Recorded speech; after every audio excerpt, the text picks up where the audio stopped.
Skipping. Urgent message. Rising Stein, Porcupine. I guess you're not up and at 'em yet. This is me. You may call me with the message. Alright? Thanks. Bye. Skipping. Urgent message. Trying to get a line to call you. It's been, so problematic for some reason tonight. I can't get a dial tone to call you. So this is my fourth location, and the phone went through. I couldn't talk earlier because it was right there, so if you haven't gone to sleep, call me back. Thanks, bye. Just wanted to say goodnight anyway. Alright,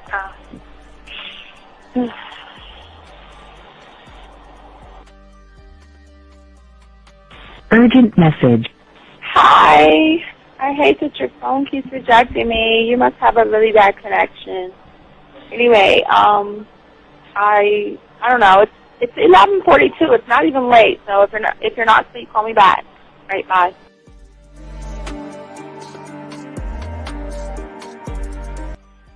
Letting me have a couple of days to actually think about what freaking happened the other night. Anyway, it was so funny how I had my whole mind made up on, when you leave your ass alone, I just felt like you was trouble. And it's so interesting how vibe is because I was right, I ain't gonna lie, I do have questions. I'm like, how do you do that? Who taught you that? Are you a goddamn professional? So on a real note, that was amazing. It was totally, perfect. If I were to vision what I want my man to be sexually, you would be that person, hands down. Am I mad at you? Hell yeah, because you know that you got those skills. So for you to do that to me, that was not nice at all. Because I was getting to know you in a whole different way, and it was cool too. That other way was also nice, So yeah, I don't know. It makes me more curious about who you are and what you're really about. I won't lie, But again, I keep feeling that vibe of how you gonna do me like that? That is not nice. So you definitely, at some point, will have to give me that explanation because I'm just real curious. But that's it. I'm not, in any way mean anything else. I think I'm okay. I'm staying away from you. I'm still gonna stick to that one. But I definitely want to know. I'm like, dude, are you on TV? When I started listening to your show, I realized I don't need to be part of no gang against females. All I need to do is know what it is to be a man and Yes. Hey man, I just want you to know that your show done changed my life, man. Man, I am serious. I was that nice guy, but then I went out on the block, man, and I was I just upped my game and was being more alpha and being more of a stand-up guy and just taking care of myself. Yeah, now, man. I would listen to your show and I was like, what does it mean, Mm-hmm. Until I bought your products, understand, listen to all the diss you gave me, and yeah, that's what it is. Some people talk about, it's there's 60 on the list. Man, I'm going to tell you like this, man. I just when you called me, I was listening to it now, and you get this natural high from it, he kind of sparks you up. It kind of gets you going, and it gets you to to feel good about yourself. It's about to be 160 degrees. You take your characteristics that you know about yourself, and you work on those, and you improve those, and you develop a belief system in yourself that nobody can tear down, and that's basically you can I can apply it to every aspect of my life, not just with women. You can do it with your employment. You can do it with sports. Basically anything you want to, and it gives you a strong belief in yourself. Dean, if I had your information a few years back, man, I would not have gotten a divorce. I promise you that. And I even say this much: with what I know now, with the mind state I got now, and I've got texts from my ex talking about this is strange, and I didn't put these words in her mouth. She said, Ken, I really respect you. That's what she texted me. This is Robert Frank.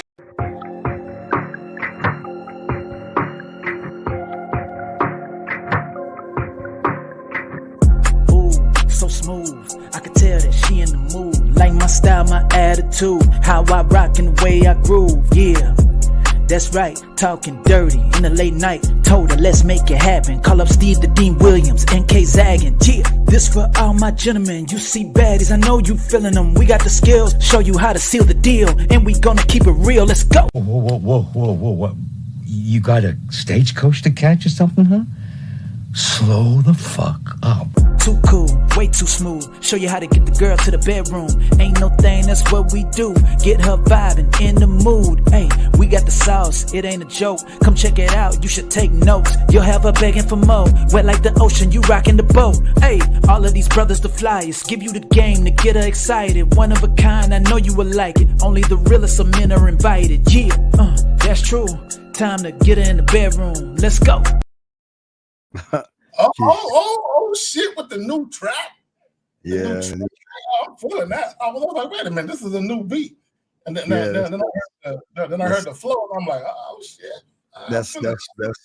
That's for us, dog. I mean, yeah, let's put the song. I'm gonna get you on the back end so I can start promoting that on the gram and shit with the little vocals and shit. Put that on the gram and everything, man. Yeah. So what's going on with anything popping? Man, I'm just enjoying life. I'm just enjoying life. Gentlemen, isn't it great when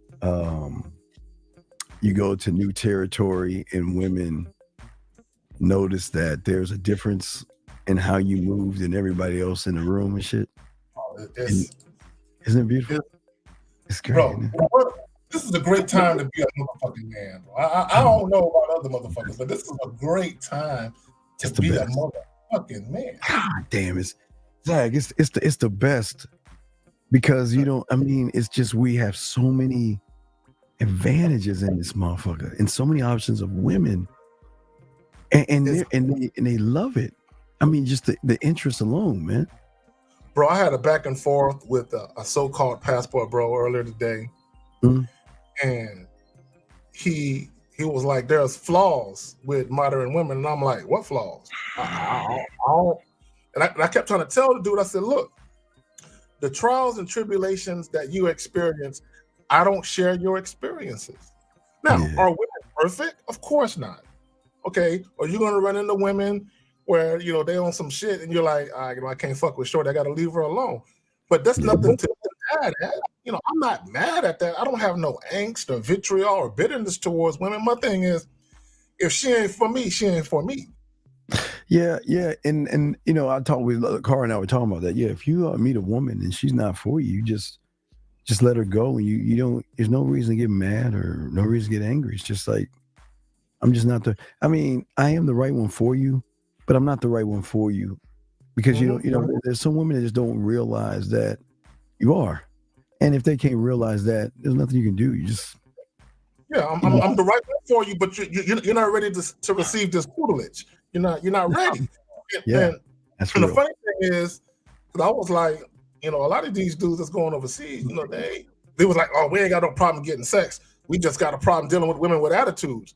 And I'm like, first and foremost, a lot of y'all ain't getting no sex. That's one. Okay, and the sex you do get, you whining and dining and straight up tricking for it. That's two. Three, if you're dealing with women, if you tell me, I don't have no problem getting sex, I just have a problem with women respecting me, who fault is that? The woman or you? Because you rewarding her with dick if she ain't respecting you. So that the fault is at your feet. Well, I always believe, Zach, respect comes from the tutelage and not just following instructions. But see, some women aren't used to that kind of shit. You know what I mean? But I guess when they get around a lot of guys, I've always said, Zach, a lot of these women, they move because of how men move or males move, and because of that, they're not just they're not really like, they're not used to a structured man. A man that's got his shit together. Yeah. They're not just used to that. What say you on that, man? Well, women tend to mirror men. Yeah. They tend to mirror men. So it's kind of like when you think about sports, right? Yeah. Some teams when they play a team that's better than them, they get up for the game. They play better. They bring their A game, right? But when they play a team that's not as good as them, they kind of just halfway come into the game thinking like, man, this is a cakewalk. I ain't got to bring my A game. So they kind of play down to the competition. Women do the same thing when it comes to dudes. Well, they play down, but they can't. Well. Do they actually play down in a competition, Zach? Because it's not that the men are the competition. They feel like I don't have to bring my A game to get this dude to bring his A game. Oh, yeah. Oh, man. Yeah. All they gotta do is show up, smile, and look cute, and already they can see the guy is enamored with their beauty. The guy's enthralled with the booty. They can tell the guy really want to fuck real bad and shit. So they already know they got him. Like, man, this is easy. Right. Yeah. Well, they're easy, but they just we got a question right there. If you want to we answer the question. Go ahead. Hold on, my headphones been bugging lately. Okay. Yeah. So he says, man, I just broke up with my fiance. She cheated on me. I've been watching y'all for a month or two. We're here to soak up game. Congratulations. You literally got rid of a liability. You know what I'm saying? She wasn't an asset to you.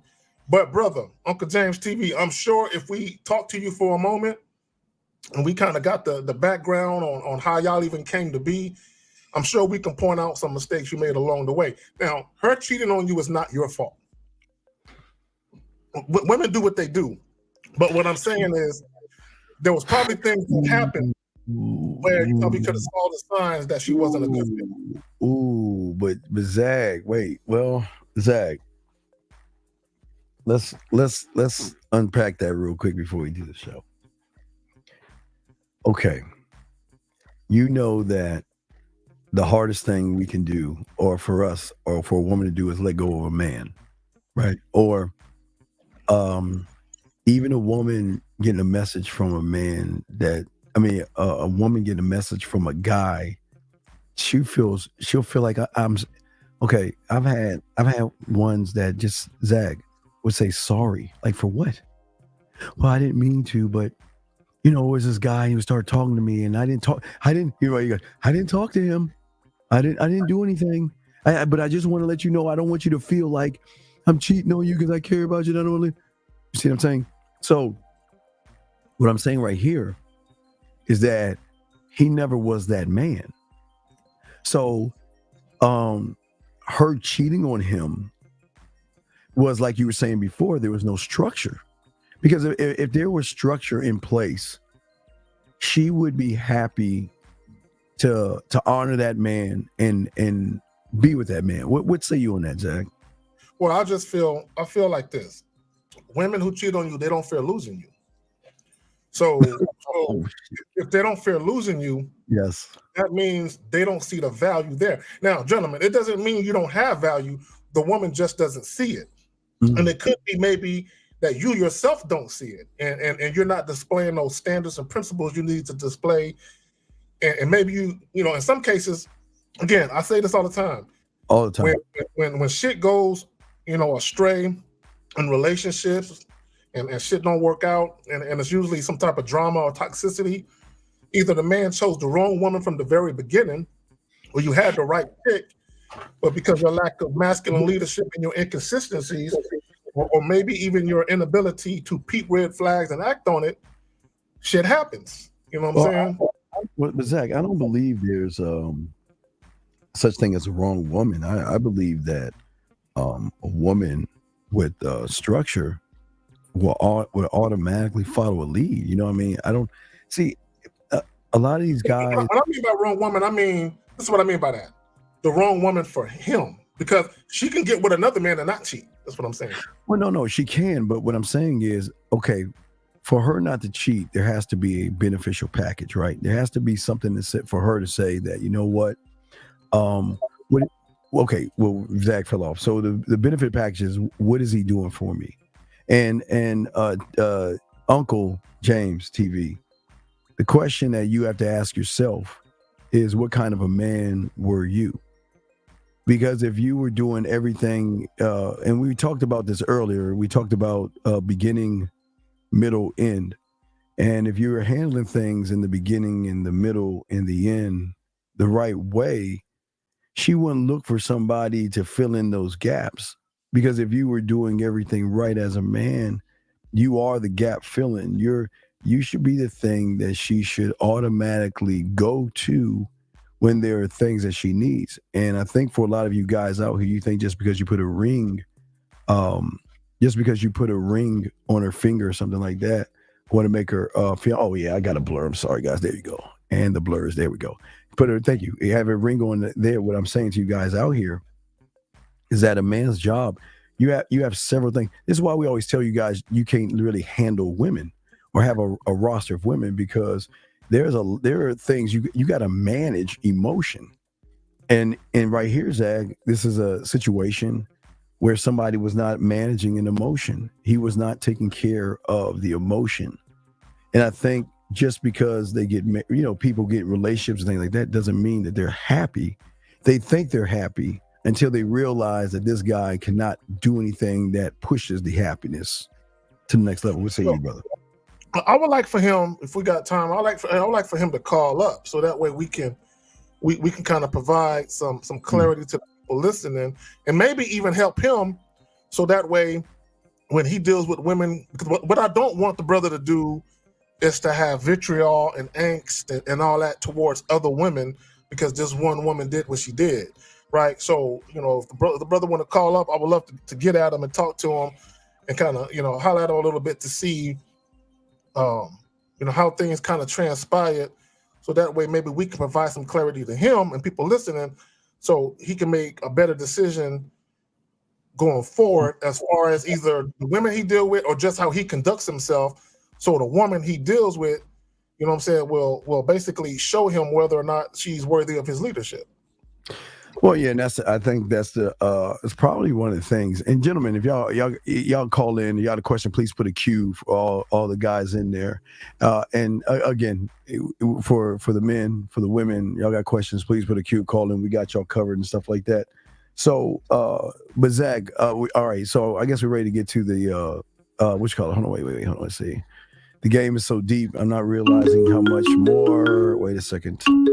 Area code 601, sir. What's your name? Where you calling from? Hey, this Unc, man. What's up? What's your name? Where you calling from? Oh, this Unc. Oh, this the guy that your woman cheated on you, whatever. Yes, sir. Okay, so what happened, sir? What happened? Well, let me ask him this. Real quick. How old are you, brother? I'm 26. 26. Okay. Do y'all have any kids together? No, sir. Ooh, you dodged a bullet. Ooh, that was thank God for that one. Now, how long were you guys dating before you actually got into a relationship, before you made it official? Man, it wasn't that long. It had to be like maybe 2 or 3 months. All right, that's part of the problem. So, how long were you guys dating, or how long after the 2 or 3 months after you guys agreed to be in a relationship, did you guys end up living together? Yeah, man, we've been together for 7 years, bro.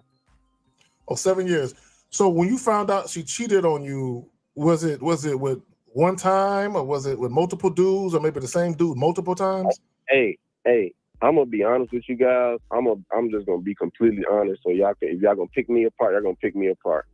So first, I had went on like a break or something at one point, because I was with her for like 4 years, and we were doing a long distance thing.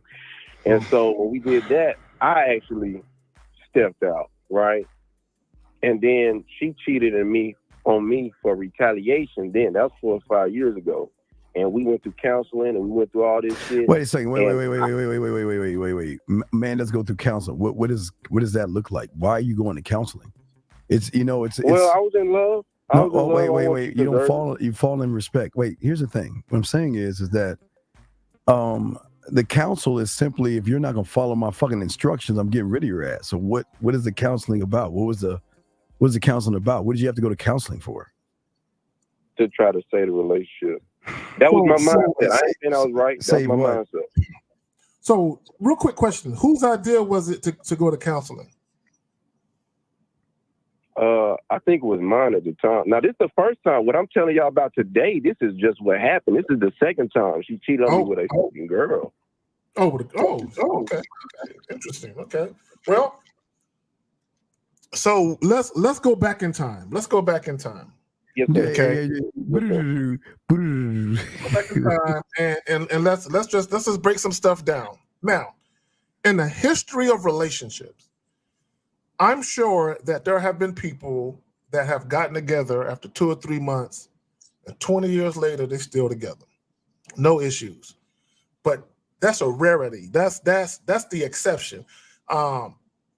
Best practices tells you that getting into a relationship after 2 or 3 months is a horrible idea, right? Horrible idea.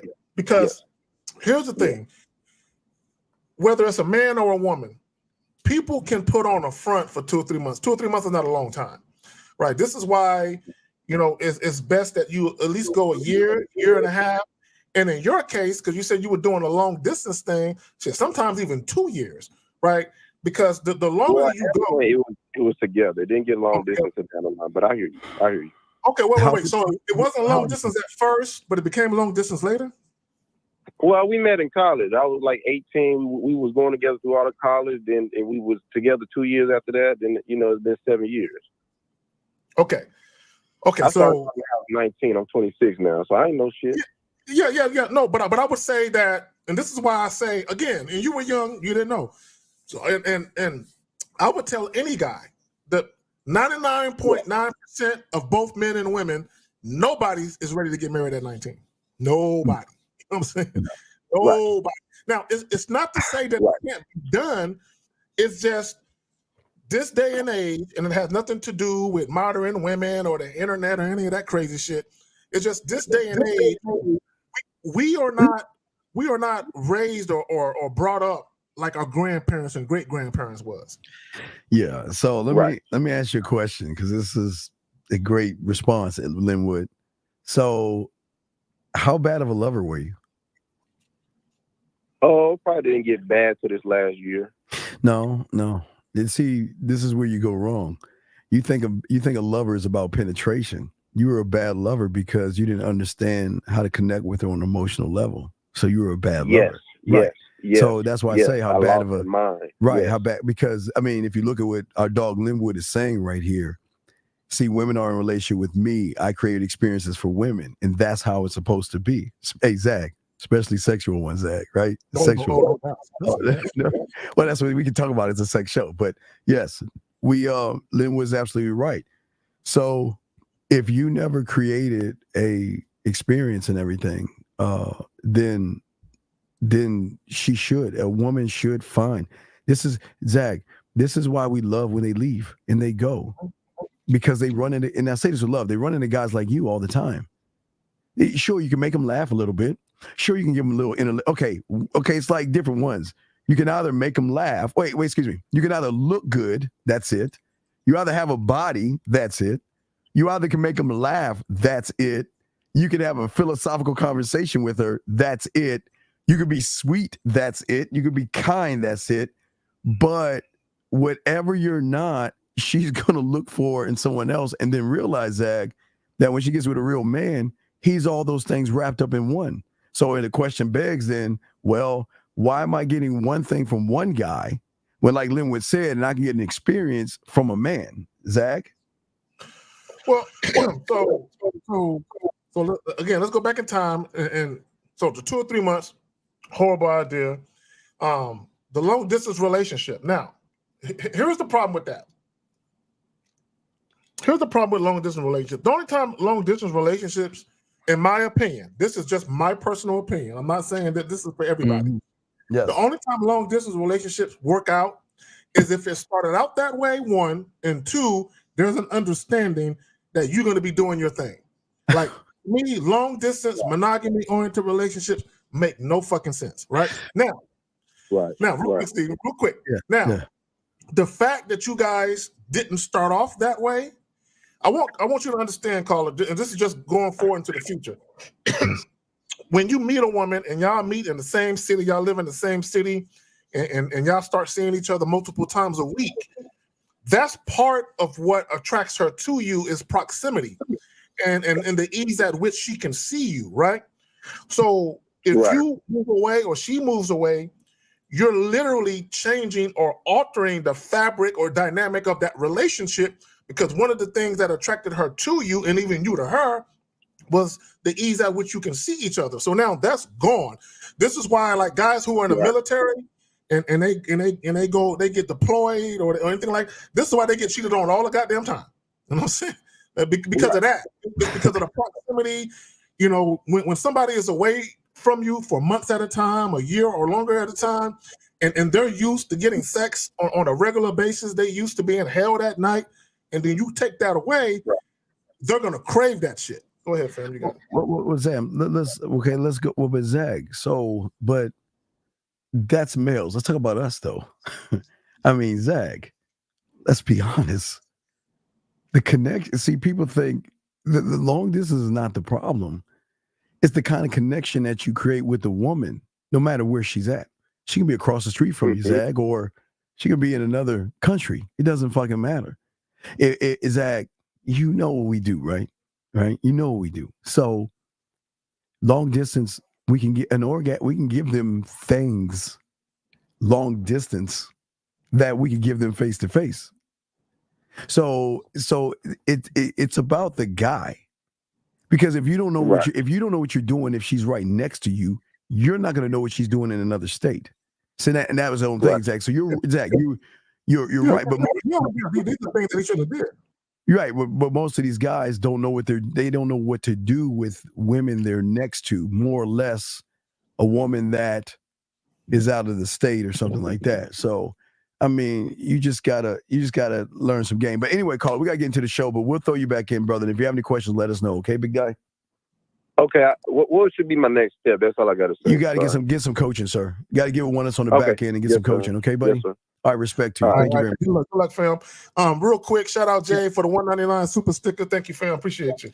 Yes, and if y'all have any questions, please put a Q in there, and y'all can call in. Let's see here real quick. Let's get to the show topic, and then we'll chop it up. Here we go. Check this out. Here we go. I tricked her up. So that's not game. That's just straight lying. They hear game, they think trickery, being slick. They don't even know what it is. A lot of people think that game is trickery. Oh man, I gamed her up. I tricked her up. I would say you don't have no game. What you got is trickery. Or what you got is lies. But game you don't have, because game is truth. That's why it's so powerful. If I meet a woman and I tell her, before you decide to mess with me, understand what I'm about. The reason why I'm telling you this ahead of time is because I want to give you the choice and the decision to decide whether you want to mess with an individual like me. You might not want to mess with me, so that's game, because that's ultimate truth. But a person, they would construe game as a lie. So they go to her and tell her, you know, I got my own business, I'm selling cars, I do a little real estate on the side, but they got a vice that they're in. So that's not game, that's just straight lying. That's not what I'm about. Game is ultimate truth. Ultimate truth. Can you have game and get that woman ultimate truth and her accept it and still deal? Shit, Zag. Right there. Zag. We're about to play that again later. It's just, bro, I just felt so good hearing that, bro. You know, Zag, I love that. So if y'all wonder why the title of the joint is titled what it is, men who behave like this are sexually appealing to women. Here's the thing, right? Because there are a lot of guys who fancy themselves as players, and they're really some payers. See, number one, to be a player, number one, you can't be lying. Okay, players don't lie. And number two, you can't be paying for shit. You know what I'm saying? You can't be paying for sex. You can't be trying to wine and dine to get a chick or convince a chick to fuck you. No. And another thing that players do, the women, if he's dealing with multiple, now one thing about a player, like in the UGK song, you know what I'm saying? You know, the anthem with UGK and motherfucking what's that group? I can't think. Outkast, right? You know, when he said, I just want to let you know you got a player for life. See, you can be a player and you can go ahead and deal with this one woman, but you're still a player. Deep down inside, that's what the fuck you are. You are a player, right? Players don't lie to women. Any woman that's dealing with them, they know he got other women. I'm one of them. And not only that, but the woman is cool with it. And the reason why the woman is cool with it, Steve, this is why women are cool with it. Because when you talk to them, yes, you make them feel like when you guys are communicating or that they are in your physical presence, they literally feel like the only woman on your mind, the only woman. They know they're not, but in that moment when they're with you, they feel like time stops and they just chilling in your presence. Go ahead, Phil. You saw when I was talking to the Yeah, British. Carl, see, enough of a players anthem. Come in the name of the song. Go ahead, Phil. You saw when I was talking to the British one, right? She was cool, you know what I mean? She had a good time, she laughed, and you can tell that she wasn't used to being around somebody that knows women very well. And that's something that you and I have a great skill in. We know women very well, and we know how to take care of women very well. And it's just, again, I love what he was saying, because a lot of guys feel like they got to lie to a woman and tell her, well, see, it's weird though. You know, I always say, Zach, it's like, can you and I actually tell somebody that we're single and they believe that shit? They're gonna be like, single, yeah, right. That's how they go, yeah, right. You know what I'm saying? Yeah, right. Yeah. Liar. Wait. Hey, Zach. That's what they might say. Lies you tell. That's the favorite shit. Lies you tell. Zach, you know what I'm talking about. How many asked you, were you single? And then when you told them you know your situation, what did they say? How many? You know that play. I can't even count, bro. I can't. It go back decades. I can't even count. Yes. I can't even count. And to be all the way honest with you, a lot of them never even asked that question because they already knew. They already let me say this, you know, gentlemen, I'm not bragging. I'm just telling the truth, right? Especially after they got dick down. They was like, they looked at me like, and you ain't got no chicks around. I'm like, I never said I didn't have no chicks around. And they were like, because I can see why they're not going to go nowhere. You know what I'm saying? So I'm like, hey, so not only is dudes honest and transparent and straight up with women about what they got going on, but dudes actually know how to handle themselves and conduct themselves when they deal with women. In every aspect, Steve, in every aspect. Yeah, I just find it really amazing that why do you need to lie? You know what's so great, and because I've always believed in free will. I always believe that, you know what, I want you to want me because you want me because you know what I actually am, right? And I'm not the good guy. I'm a villain. I'm not good. None whatsoever. I can be compassionate, caring, and all that other stuff, but kind of like Tommy on Power, right? I can be that, but I'm a bad guy. So what we want to do is we're asking the guys call in, and also ladies out there. We want you ladies to also call in and let us know, because I want to know how the ladies deal with how the ladies deal with guys who lie to them or tell them stories about, lie to try to get in their pants or something like that, or or do they lie with their money? Do they lie with their clothes? Do they lie with their job? If you were listening to Andre, what did he say? Guys, they be fabricating shit. Oh, I got a side business. I do this. When we watch the Pineapple Show, what do we always see?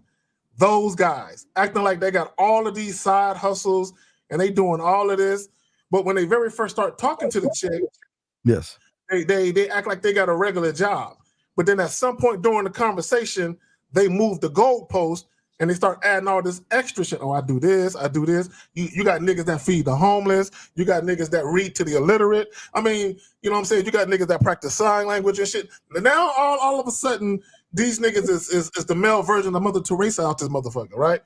And what they're doing is they're trying to paint this picture like there's some wholesome all-American boy next door, and they're just so great that they volunteer their time and they actually, do shit for people that they don't even know. You know what I'm saying? And I'm not saying some of them don't, but a lot of them, 99% of them are full of shit. You know what I'm saying? They just fabricating, thinking that's going to get them some pussy. Steve, I'm going to tell you after this call. All right, we got a call. Area code 514. You're on with the Sex Show with myself and K Zaggin. What's your name? Where are you calling from?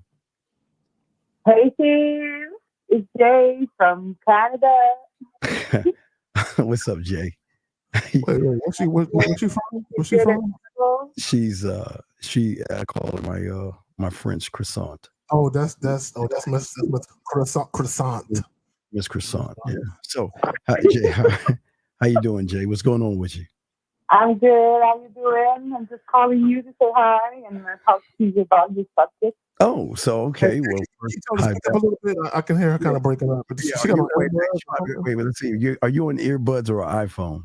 You always notice these I'm women. on earbuds. Yeah, you might want to go. Can you take those out and go take them out? You sound kind of. You seem like you got a lovely voice, and it's not really doing you justice and shit to have it distorted. You know what I'm saying?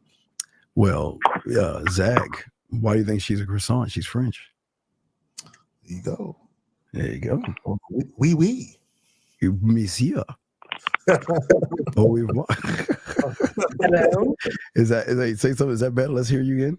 Bonbons and all that good shit. You know what I'm saying? Maybe think of the ice cream song.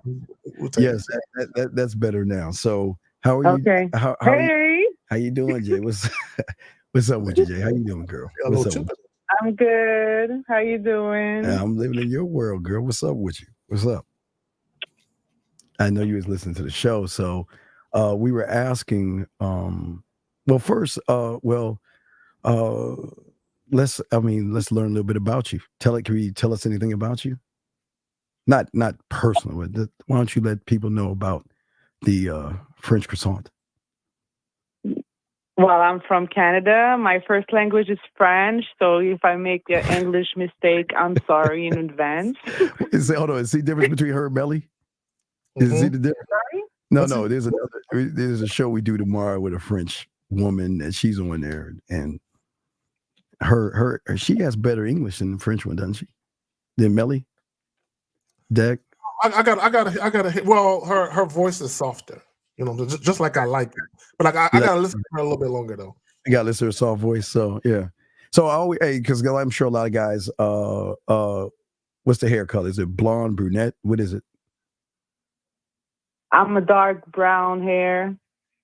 How long? Around my breast. Okay. All right.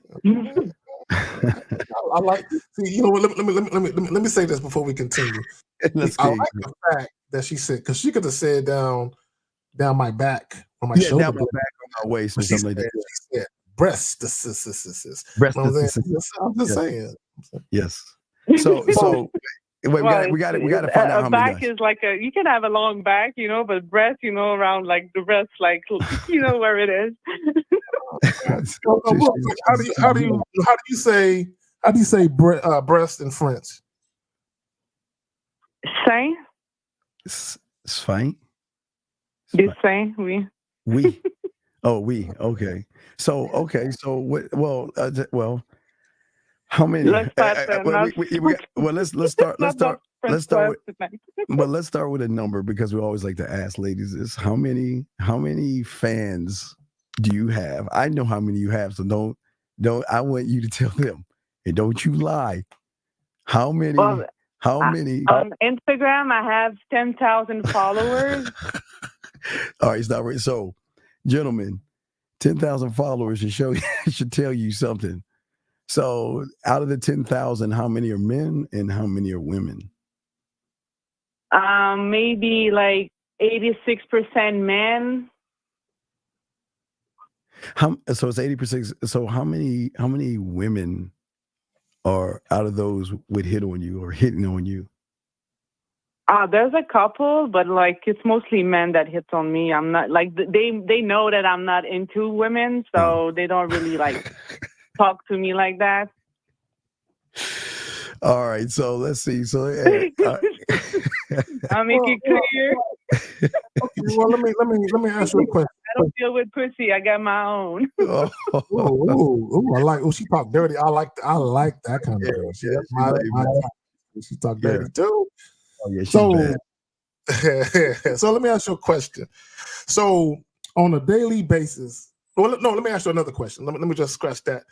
So do you get unsolicited dick pics from these losers out here? Yes, I do. Wait.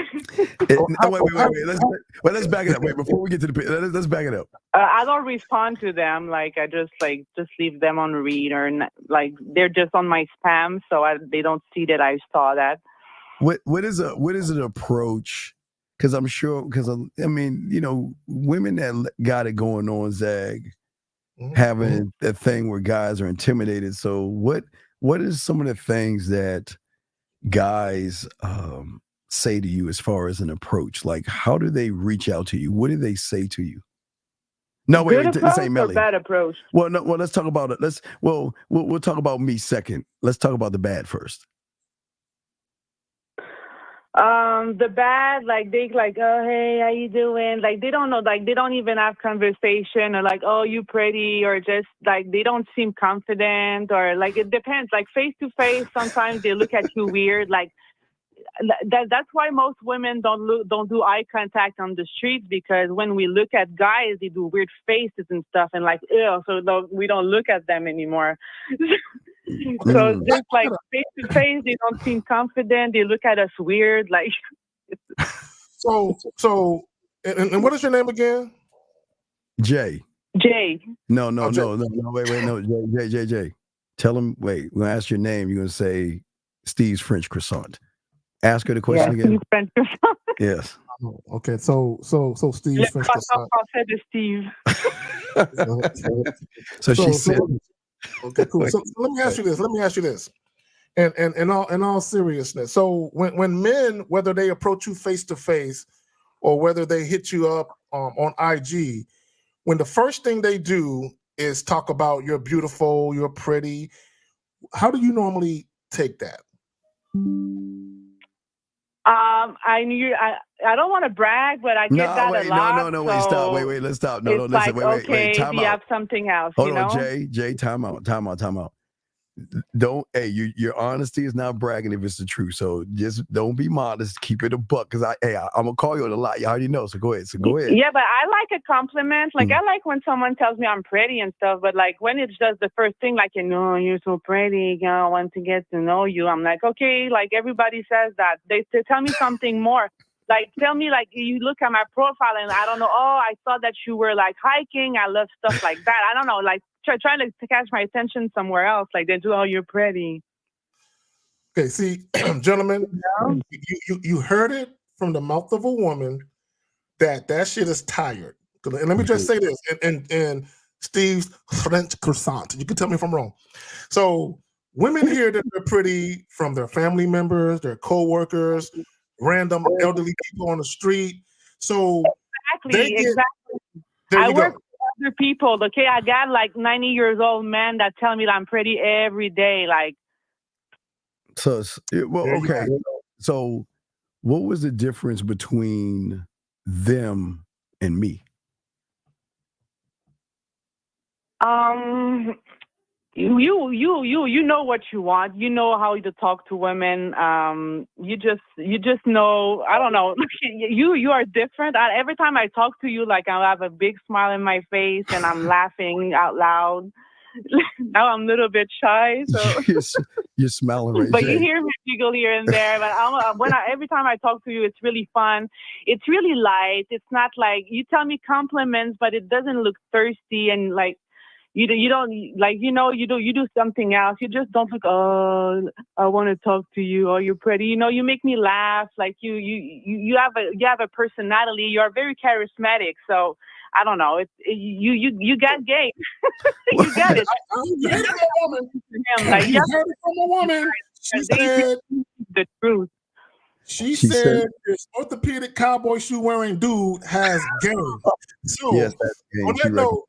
On that note, what is game? Okay, when you say game, what does that mean? Like when you say a person has game, what does that mean to you?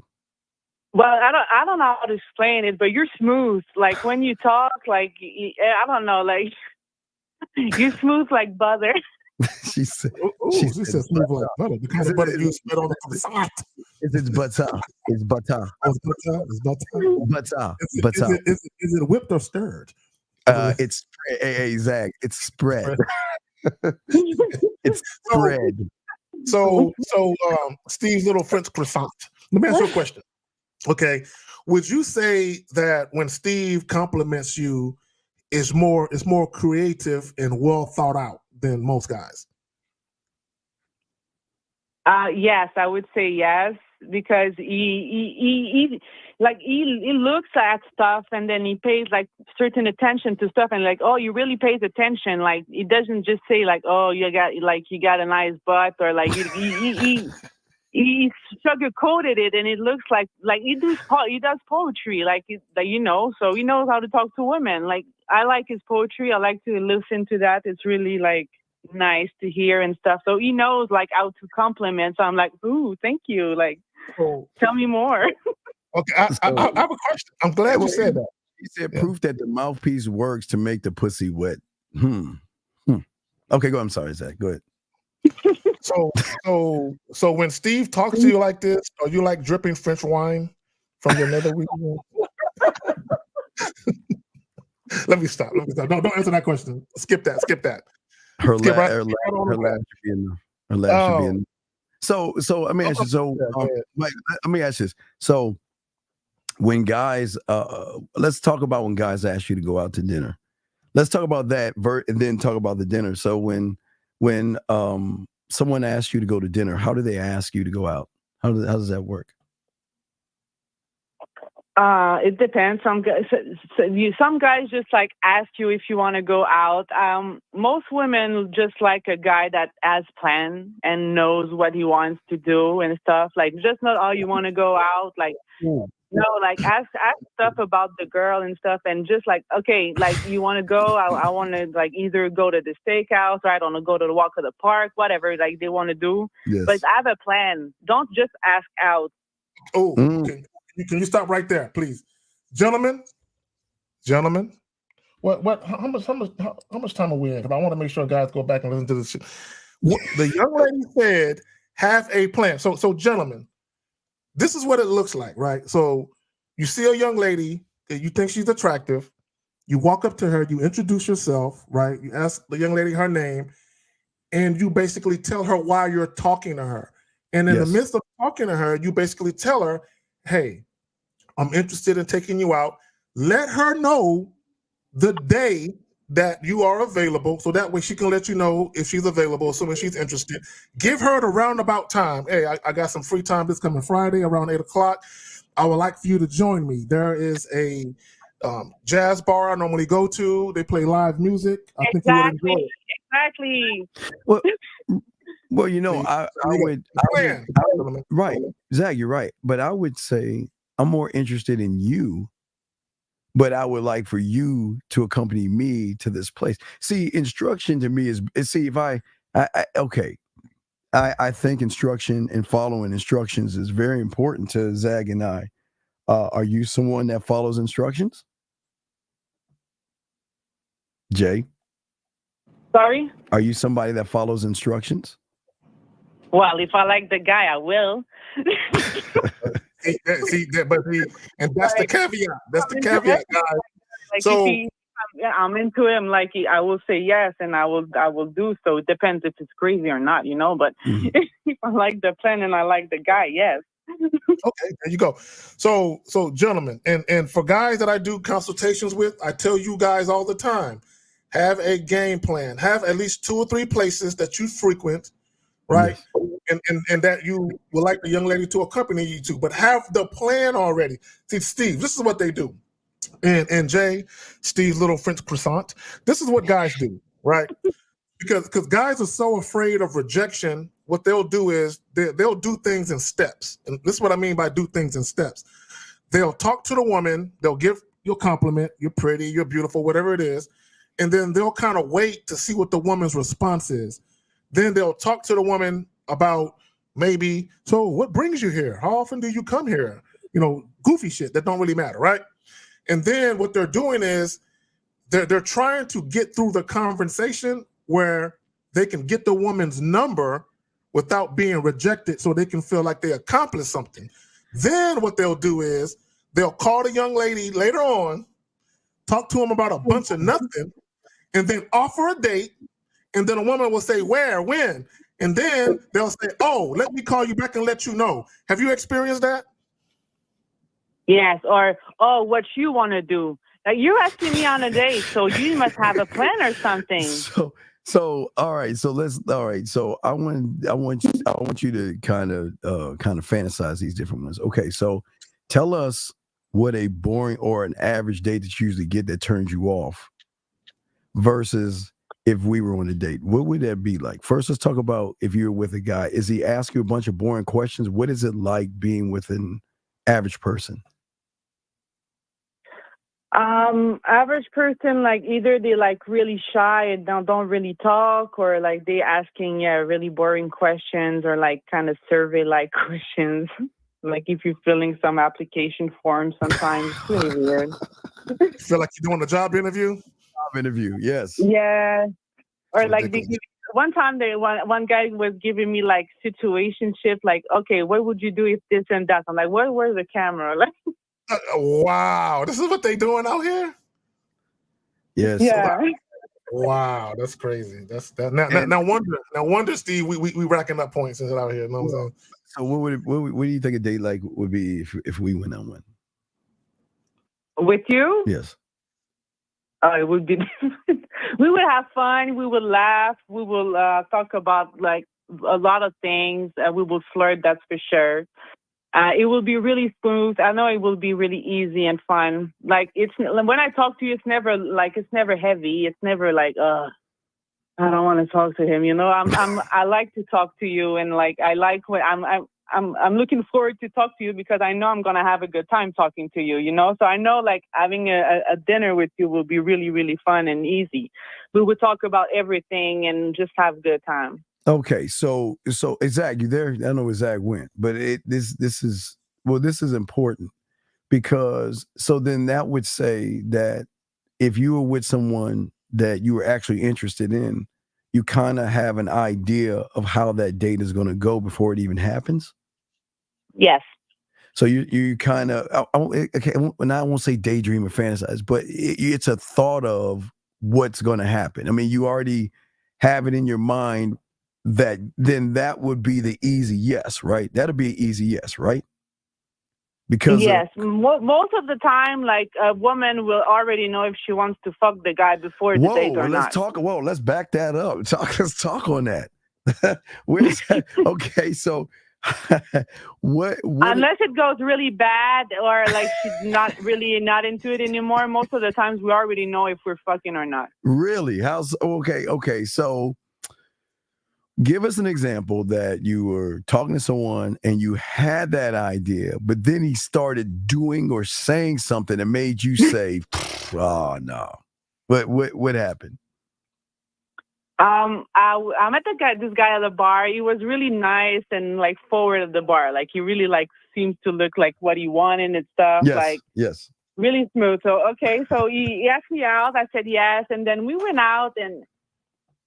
It was a lot of weird questions, and now he was talking about his past, and now like it was getting really, really heavy, and like I was like, okay, I'm not in a therapy session like to help you here. We're just supposed to have fun. Like on a first date, especially on a first date, you don't want to go heavy on like top subjects and everything. You just want to keep it light to see if you're vibing with the person.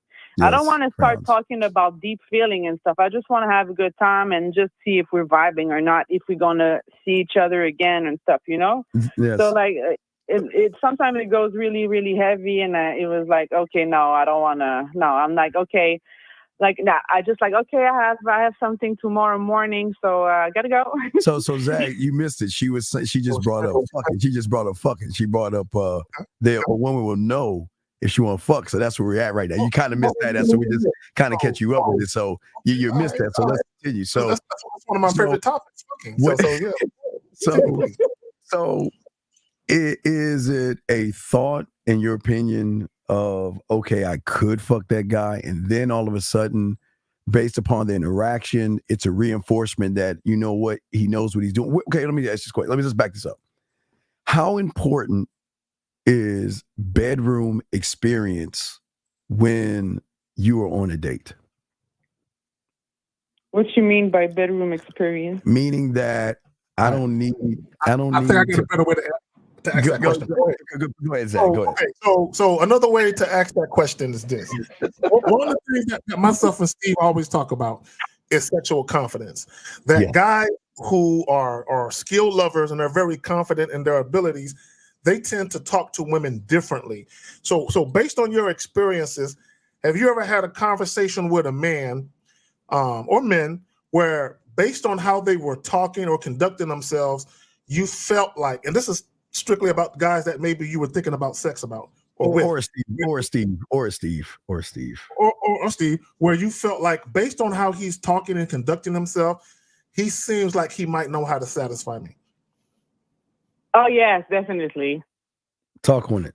God damn it, guys! And I have the other way around. Like I have a guy friend. Like every time I talk to him, like he just stopped moving, like he's like freezing, and I'm like, okay, Charles.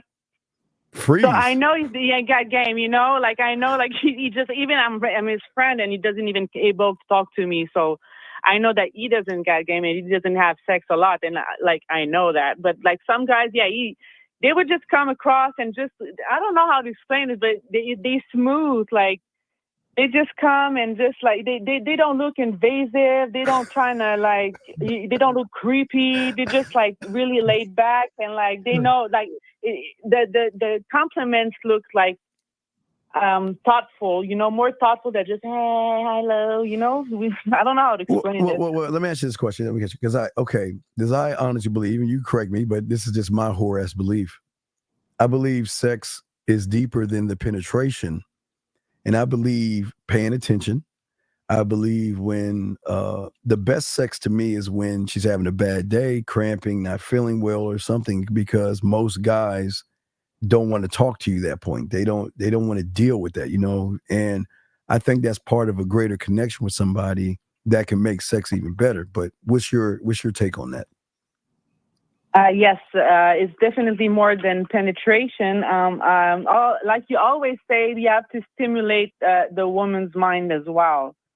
It's not just like body thing. Like we are like creatures that like create stories in our mind, you know, like Yes, when we are becoming psychopaths and like, so we can do the same with sex. So like you just like trying to speak us out and like create some scenarios and we'll create all those type of shit in our air that like, ooh, like, you know. So wait, let's talk about stimulate. Okay, because for these guys, what does that mean to stimulate the mind? Talk on that. What does that mean? What does that look like?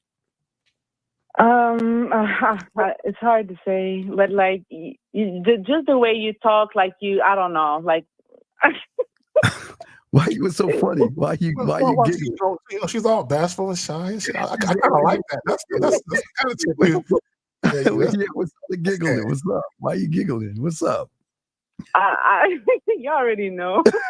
It's hard to explain. Like when you see how I changed now, I'm like,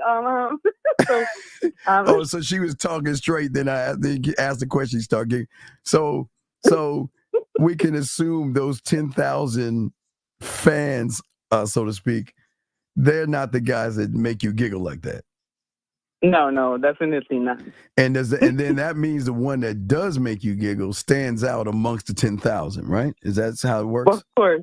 So that means that Zag, if you had game, you would want to be at the back of the line and be 10,001, knowing that she is going to move you up to the first spot. Would that be something like that, Jay? Yeah, there's no like numbers on that, like on that waiting list. Like you just can be like the last one and then whoop, right in front. If you know what you're doing, like all the other guys won't count. She won't notice anyone else. She will make herself available to you. Damn. See, I'm glad you said that because a lot of guys complain that if they're seeing a woman and they're not her priority, they feel away. And my thing is, yeah, you could be dating her for, a few weeks, a month, and she might meet one guy and go out on one date, and all of a sudden she prioritizes him simply because of the way she felt after that one date versus the few weeks or a month of dealing with you.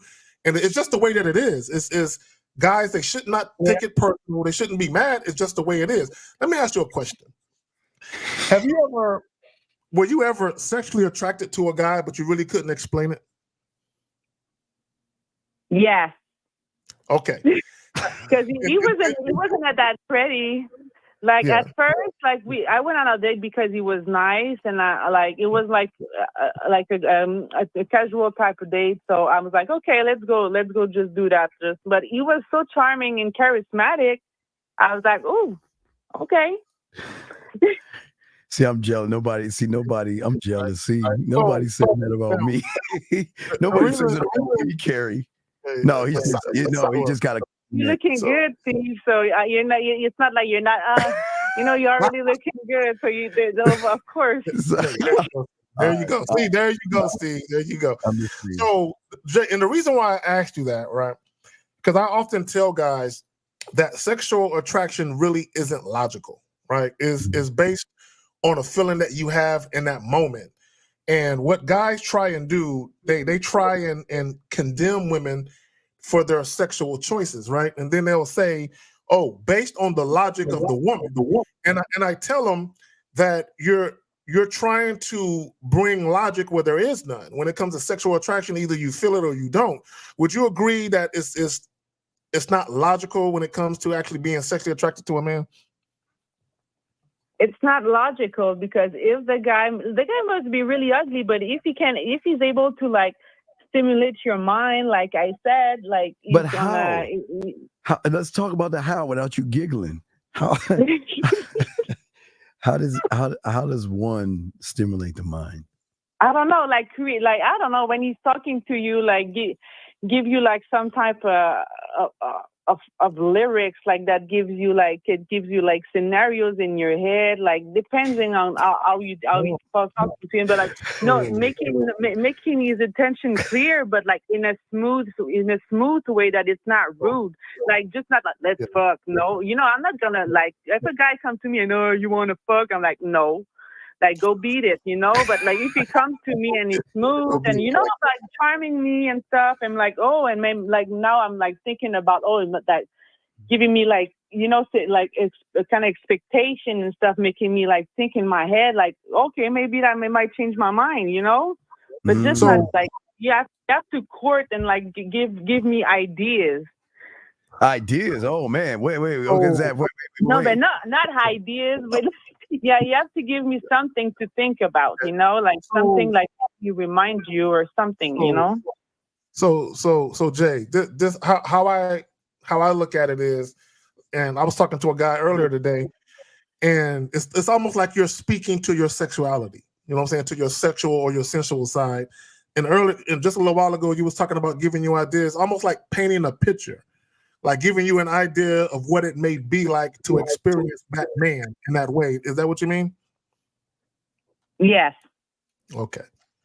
But also, it could be a sexual wing. It could be me giving her an invitation to take her clothes off and let me talk to her when she's like 10:30, 11 at night, 12, depending, where we can talk and she can show me a side of her. But because I always believe that the more you connect with someone, the more vulnerable they become, and the more they begin to share things. That's kind of sex too to me, because most women don't share themselves. They don't open themselves up that much to people. What do you think about that? What say you on that? The more you're connected with someone, the more vulnerable, the better the sex. What say you on that, Jay?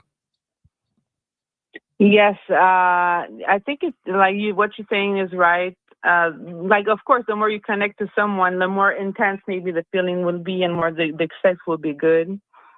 But it's true, like you have to connect with someone. You have to like feel the connection, like a vibe. So you have like you want to do that, All right, Zach. Let's do a few more questions. I don't have her because it sounds like she's gonna be. Wait, hold on, Tom. You gonna be a regular. You gonna be a regular caller, right? You gonna call us regularly when you can, right? I will. Yeah, you gonna do that for me? I will, Steve. All right, go ahead, Zach. She said it with a bedroom voice too, boy. Okay, so at 7:58, he asked the question: Is that your idea of the indelible impression? So when I talk about an indelible impression, guys, what I'm talking about is when you have a conversation with a woman. After that conversation, if she is not curious, if there's not a sense of intrigue or mystery or even anticipation when it comes to, I can't wait to hear from him again, I can't wait to see him. If that's not there, then you failed to leave an indelible impression. So, But I Steve, want to ask about. Okay. Go ahead. No, I want to take your indelible impression that you're saying. So, Jay, let me ask you a question. So, and nobody's going to tell, okay? Because nobody knows, okay? Just this will be our little secrets. Okay, when you're stop. I'm sorry, I'm expecting something from you. Like, it's not gonna be. It's not gonna be bad. And the question is when you're really connected to somebody, do you always look at your phone? Like, okay, let's look at it like this. So, you have just on Instagram alone, you have 10,000 followers and fans and guys and all that stuff. So, every morning you wake up, you have an opportunity and a choice of who you want to say good morning to. Because you have a list of people reaching out to you and you just kind of scroll and scroll and scroll.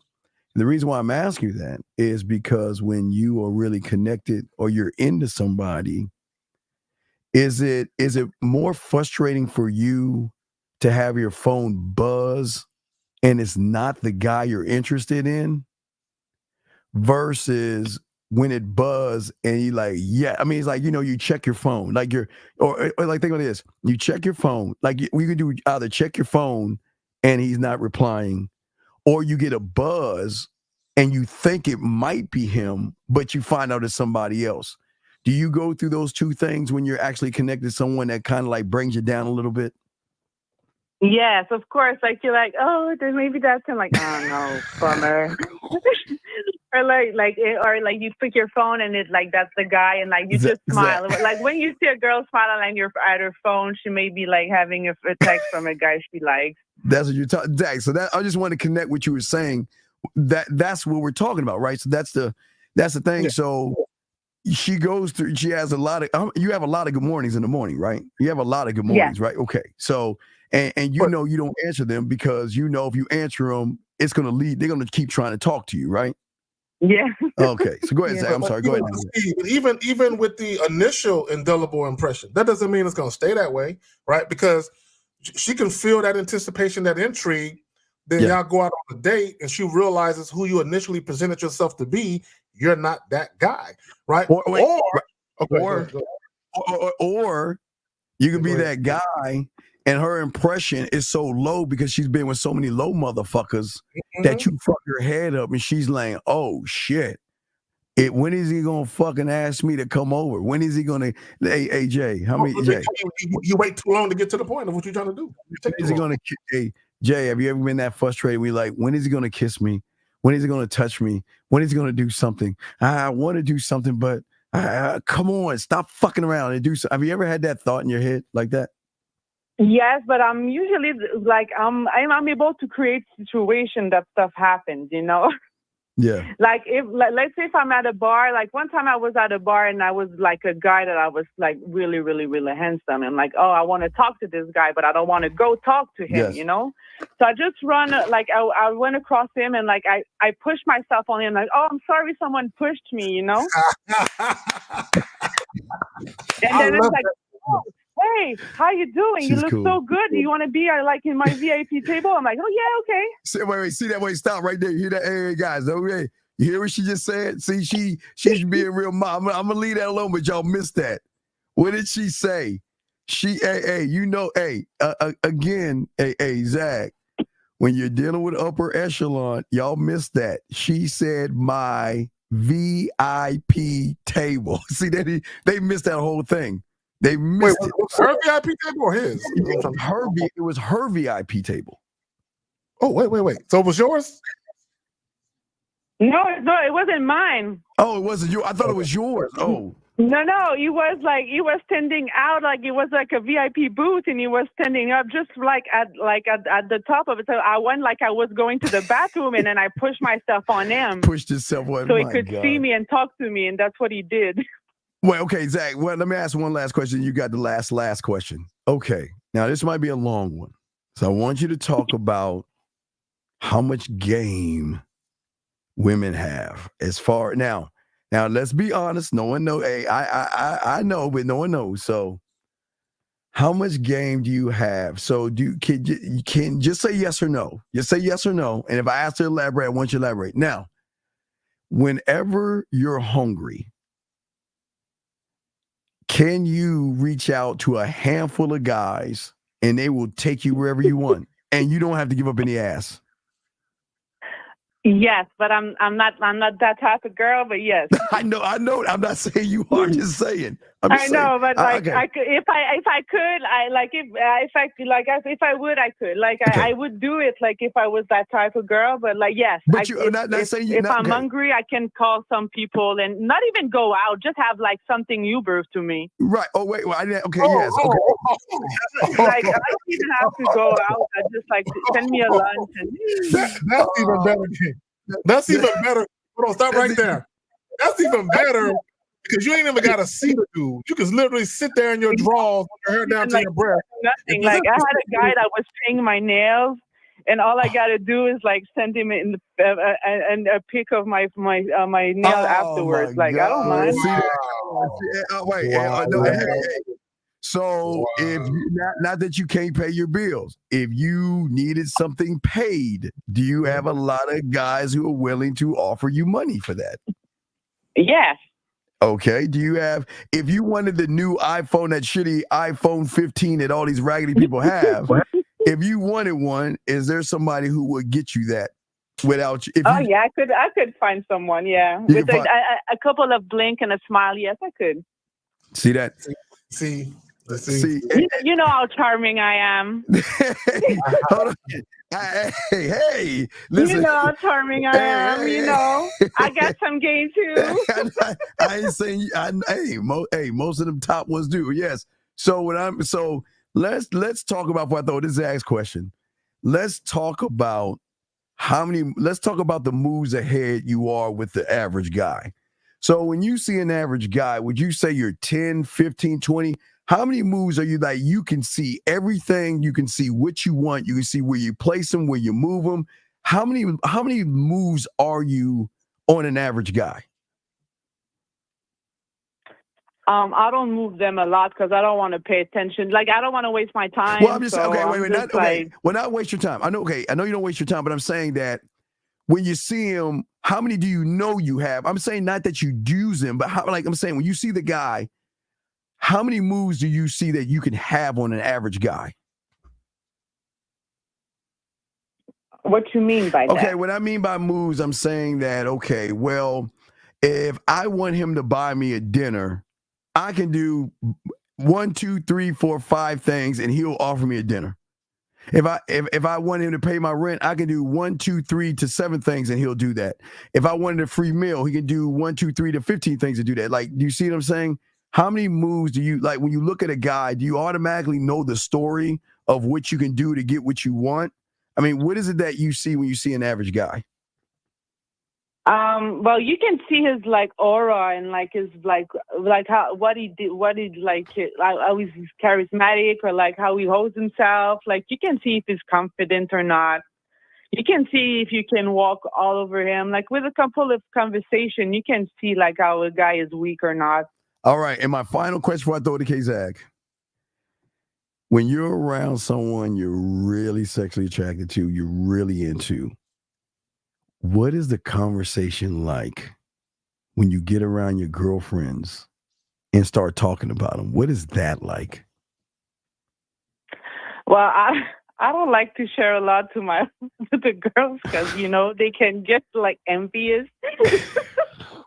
Especially if he handling his business in the bedroom. I'm sure you don't share that too much. Exactly. All right, Zach, you got the last and final question. You got the floor, Zach. Go ahead and ask what you want. So, Jay, it's a two-part question. The first part, I'm sure you've dealt with your share of guys who are very passive. Not only passive with the way they behave, but passive with the language that they use. Now, in the event that you deal with men who are more assertive, is there a difference in how you perceive those men?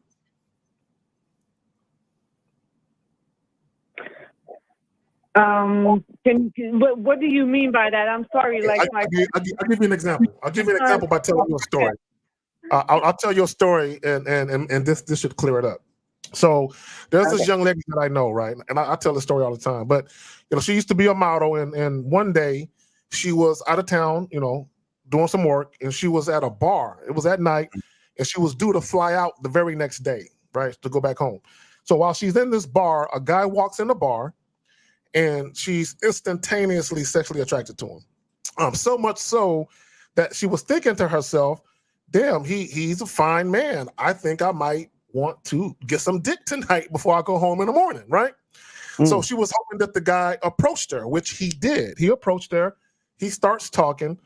The first thing that he did that turned her off was, because she was sitting at the bar, mind you, right? He asked her, could he sit down? Like, is this seat taken? Is it okay if I sit down, right? Oh, no, don't ask me to sit down.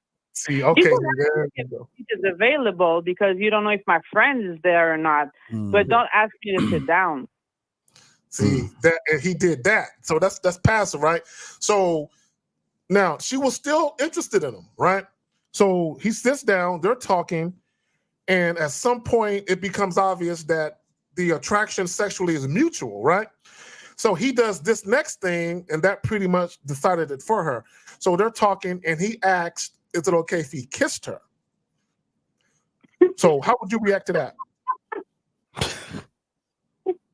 No, it's not okay. You gotta ask my dad. Like, what the fuck? If you want to kiss me, just try to kiss me. If if you need to ask me if it's okay to kiss me, it's because it's not okay.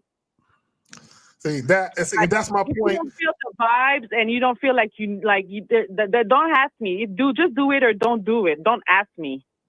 Okay, that's what I see, and that's what I mean by passive or assertive. Now, the reason why she ended up rejecting him and told him she wasn't interested, and the reason why I like to tell that story is because when guys behave in a passive manner, it tells a lot about how the sexual experience might be. Like, so if he's having sex, is he gonna ask you to turn over? Is he gonna ask you, is it okay if I pull your hair? That type of shit. Versus being more of a dominant, authoritative, take charge man who knows what he's doing in the bedroom. That's what I mean by the difference between passive and assertive. Yeah, that's what we like. Dominant men in the bedroom. Oh, see guys, listen, telling y'all motherfuckers. Are we talking dominant as in like grabbing your long black hair and turning it around? Wasn't it the last question? Oh, I'm sorry. My bad. Go ahead, Zach. No. So here's the second part to that question, right? So have you ever met a guy who you felt like this is the guy I really want to deal with, and you met him and you felt like all is right with the world, I really like this guy.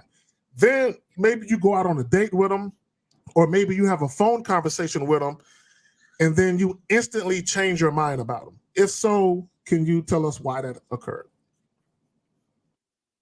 Yes, like when you were away, I was talking about like the girl already know like if she wants to fuck you before the date. And I was telling like that was like one time that I was really into the guy. I'm like, okay, like I'm gonna do it tonight and stuff. And like it was really, really like it was creepy. Like the vibe was weird. Like, and it was I changed totally my mind. Like I didn't want to talk to him like anymore. Like I just like, okay, I gotta go now. I have something like just.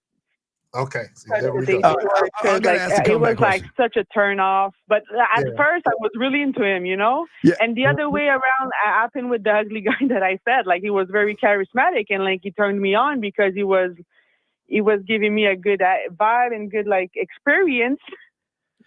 So I gotta ask I gotta ride this question. So last question. So have you ever been with an asshole that turned you on and you were like, fuck it, I'm done with you, tried everything you could to get away from him, but you just couldn't stop thinking about him?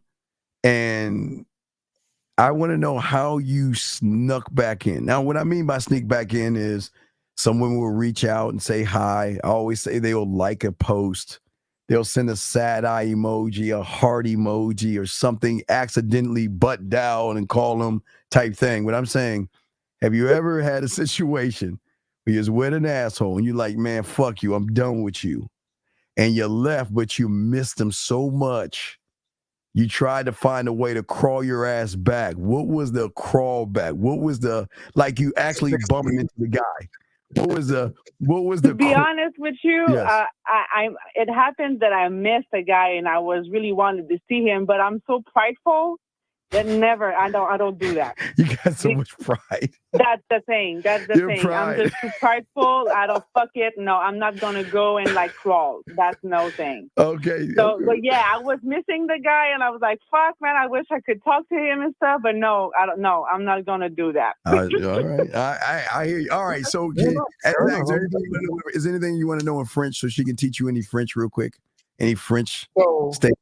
Nah, you know what? I'm gonna go ahead and skip that because I was gonna say some shit. All right, let me go ahead and skip that. Let's go ahead and I appreciate you, Jay. Appreciate you for coming on.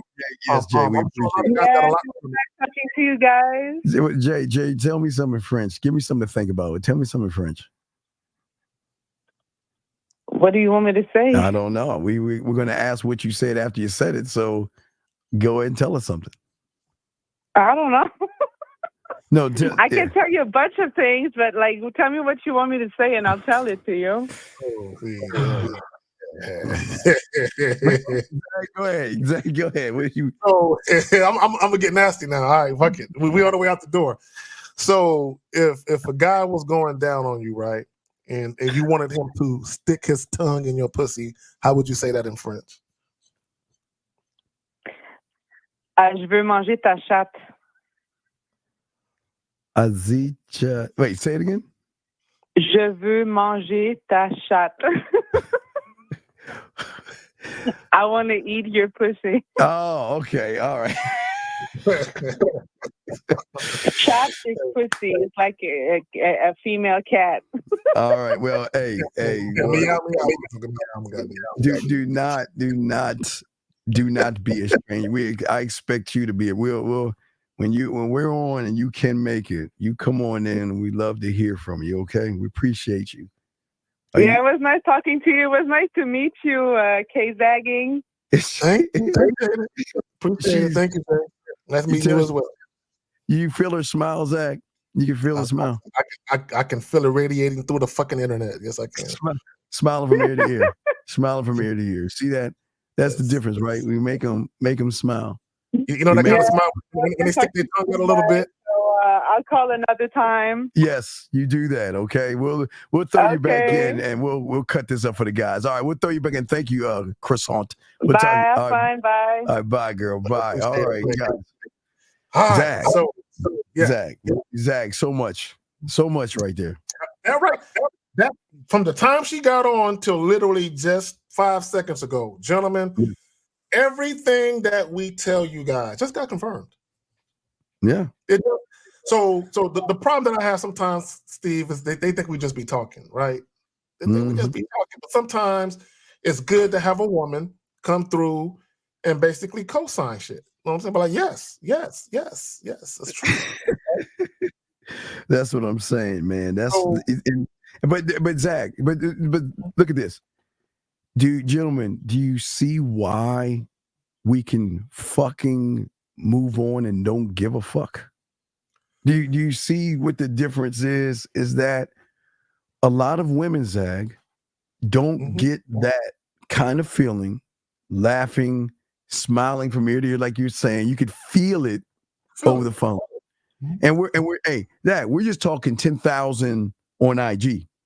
We're just talking 10,000 just on IG, right? So she's got it going on, but the thing is that the 10,000 is that means 10,000 duds that don't know what they're doing.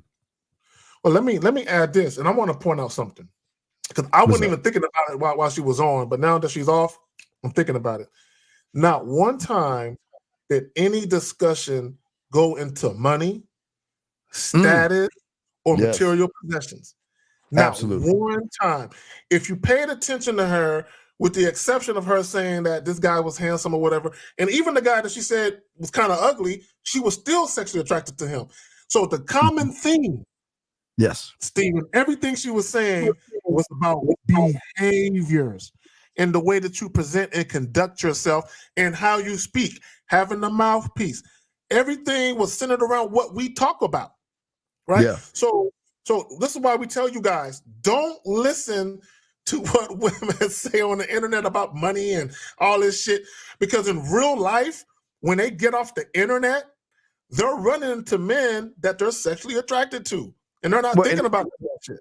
And Zag, the attraction is actually the feeling. Because what did she say? She saw a good looking guy that when he opened his motherfucking mouth, then she saw a guy, and go ahead. No, you got to finish what you saying.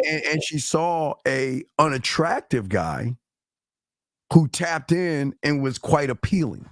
So basically, and this goes back to what we're saying, why women being sexually appealing to men, and finding a man that's sexually appealing, because it seemed like it has to be a connection deeper than the eye. Because remember, the eyes are what I teach guys are the fake reality based off of a false belief, false perceptions, and all these things that combinate, Zag, what she has seen and been around. But then she automatically said, well, because he's not appealing to my eyes, that I'm not gonna be appealing to him. So what did she do? She dropped all the shields and shit. She was like, he ain't gonna get in. But then he was talking all that motherfucking yak, and she was like, "Oh shit!" This and see, Steve, and this is why when dudes on YouTube specifically, when they say it's all about looks, if you don't look a certain way, a woman won't even let you talk to her. Bullshit. Even if a woman don't want to fuck you, if you are an entertaining conversationalist, if you can make her laugh and you talk about things that appeal to her, women will talk to Fat Albert. They'll talk to anybody, right? Now, I want guys to, because you pointed out just now, right? Two opposite ends of the spectrum. There was one guy who she was attracted to based on the physicality, the looks. And she had already, based on what she said, she had already decided that I think I'm going to give him some pussy. And tonight is going to be the night that I give him some of this pussy. Then when they were out, he started behaving in such a way that turned her off. And she said, never mind, he can't get it now. She go out with the other guy. She pretty much on some, well, he's not really my type. Then all of a sudden he starts talking and she's like, oh shit, oh, I just got wet. I can't believe that this fucker who I don't think is physically attractive just got me wet. Yes. And I think I wasn't gonna fuck him at first, but now I am, right? So I just want you to understand that at the common denominator in those two instances was behavior. Go ahead, fam. Yes. And speaking of behavior, guys, gentlemen, I forgot I dropped a brand new track called Her Versus You. So make sure y'all check out all my poetry aficionados. Brian has asked a question, and let me help you out. Brian was saying, can you define what attraction is? It's not what actually attraction is not what you think it is, because you have a false reality of what attraction is. Attraction is basically a man who understands himself based off of his personal experiences, and not only just his personal experiences, his sexual experience, his sense of adventure, his sense and thoughts, knowing how to draw a woman in, magnetism, alluring, charismatic. He's a little bit of mysterious, but this is all to himself. But what makes him attractive to a woman is a woman that can realize someone who has an all-encompassing awareness of himself. So the attraction, see, I keep trying to tell you guys, see, y'all guys are looking at reality through your lens to try to figure out what attraction is. You're what most of you guys are doing is that you're looking at attraction from a woman's point of view. You're saying that, well, because she looks good, she's going to look for good-looking people. And that's not true. Just because she looks good, she's not going to look for good-looking people. Thank you, Box. I appreciate that. Not because she looks good. So the thing is that attraction or the thought process of attraction has nothing to do with what a woman sees, because I'm not what she sees, I am what she feels. So I'm going to show her, because the difference between Zag and I and Zag whores like us is that we're going to go beyond the makeup, the eyeliner. We're going to go beyond the low self-esteem and things that women have. And we're going to tap into something that they don't even know they have by showing them that with us, Zag, we can educate them or elevate them at a point that they're going to be loyal to us without us trying to force it. Zag, what do you say on this right here? Well, because he says, Steve, can you define what attraction is in your opinion? See, here's the thing, okay? And I'm glad that she said that the guy that she thought was handsome or whatever, that she initially wanted to have sex with him but decided against it. Okay, yes. Here's the thing, and there are women in the group, okay? Yeah, feel free to chime in on what I'm about to say. Yes, Here is the problem with guys relying on their looks, right? In the history of women having sex with men, a man's look or how he looks does not guarantee a satisfying, pleasurable, memorable sexual experience.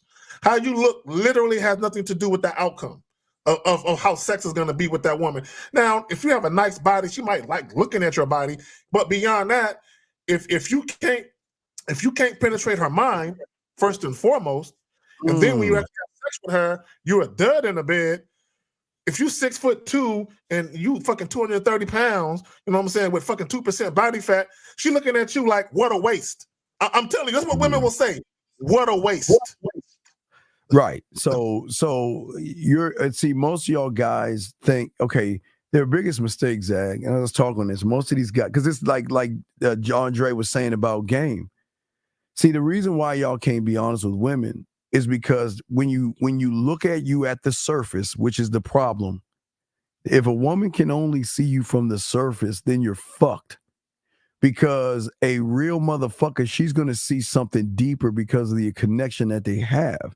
And the connection that they have is going to actually show her that I'm the guy. And that's that guy that can tap in, Zag, to certain things. But we'd say, I'm gonna keep continuing that, but Zag, but I want to get your opinion on that before I go in on it. But what say you on that, Zag? On this particular question? Yeah, no, on what the statement I just made, the connection that was just made. I just talked about. My bad. Well, okay, yes. so and who was it? Advisory warning. She said something that kind of goes in what you're saying. She said guys that are quote unquote too Instagram hot barely even try. Look, let me tell you something about these so-called good-looking guys. A lot of these guys are actually having sex with average-looking women, because those are the women that will typically approach them more often than the women who are quote-unquote better-looking. So a lot, and I've had guy friends that a lot of women would consider good-looking, and they've told me, man, I don't approach women because I don't want to get rejected, right? So they say, I'm just going to wait for chicks to approach me, and the ones that approach me are the ones I'm going to fuck, right? So they had no problem attracting women to them, but the women that they really wanted, they never approached because they feared rejection. And what happens, Steve, is, and the reason why they can't build a connection, Steve, because they never learned to talk to women. They never learn how to actually conversate. And they, a lot of these guys that stare in the mirror for 2 hours or that work out 5 days a week, yeah, they look the part, but when women interact with them, women realize there's no depth, there's no substance to that man outside of just his appearance. Go ahead, Phil. Well, but if we look at actually the depth that you're talking about, I think a lot of guys they don't understand, again, when attraction and depth and things like that. They don't understand what sexual intensity is. They have no fucking idea what sexual tension is. One who is not good in bed cannot create sexual tension, gentlemen.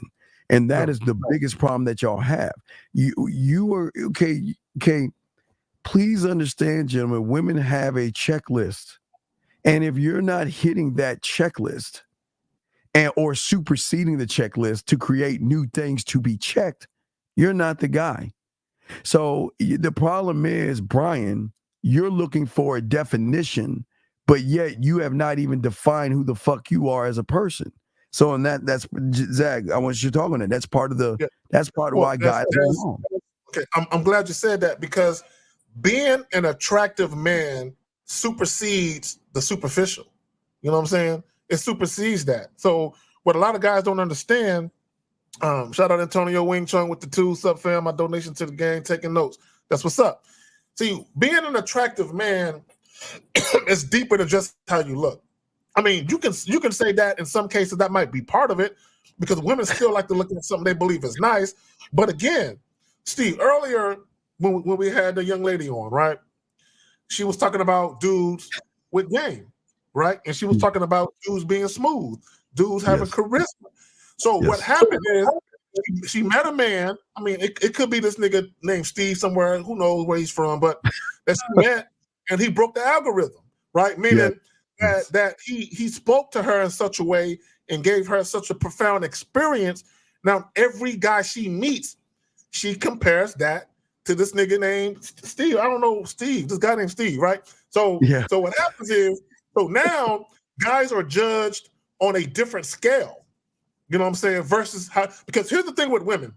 When women are younger, when they're much younger, you know, high school, early college, they might be more into looks than they are when they get older. It doesn't mean that looks still don't have a place in a woman's, you know, mind. But when they're younger, they want the hottest guy. But what happens is, like the young lady was saying, they have a bunch of bad experiences, whether it's bad sexual experiences, whether it's clinginess, insecurity, possessiveness, whatever it may be with these guys. And then they talk to another guy, maybe who isn't as sexy, but he's decent enough. But the experience they have with him is so memorable and so good. They're like, damn, now when I meet guys, I want to know, can guys conduct themselves like that? Do they know how to talk to a woman like he does? So now that becomes part of their checklist, Steve. Absolutely. Does he know how to talk to a woman? Absolutely. And again, ladies, if any ladies have any questions, please put a Q in there or call in. Or guys, y'all can call in. We got you covered. Because what we're showing this is that this is what makes you appealing to women. And it's very different, especially when you have game. That, gentlemen, this is why you don't have to run behind them. I love the fact that she has, again, just on IG, 10,000. I love that. And knowing out of the 10,000, she ain't thinking about near one of them motherfuckers. They're not even on the radar. Let me plug the live stream. Men who behave like this are sexually appealing to women. Would you mind playing that clip one more time? Because I want to bring it together. Yes, sir. Yes, it should play right Her now, up. sir. I tripped her up. So that's not game. That's just straight lying. They hear game. Wait. And please tell me to pause when you want to pause, okay, bro? All right.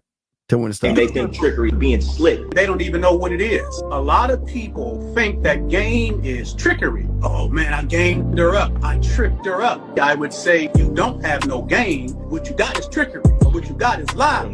Game you don't have, because game is truth. That's why it's so powerful. If I meet a woman and I tell her, before you decide to mess with me, understand what I'm about. The reason why I'm telling you this ahead of time is because I want to give you the choice and the decision to decide whether you want to mess with an individual. Okay, wait, let me pause. I got to pause it right there real quick. I got to pause really quick. One thing that you notice he didn't say was let's fuck. One thing he didn't say was let's go back to my place.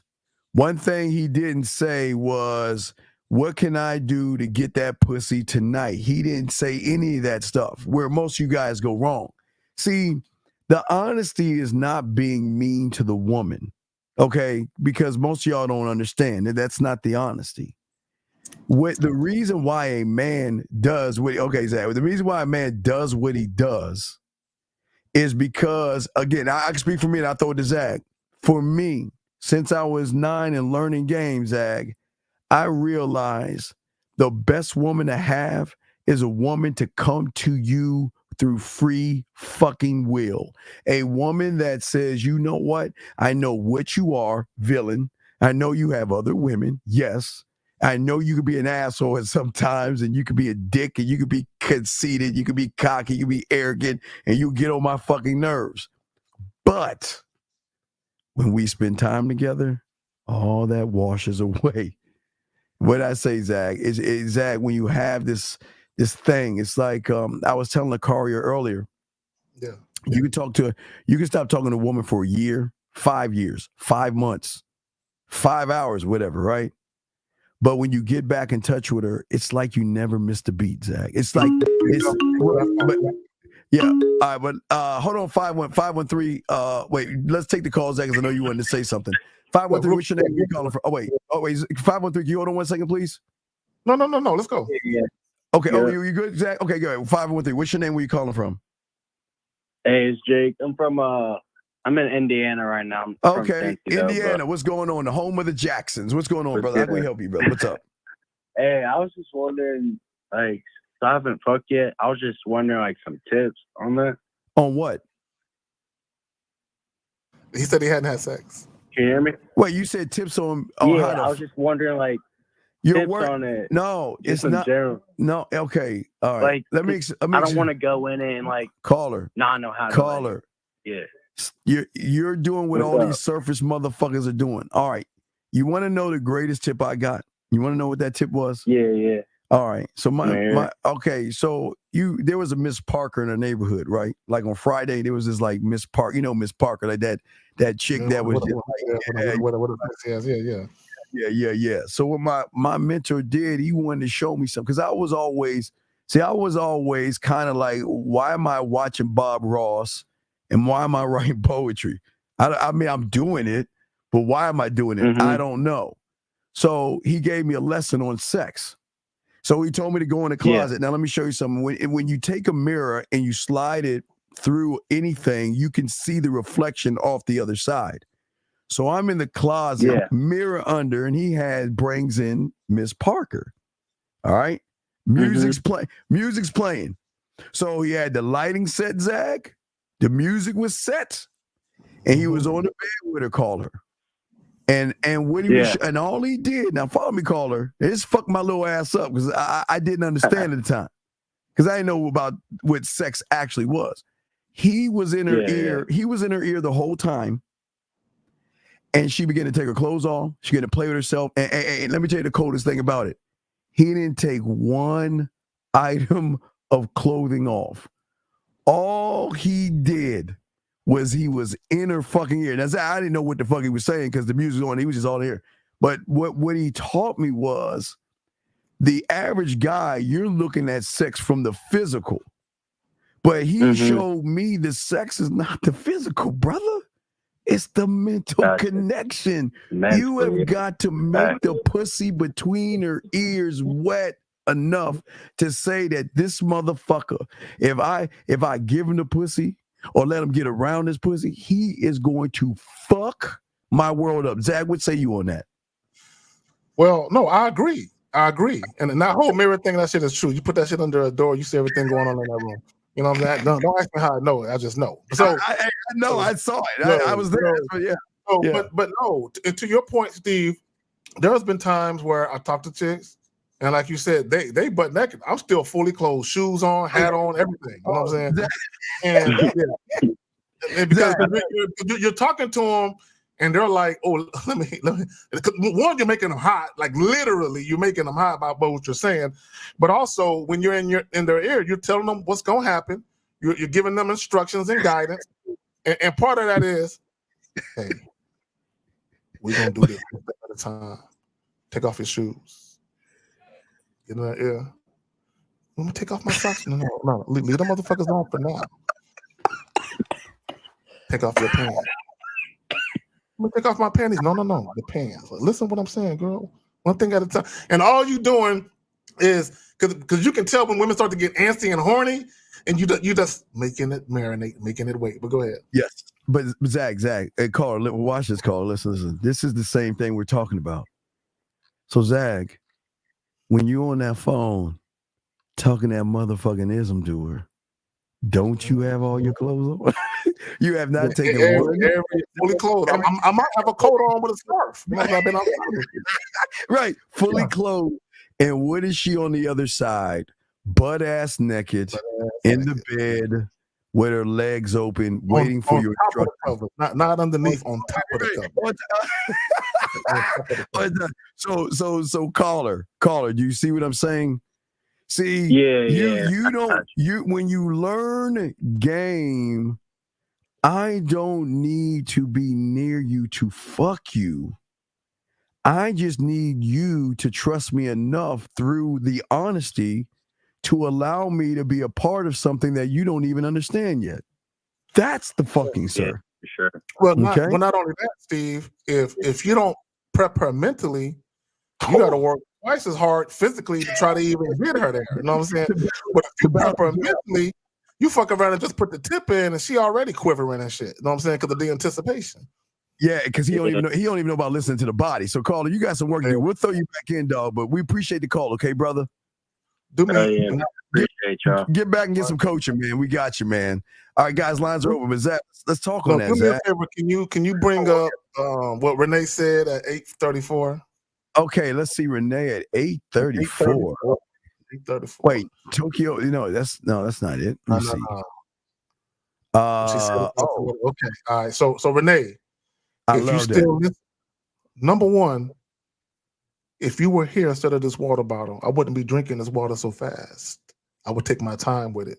And you most definitely will be quenching my thirst. And also, if you was here, I wouldn't need this. I wouldn't need this chapstick. I could just throw it away. Because you're going to make all this shit moist. You know what I'm saying? Anyway, let's go.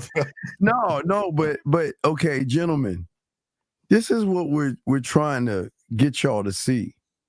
Women don't talk to everybody this way. Yeah, I'm being dead ass.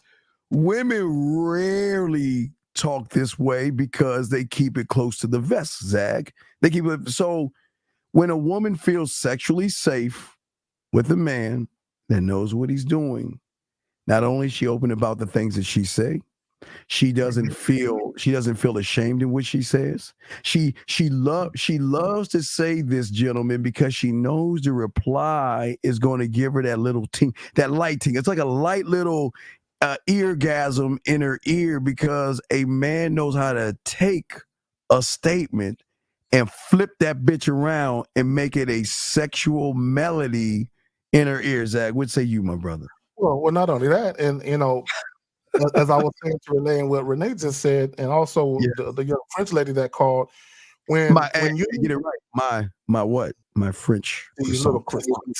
Yes, my croissant. Yes, croissant. With the margin spread and shit. But anyway, yes.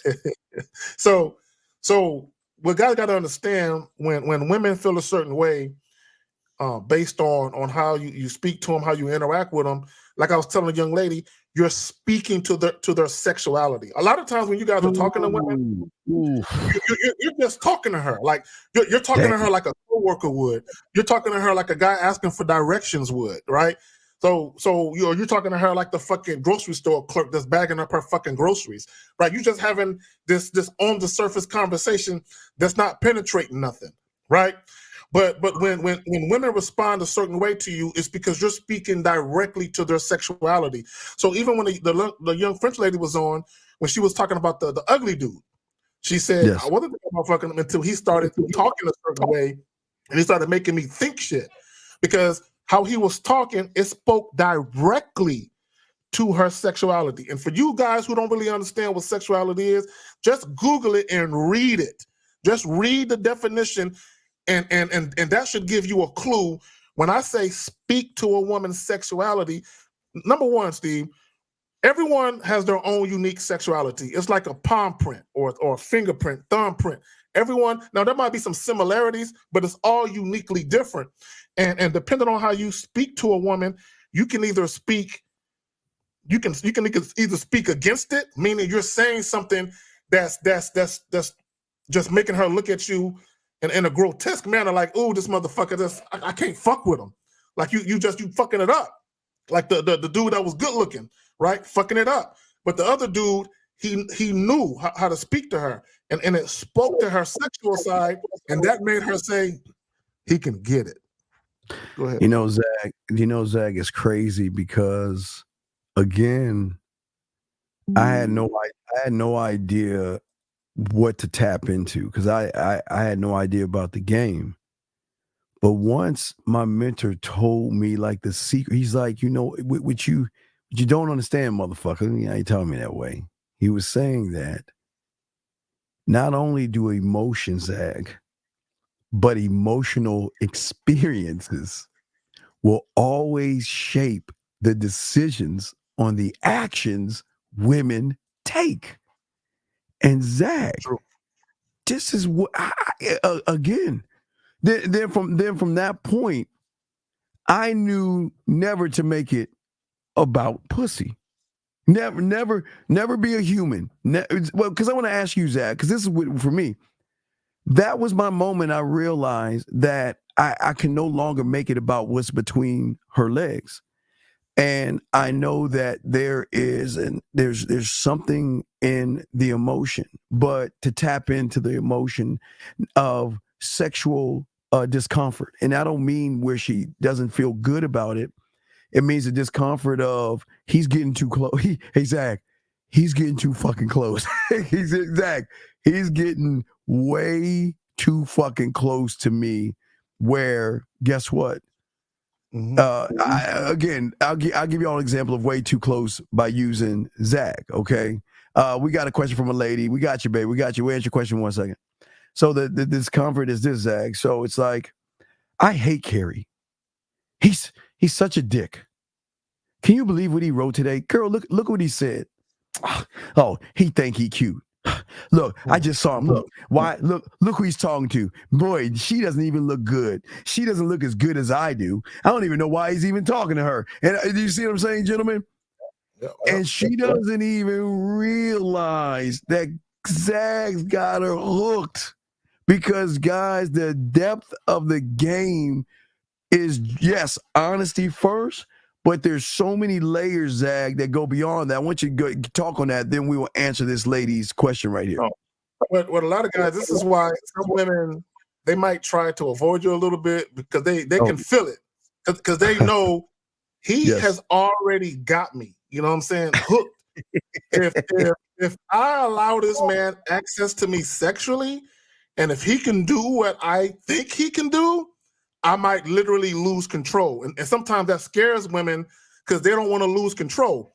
And there's a deeper aspect of women not wanting to lose control. This is why sometimes they'll deal with a weak or dude they can walk over, because that's one of the few instances where they're actually in control, right? And sometimes women might covet to deal with weak dudes for a little while. Now, they really don't want to deal with y'all too long, you know what I'm saying? But they'll deal with weak dudes for a little while because that it provides a little bit of comfort where they can be like, okay, I know this guy is not going to have me losing my mind behind him. It's going to be just the opposite. He's going to be losing his mind behind me. And because he thinks I'm so beautiful, because he's pedestalizing me, I can actually control this situation. But that motherfucker, Steve, damn it. So this is why they'll go out with those dudes, Steve, but then, they'll hit you up on the back end after like a 2-month hiatus. You still alive? Am I still alive? Zach, hey, Rhea, let me tell you something, Rhea. I'm gonna take what Zach said, and I'm gonna show you something, and we don't even move that way. Kay, if you're a woman, let us know. We'll give you a wrench. But put a Q if you have a question. Just put a Q there, and we'll answer your question, Kay. So if you have a question, just put a Q there to let us know that you're raising your hand and asking a question. So Maria, let me show you something, okay? And this wasn't even my fault.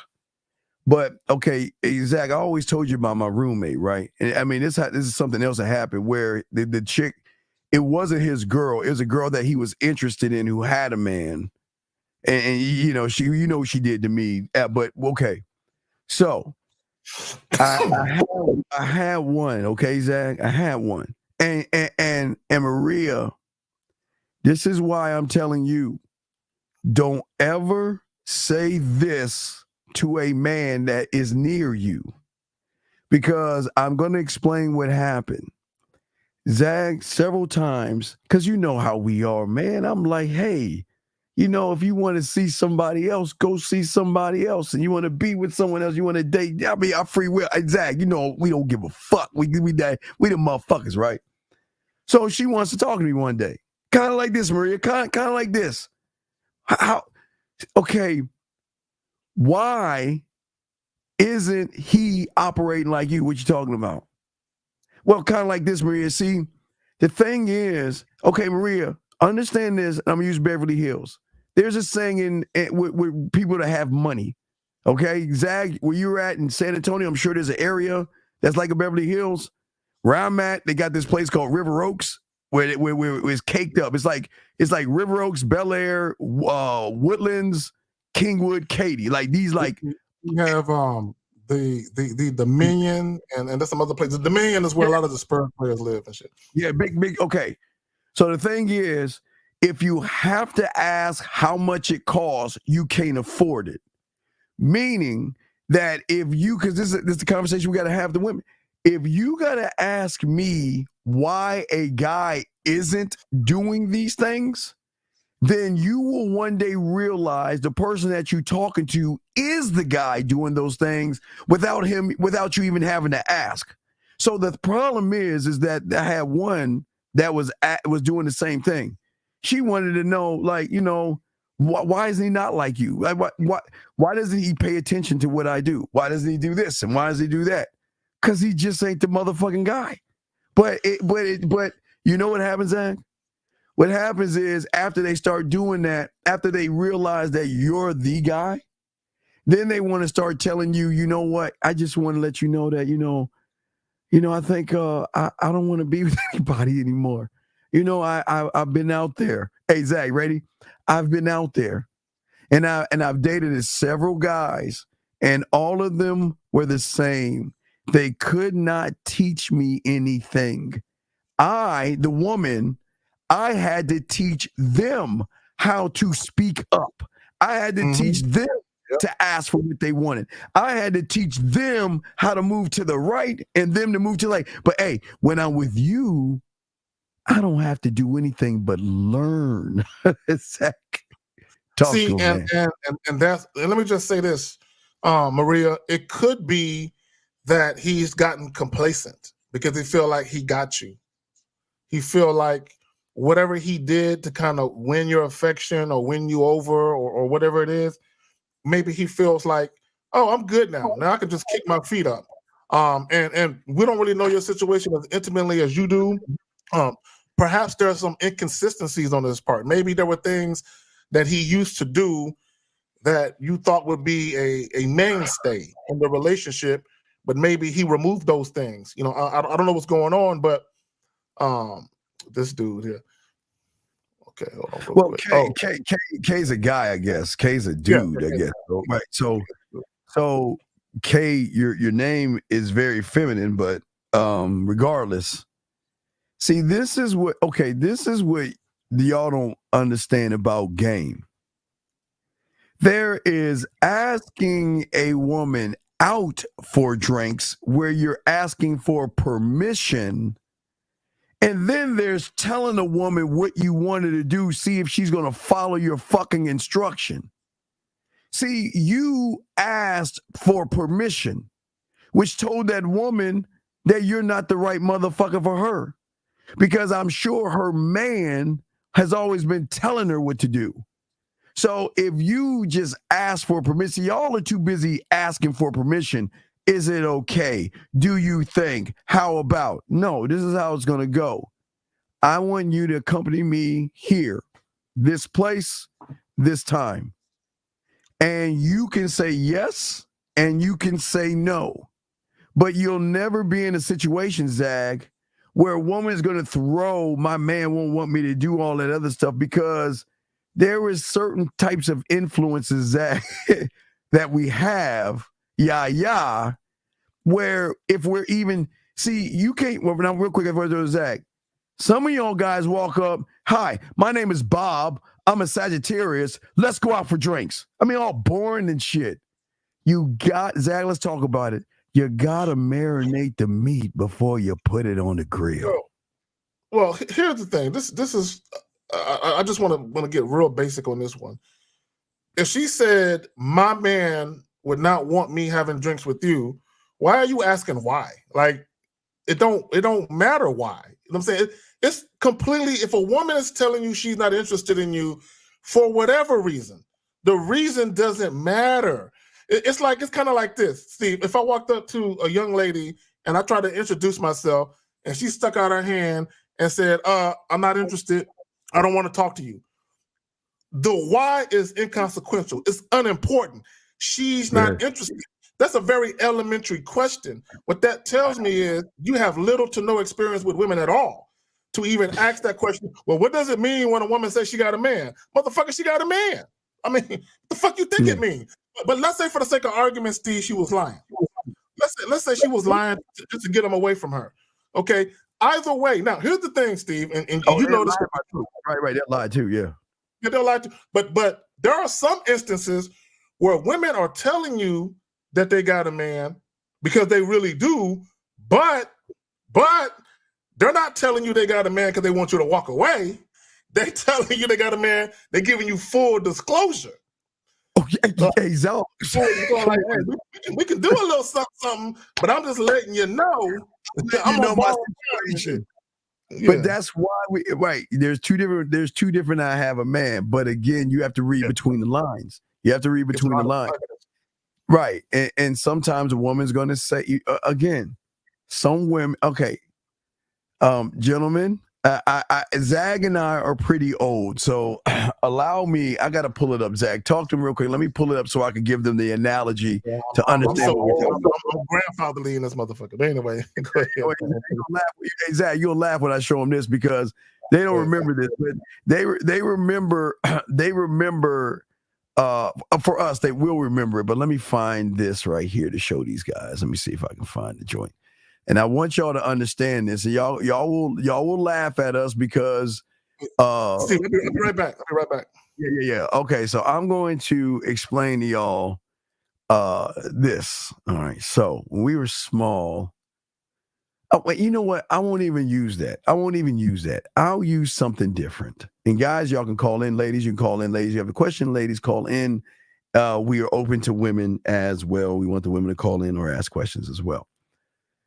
So it's simple. It's as simple like this, gentlemen, that most women, the majority of their lives, are only used to the equivalent of a bologna sandwich. Now, the bologna sandwich can be dry bologna. It can have a little bit of mustard on it. You can put a slice of cheese on it. You can cut it in a diagonal angle. You can cut it up. However you slice it, however you cut it, whatever you put on it, gentlemen, it is bologna. Basic, bland bologna. So based off the interpretation of the bologna, that creates her belief system, that creates her judgments, her morals, that creates her reality.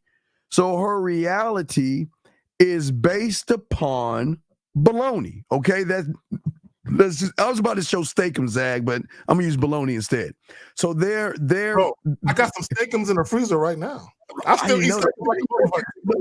Okay, so their reality, gentlemen, everything that they know, every dating rule, every what they're looking for a guy, they have a ideal box, a prison in which they live in. They're the warden and government of that prison, but their rules are set on bologna. Now, Andre is steak. Now, someone that has had bologna all their life, when you smell steak, it's like, what is that? Just the smell of a steak will draw you in, because if you bologna, remember, bologna is bland, Bologna has no smell to it. It's just basic ass bologna, period. So what I'm saying, if I throw it to my dog, Zach, and then we have a question in here, is that if her rules are based off of bologna, she has no rules for the steak. And the only thing she can do, because the steak is so intriguing, that she will bend her own fucking, remember, her rules are bologna. But she will find loopholes in there. Steak loopholes, meaning that, you know what? Hey, Zach, watch this. Zach, I'm not that kind of woman. I don't believe in having sex with a guy until after we get together a few times. We go out on 4.5 dates. He's got to hold my hand. He's got to kill a minotaur. And he's got to ride a fucking dragon and all that silly shit that they come up with. She meets a motherfucking steak. She's going to say, wait a second. She's going to say, you know what? I'm going to go ahead and get this guy some pussy right now. Because you know what? He knows what to do with this pussy. Zach, what say you for question? What say you, brother? All right. There was this Facebook post in this Facebook group that I'm a part of, and this guy, they got on a subject about money and bills. And this guy kept saying, you know, I'm running into a lot of women lately where they're automatically asking me, you know, can I pay this bill or that bill, or they're asking me to take them out on a specific date of their choosing. And I said, yeah, that typically happens when women are not sexually attracted to you, but yet they still want to deal with you. So what they're going to do is they're going to create a compensation package, Steve, and say, I really don't want to fuck with you, but I think there's a way I can still utilize you. So Yes. so now they're gonna have these things that they need for you to do for them to give you access to them, not access to sex, but just access to their time.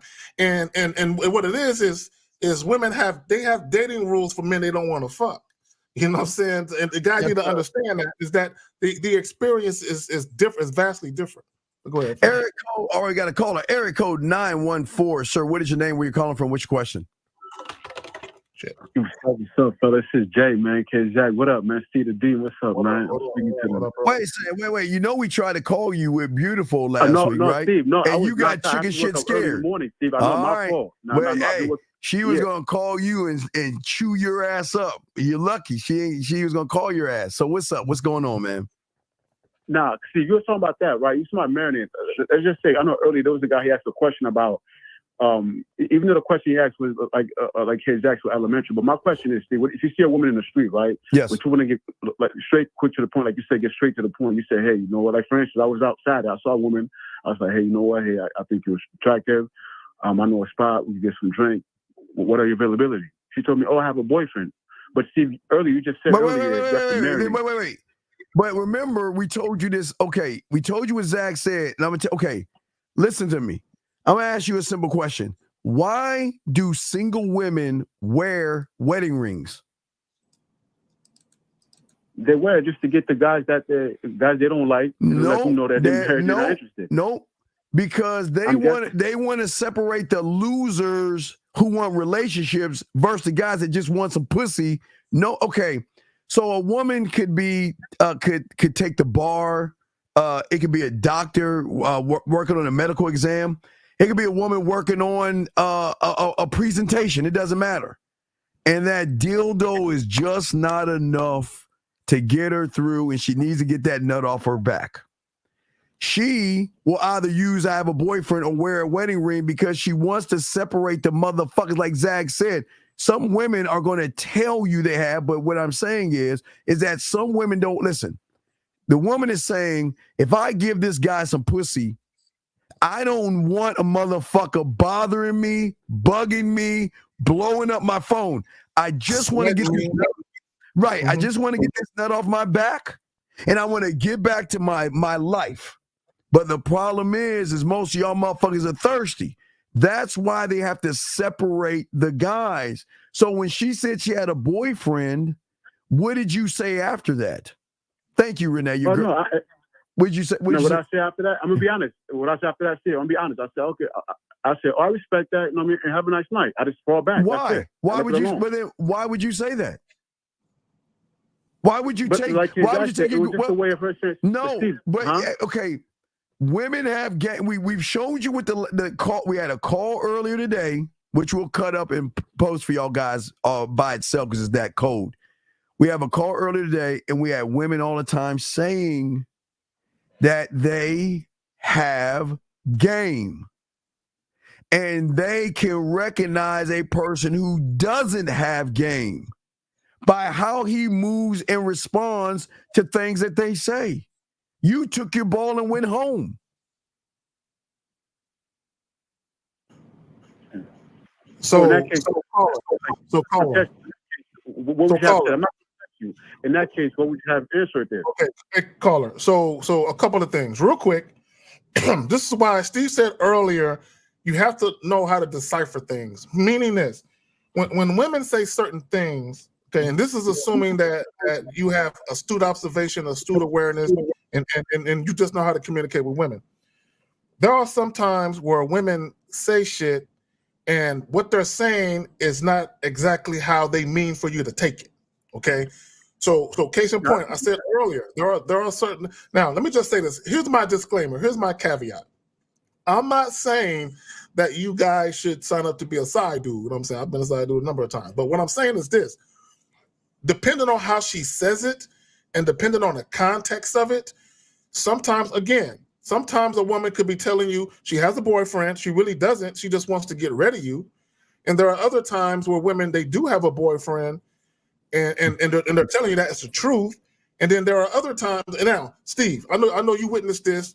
Or Yes. you've been a part of this where a woman had a boyfriend, but she was extremely flirtatious. Like, oh my God, I wish I would have met you like a month ago. You know, this is guy I'm saying, oh, I would so date you, right? That type of shit, right? And in those instances, that's where you say, you know what? That's what's up. You know what? Look, I can respect that. I understand you met this guy, you know, you're trying to see what's up, you're trying to see where it goes. But in the event that it doesn't go how you planned it, how you would like it to go, here's my number. Feel free to utilize it. You know what I'm saying? So even in that scenario, you could have been like, you know what, I respect that. I'm not trying to come in between you and your man. But if anything changes and you just need someone, you know what I'm saying, to bridge the gap, to fill a void, I'm your guy. Feel free to hit me up, right? And you leave it at that. You know what I'm saying? But what a lot of guys try and do, they try to beg the chick. They be like, so, do you need a friend? Is he treating you right? All that goofy ass, dirty Mac and shit that dudes do. You ain't gotta do all of that. Just let her know you respect that. Hey, if anything changes with your situation, feel free to hit me up. Go ahead. Go ahead. What's your question? No, what was your question? Go. We're listening. No, Steve. I was saying that in that case, Steve, what would you have said? I'm not trying to test you. Like in that case, if you no, say you had a boyfriend, I would have left the candle in the window. That's all. I left the candle in the window. So, what's your next question? Okay. No, the last question, Steve. You're talking about tapping into the woman's mind, right? So when you tap into the woman's mind, I know sometimes you say that too. Like you don't have to talk about fucking. Can you give an example? Like you tap into, let's just say you're talking to a woman on the phone, stuff like that, and you're trying to get flirtation, but you don't want to get like too explicit. Like what ways, like you don't want to get too explicit where it could be a turn off? Can you give me like more examples? Good morning. Stuff like that, like, you know how. Good morning. That's it. There you go. See that? Good morning. And that will carry more weight than you can ever imagine, especially when they really want to hear from you. So, but here's the problem that I have with what he's asking, though. Here's the problem that I have. Yeah, I know that. When you are unapologetically a motherfucking man about your shit, right? Yeah. You're not worried about offending a woman. You're not worried about upset. You're not worried about that because you know that what you're saying. I'm not listen, hey, nigga, listen real quick.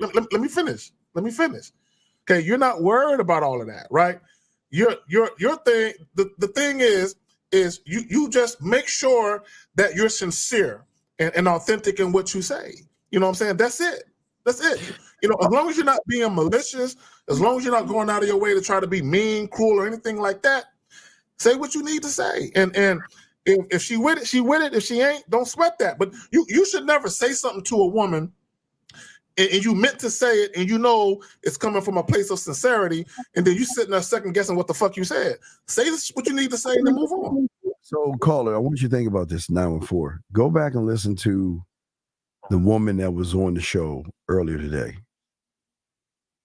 Everything I said, Zag, no matter what I said, was she not smiling and giggling? She was giggling like a motherfucker. Like a motherfucker.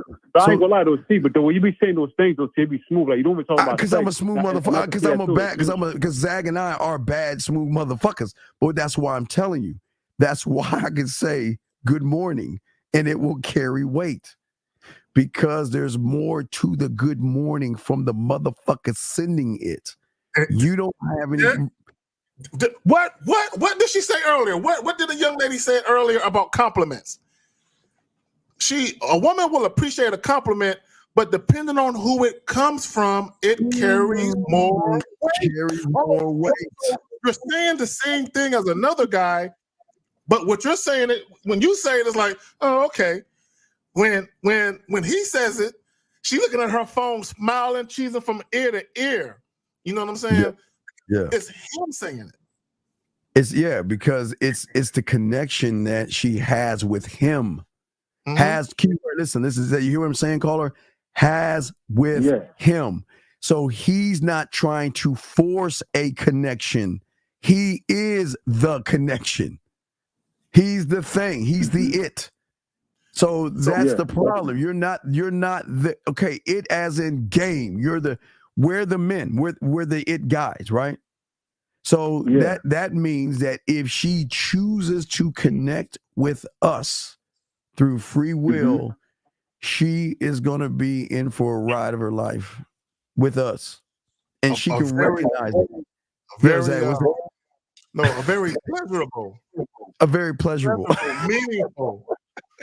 You know what I'm saying? Experience. Like it's a real experience, a very pleasurable, meaningful, memorable experience, no doubt. Yeah, Justin was right. He says her receiving a compliment is a far cry different than waiting for one. And there's that particular guy, because she's getting good morning texts all day. But there's one guy in particular that she's like, oh, I got one from everybody but him. Even her mother said good morning, and she blew that shit off. Like, I didn't know. Okay, so if they have Facebook, WhatsApp, or Instagram, call them. Just give me an example. When their phone buzzes, I guess their phone will, a notification sound if they have it on. So the notification sound may ring or it might buzz, right? Or it might not do anything and it'll just show a circle with a 1 on there, like how many people, right? So when she gets that notification on her phone, her excitement goes like this, because in her mind she's saying, oh my, like, all right, let me give you an example. She could be mad at Zag and I. Give me an example. Like, let's say the woman's mad at Zag or myself. We choose whatever, right? So she's slightly off. Slightly irritated. She's slightly irritated, right? But even though she's slightly irritated, she's like, you know what? I'm not going to talk to him. I'm not going to message him. I'm not going to do anything. Fuck him. I'm going to go about my day. Bling. And she'll be like, oh, I'm not going to even check my phone. I'm not going to check my phone. I'm going to wait. Hey, 5 minutes is like 50 years and shit. They grab that phone and they see that one message, whether it's the Facebook, Instagram, or WhatsApp. They get a message notification. There's a little bit of a rush inside of her saying, oh, is he coming back? Is he saying anything back? And they hit that. Now, it's a high, Zag, right? It's a high. Can we agree? It's a high. No doubt, fam. That high. What you say, Zag? No, I said no doubt. Yeah, that high will drop like a motherfucker when she presses that button and sees it's somebody else. She's going to be like, fuck. And you know what that happens? That's going to make her think about that motherfucker that much more, wondering, why isn't he messaging me? And if he's not messaging me, who is he talking to? And Zag, here's the best part about us. 914. All right, 914. All right, wait. You got this right here? Okay, we'll get that in a second. Okay, so here's the thing, 914. Mm-hmm. When a woman is okay, what did Jay say about me in the way we talk? What did she say, Zach? What did she say to you? The reason why she likes talking to me. What did she say to you? Oh, it's the way that you make her feel. It's the way that you talk. It's the picture that you paint. Yes. It's the feeling that she gets. It's that she can't wait. You know what I'm saying? She can't wait. Right. Okay. So now follow me this 914. So if she's mad at me and we ain't talking and she knows how I talk, what do you think the next thing she's gonna think about 914? Who is he talking to? Because I know the way he talks to me, that is going to get and stir up this thing called jealousy. And it's going to be an aggravating thought wondering if he ain't talking this way to me, he's on to somebody else. Because, Zach, do we not move to the next town? We'll get the fuck up and roll the fuck out. With the quickness. And hey, just like how a woman see you today, gone tomorrow, we're the same way. When we're done, we move on, we forget about you. Zach, what say you? Well, and let me just say this.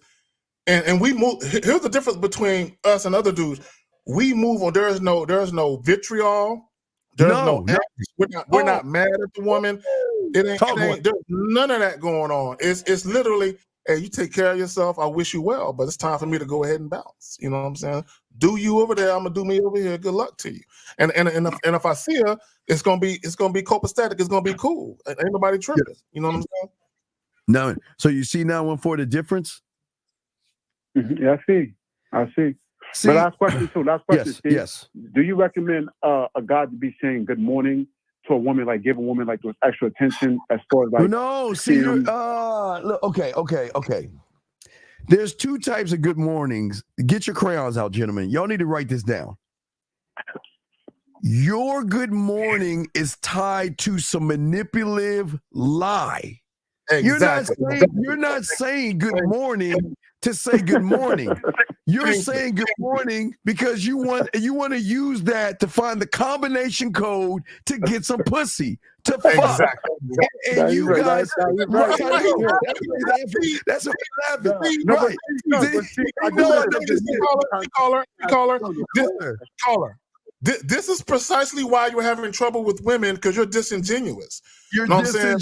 A lot of you guys do shit, and all you're trying to do is take a shortcut to the pussy. See, when myself, Steve, and other men, listen, bro. You need to listen. You need to do more listening right now. Hold on, be quiet. So if I hit a young lady up, whether it's text, voice text, or whatever it is, and I'm like, hey, I'm just seeing how you doing, just checking on you. Hey, when you get a moment, holler back, right? I'm not saying, hey, holler back, I want to fuck. I'm just saying holler back. I'm not tripping. You know what I'm saying? If she get back to me, cool. If she don't, bro, I'm literally not tripping. You know what I'm saying? It's not that big of a deal. It's not that serious. But I'm coming from a place of sincerity where I'm really reaching out to Shorty to let her know, hey, you on my mind. That's it. Right. So caller, listen to me. My good morning, follow me. My good morning is tied into the conversation we had the night before, because I pay attention. So my good morning, okay, if she's not feeling well the night before, or she's upset or sad, my good morning isn't about a good morning because it's good morning.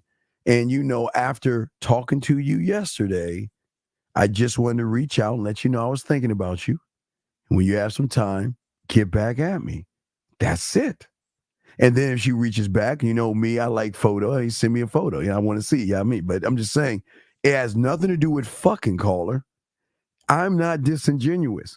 My good mornings are okay. Here's the thing I keep telling you, Zach. You've seen 1,000 Words with Eddie Murphy, right? Yeah. Okay. Yeah, no doubt. So I don't waste words, caller, because I don't waste my fucking time. My every move and every word is important to me. I ain't wasting that shit. I will not waste a fucking word or an action just to do it for shits and fucking giggles. It's reason behind what the fuck I do. But you That's my nigga. Zach, talk to him. Zach, I'm gonna shut the fuck up. Zach, you know, man. Come on. Okay, bro, when we speak, we throw darts. Colin, you ever play darts before? You ever play darts? Okay, when you play darts, you just ain't throwing them fuckers. You know what I'm saying? There's a purpose. Everything you say, there's an intent behind it, right? There's an intent behind it. So what a lot of guys don't understand, a lot of guys just say a bunch of shit and call it. And here's the funny thing. A lot of guys, they just say shit that they think women want to hear. So a lot of what they say to women is literally regurgitated, right? This is what I mean by that. The shit that you're saying to this woman on what's today, November 7th, you said the exact same thing to another woman on October 22nd, right? If I'm talking to a woman, anytime I talk to a woman, what I'm saying to her is unique to the experience her and I are having with each other. Yes. Because caller, because we do the one thing you don't do. We're attentive fucking listeners. Thank you. We listen in to and them. out of the bedroom. In and out of the bedroom. Yeah, in and out of the bedroom. Take note of every word, every thought, and everything, because again, you're talking about a woman who's actually vulnerable. So we need to put her in a safe space, realizing that, listen, I'm not trying to tap into personal and knowing you on this level just to fuck you. I'm actually tapping into this so I can get you to meet the unrecognizable version of yourself. You don't feel good about yourself? That's okay. Get with me. I'm going to show you how to love yourself. You don't feel happy about yourself? Get with me. I promise you, I'm going to show you how to feel what happiness is. You see what I'm saying? So our motives are not fucking, but your motive is. And that's why you're shocked that good morning carries so much weight, because your mornings are all about, I'm going to try to say some shit to get some pussy. There you have it. There you have it. And that's why you was laughing. And let me just say this. Bro, you got to understand, women have heard it all. No, I agree. No, it's true. They can recognize the liar in you. All, yes, they've heard it. They've heard it all, bro. So there's nothing right. So you guys can't come up with anything because it's already been done before. But you know what's not done before? A genuine motherfucker who can get pussy, not running after the pussy, but actually getting to learn the person the pussy's attached to. The difference. We want to know the person the pussy's attached to. You just want to learn about the pussy, how to get to the pussy, and that ain't gonna get you no pussy. Well, see, and what happens, Steve, is when they make it all about the pussy, what do? They're all about a nut. They're just trying to get a nut. The last thing that Steve and I worry about is a nut. Like a nut. Like I'm not even look. Like I'm trying. Look, Steve. Why would I nut? I'm saving that. I'm not. Why would I? I'm not fucking to butt nut. I can masturbate that. Zach, you know how great it is. You go live with the air with them and watch them take a shower, and you're working, and you just glance over for a second and watch them wash themselves. You just get back to work, and you just, and then hey, and then when it's all said and done, watch this caller the next morning.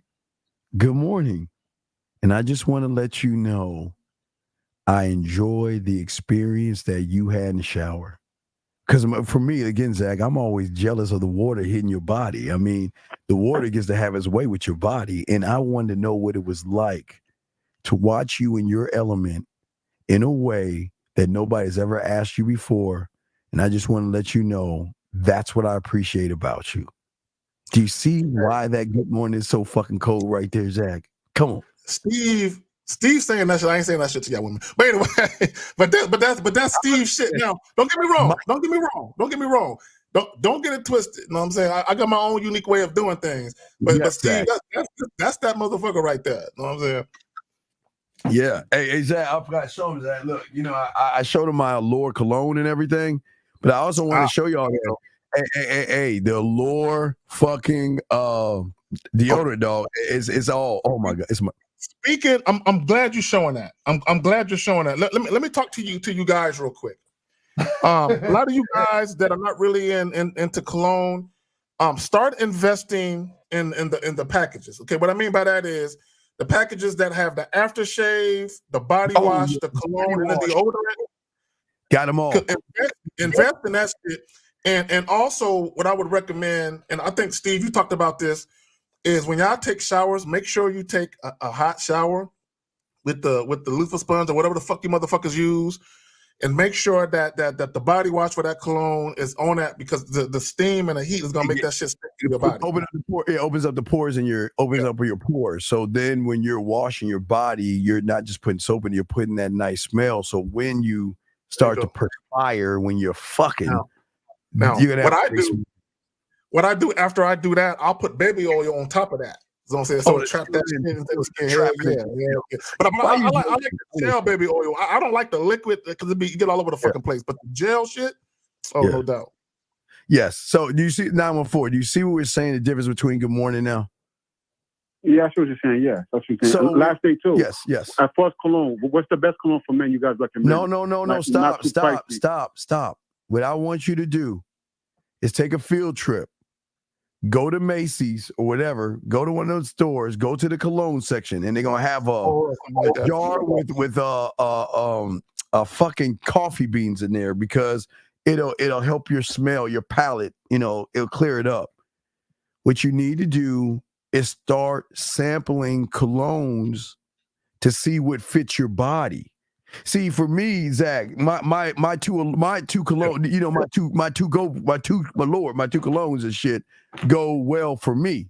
That's just what and once I knew it went well for me, like you say, I got the body wash and the deodorant. I got the whole thing, because that's me. That's just for me. So call it. You've got to find what cologne fits you. Why? Because Zach, like I told you before, when you're doing it right, man, I'm telling you, there's nothing like. Hey, Zach, you know what I also like?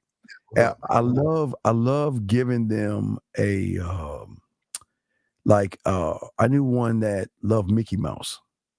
Just love Mickey Mouse. Don't know why. Okay.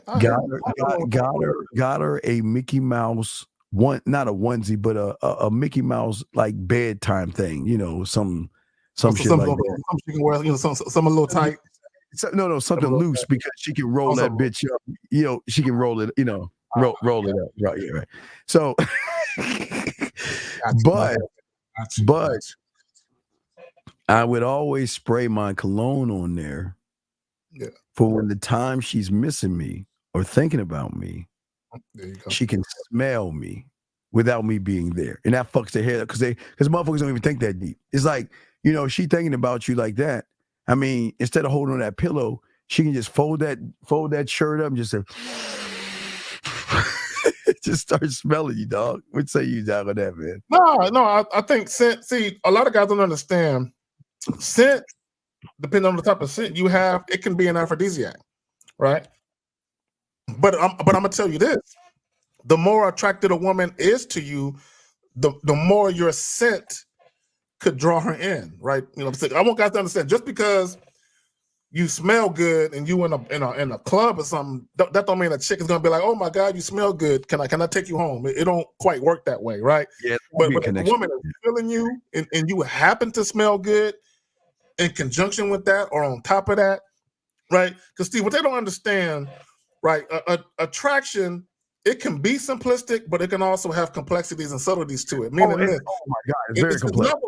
There's levels to it. So a woman could be talking to you, and she could be smitten, she could be attracted to you, but the more that she talks to you, the more she's in your physical presence, the more that you text or whatever it is, the attraction starts to grow, and there's other things about you that she finds attractive. So there can be a multitude of things that women are attracted to about you. You know what I'm saying? But you know their fuck ups, Zach. Their greatest fuck ups is our greatest victories. Is because for me, Zach, I want to set the bar. Zach, I just that motherfucker. I'm going to set the fucking bar, because the bar is going to be set like Zach saying. But see, you guys don't want to know the woman that actually she doesn't even want to show you. You're satisfied with the fake actress. All these women should get fucking Oscars for Golden the way Globe, they Golden Globe, all that good shit. I want like what Box would say with Tommy. See, you watch the last Power with Tommy, Zach? Last one with Tommy? I did. Yeah. You see how a rugged man brings it down to make a woman feel safe in his presence. Safety, feeling that connection. And then what you don't understand, caller, is that I'm not trying to connect with her emotionally. I'm going to become the emotion that she is going to tap into, because I'm the one that's going to make her feel happy. I'm the one that's going to make her feel sad. I'm the one that's going to make her feel jealous. I'm the one that's going to make her feel all these things. And you know why she's going to love it, caller?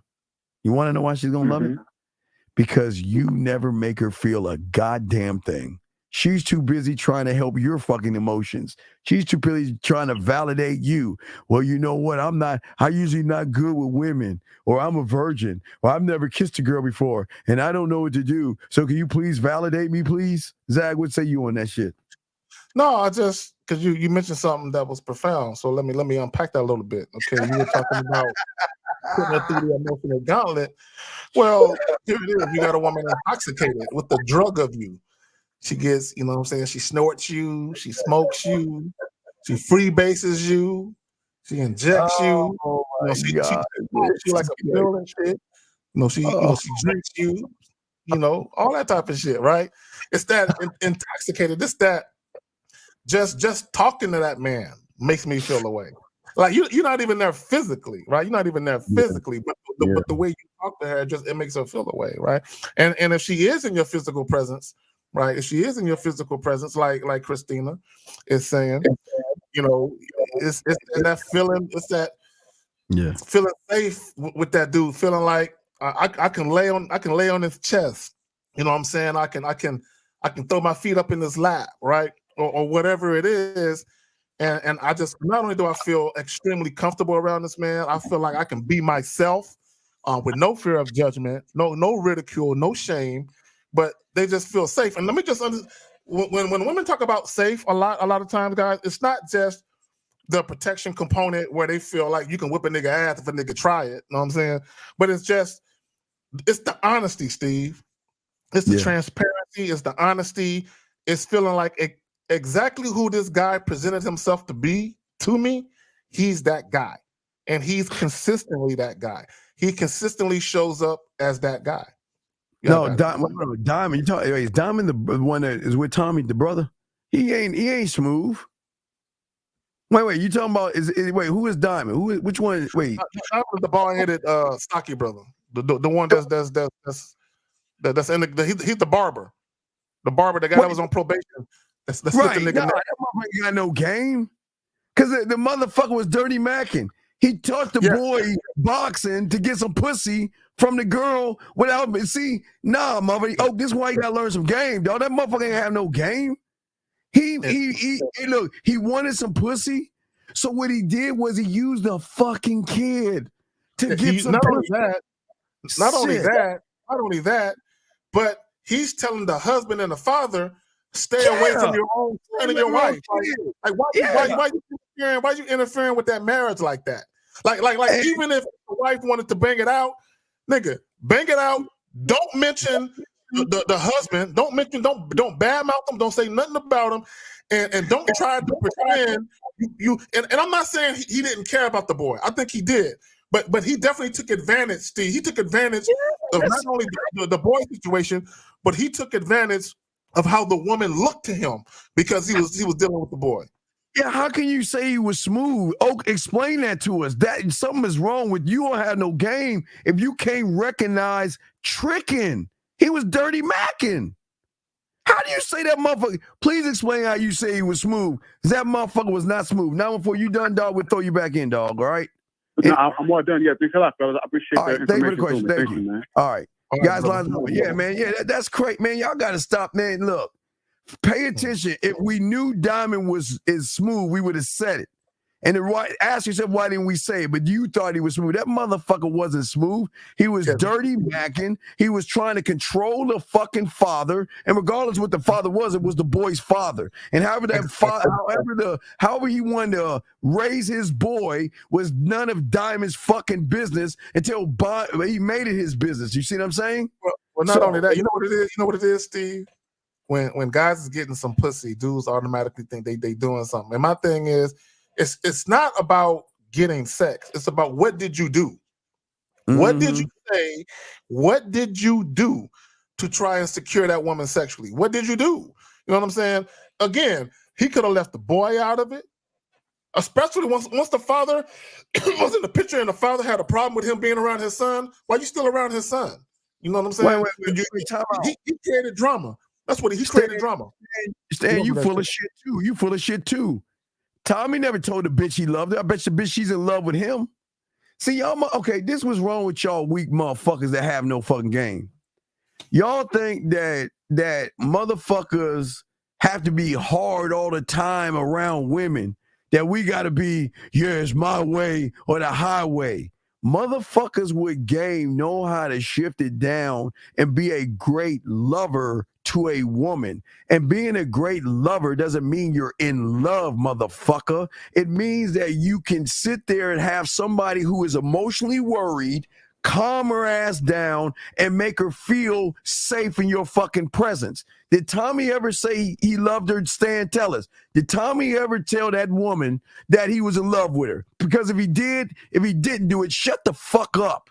No, my bad. Go ahead, fam. Go ahead, fam. No, go ahead. No, but didn't she say that shit to him?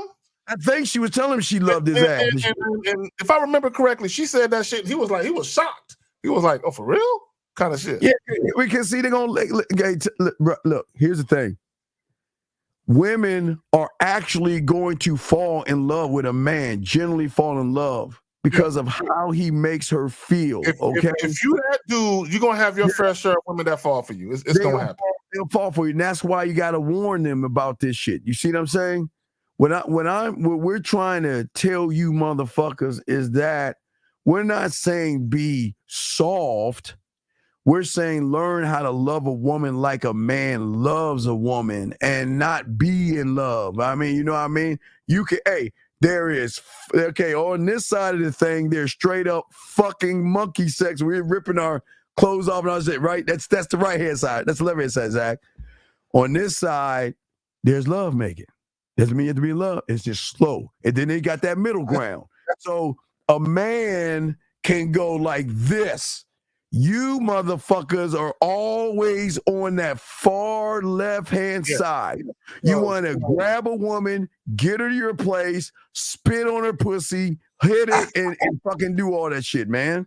So to your point, Steve, it's a time and place for everything. So there might be a time where you and Shorty can't keep your hands off each other. You come in the door, clothes is being swung off, and you either fuck right there on the floor, the stairs. You might bend over the couch, or you might go to the bedroom and bend over the bed. And there's other times, Steve, where you got the ambiance, you got the lights going, you got the little lights going. You got the fuck tape, you know what I'm saying? Well, without a tape anymore and shit, you know what I'm saying? But you got some music and you fucking to the music, but also you fucking to the beat though. You know, you actually putting some thought into what you doing with your movements and shit. So I'm gonna roll this back to high school and help you out, Stan. I'm gonna roll this back to high school.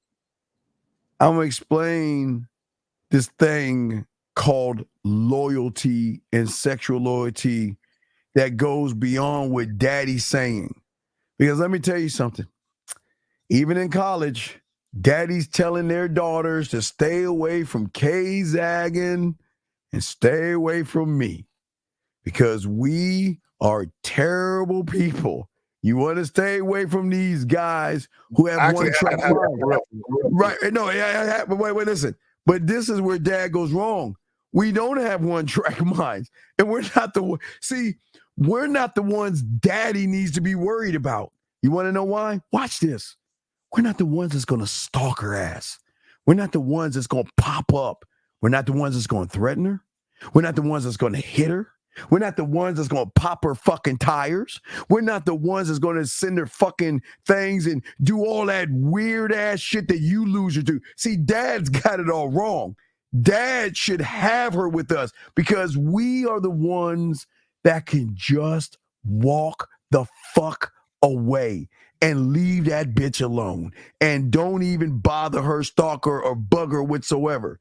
But like I was saying, Zach, if I throw it at my dog, Zach, what I'm saying is that a woman is going to always choose us over a lot of things. Now, Zach, before I throw it to you, I've dated a lot of Muslim women, Zach. You know, Zach, you know my little areas, Afghan, Pakistan, India, Russia, that little, yeah, that's my area, shit, you know, little, you know, and I don't try to change anybody's religion, and I'm never putting myself. I will never allow a woman who has done this several times. I had to let them go because I don't want them to put me above their religious beliefs and shit like that. I don't want to be that guy. I'm not that guy.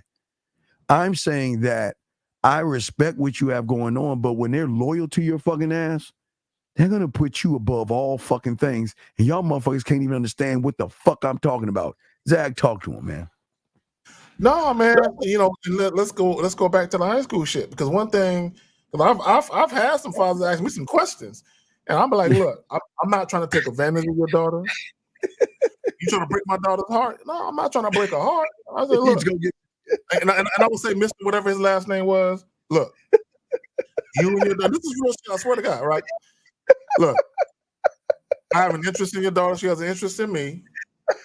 I can't tell you where it's gonna go. I can't promise I'm not gonna break her heart, but I can tell you right now, I'm not gonna lie to her. I'm not gonna deceive her, manipulate her. We're gonna enjoy each other's company until it's no longer enjoyable for the one or the both of us. And he would just kind of just look at me, right? Just like, I can't believe the motherfucker just said that, right? So I'm not gonna sell her a dream. I'm not gonna sell you a dream.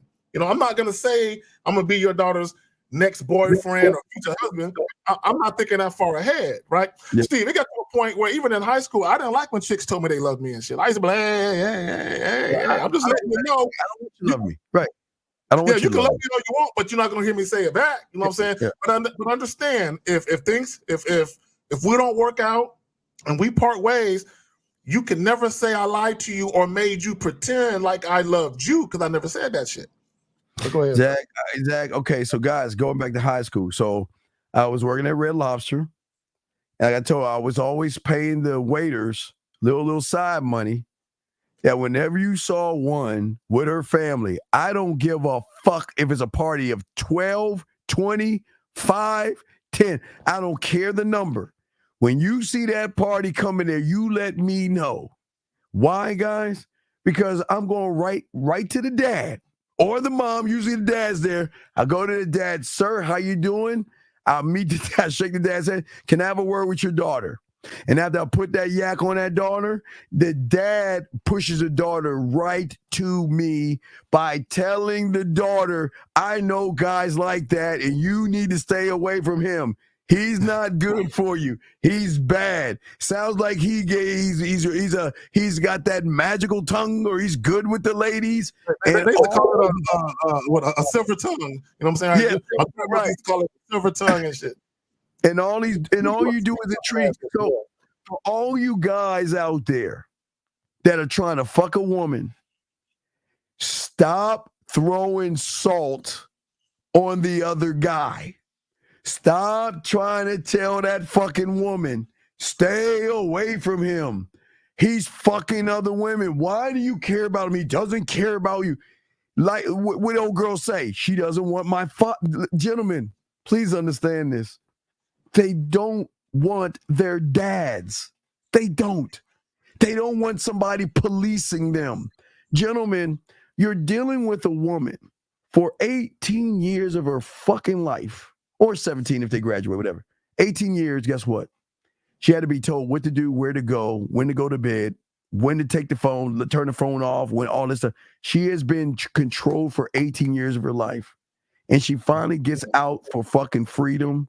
Do you think she wants to be with someone like her fucking parents, fucking dick policing her, running behind her?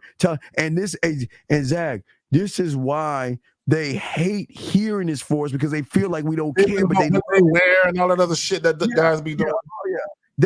This is why we tell them, if you want to date somebody, date them.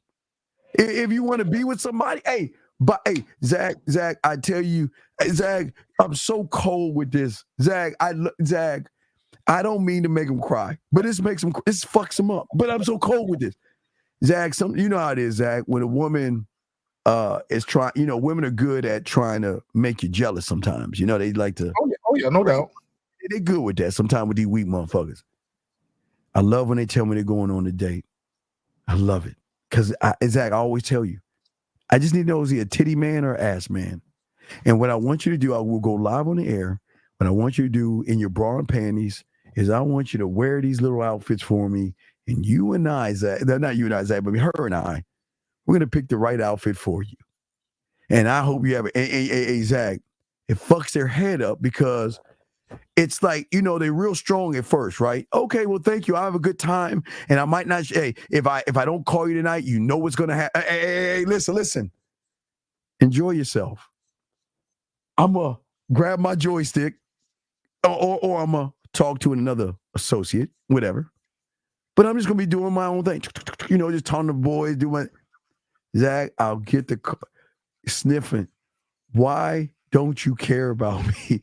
Why would you allow me to go out with somebody else? I thought you really were interested in me, and yet and Zach, this is how it'll break. Listen, I'm not gonna ever police a woman. Zach, Nope. you are never. Do you? I encourage it. Do you? And it breaks the algorithm because they're not used to a man saying, "Do you, Zach?" Talk on that shit, man. I was dealing with this young lady, right? And she kept, she was intoxicated. She wanted a nigga to come over all the time. You know what I'm saying? I'm like, man, I ain't trying to be at your crib like that. I'll see you when I see you, right? Mm-hmm. And there was she had this guy in the friend zone. So I was telling her, I was like, man, look, you need to go date other men. Stop worrying about what I'm doing.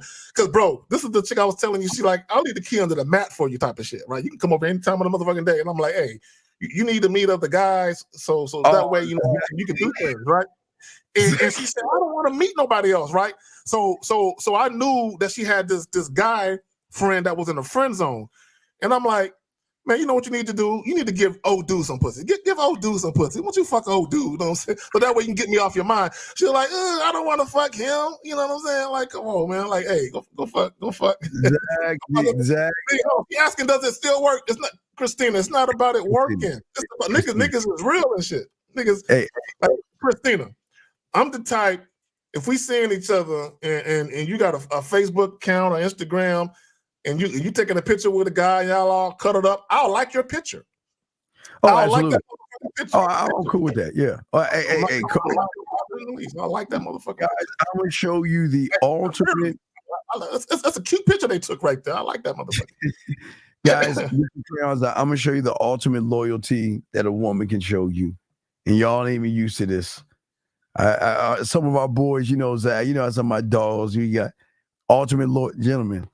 The ultimate loyalty is when she gives you this little box. It's probably like that big, so it's a little box. It's a little cute box, and sometimes it could be wrapped up and have a little bow on it, or it could be a box with the some kind of a ribbon on it, gentlemen.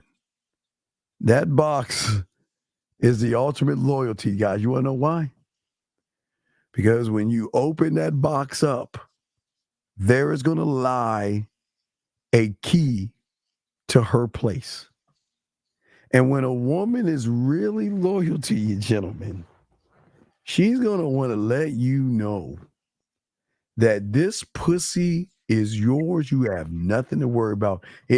You, gentlemen, if you are with a motherfucking woman and she has not offered you a key, then she doesn't trust you and she gonna do what the fuck she want. Zach, how many times have you got that box?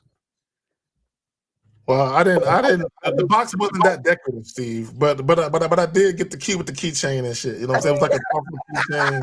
You know what I'm saying? She took around and bought a keychain with my initial K on that motherfucking shit. I'm like, God damn, this was very thoughtful of you. But that's the chick that be like, hey, you can come over anytime you want. Yeah, Morning, anytime. noon, night, day. Like she ain't trying to fuck nobody else. But here's the thing. Here's the thing though. Number one, I don't require that of women. I don't ask a woman not to see anybody else. That's none of my business. What she does is her business.